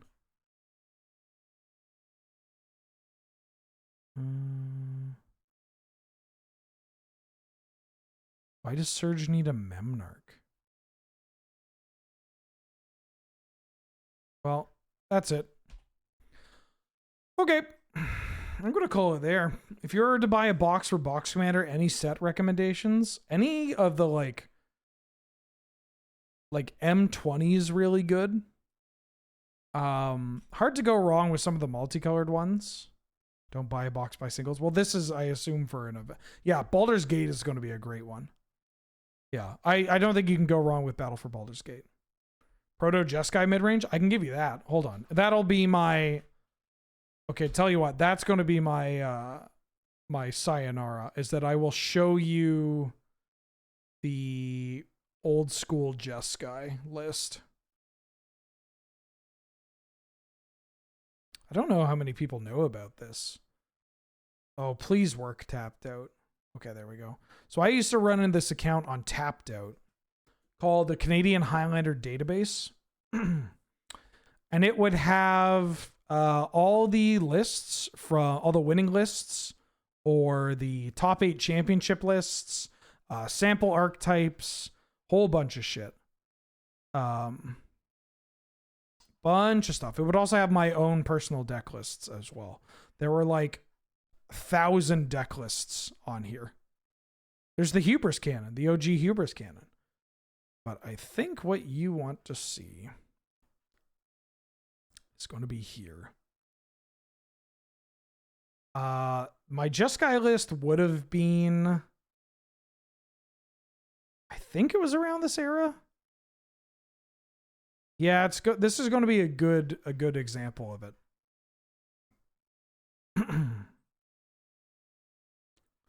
Is this me? Oh, that's Josh. So this was after I had started playing. Because that's March. Do we not have... Oh, it's got very weird... Why is it organized like that? That's later in the year, which means... Oh, because it's when it was added. I see. Is this it? This is going to be it. Yeah. Look at this shit. So this was 10 point. This will be the last thing that I'll share. Because people like this. This is 10 point Highlander. My points are Time Walk, Mox Sapphire, Stoneforge Mystic, Treasure Cruise, True Name Nemesis. This is my Just Guy midrange list. A Johnny Vengeance, Dak Faden, Elspeth Knight Errant, Gideon Ally of Zendikar, Jace and Sarkhan. We got a Sophie, we got a Feast and Famine, we got Batterskull. Look at these creatures. Idiot Bird, Brimaz, Geist the Saint Traft, Goblin Rabblemaster, Lavamancer, JVP, Lightning Angel, my beloved. God, I fucking love this card. Mantis Rider, Monastery Mentor, Swift Spear, Seeker of the Way. This was the tech. Actually, the real tech was this bad boy. Soulfire Grandmaster. Really good with Lightning Bolt. Really good with Psionic Blast. Good with Time Walk, too. Stoneforge, Stormbreath Dragon, Storm Chaser Mage, Thunderbreak Regent, Thundermaw Hellkite, True Name Vendilion Clique Pyromancer. Then all the best burn spells that you can find. Yeah, this was like early Just Guy. This may have been like one of the first versions, I want to say. But like, look at this tear. Because Grixis control list might actually be me. Hold up. No, it's Chris. It's like, ya boy.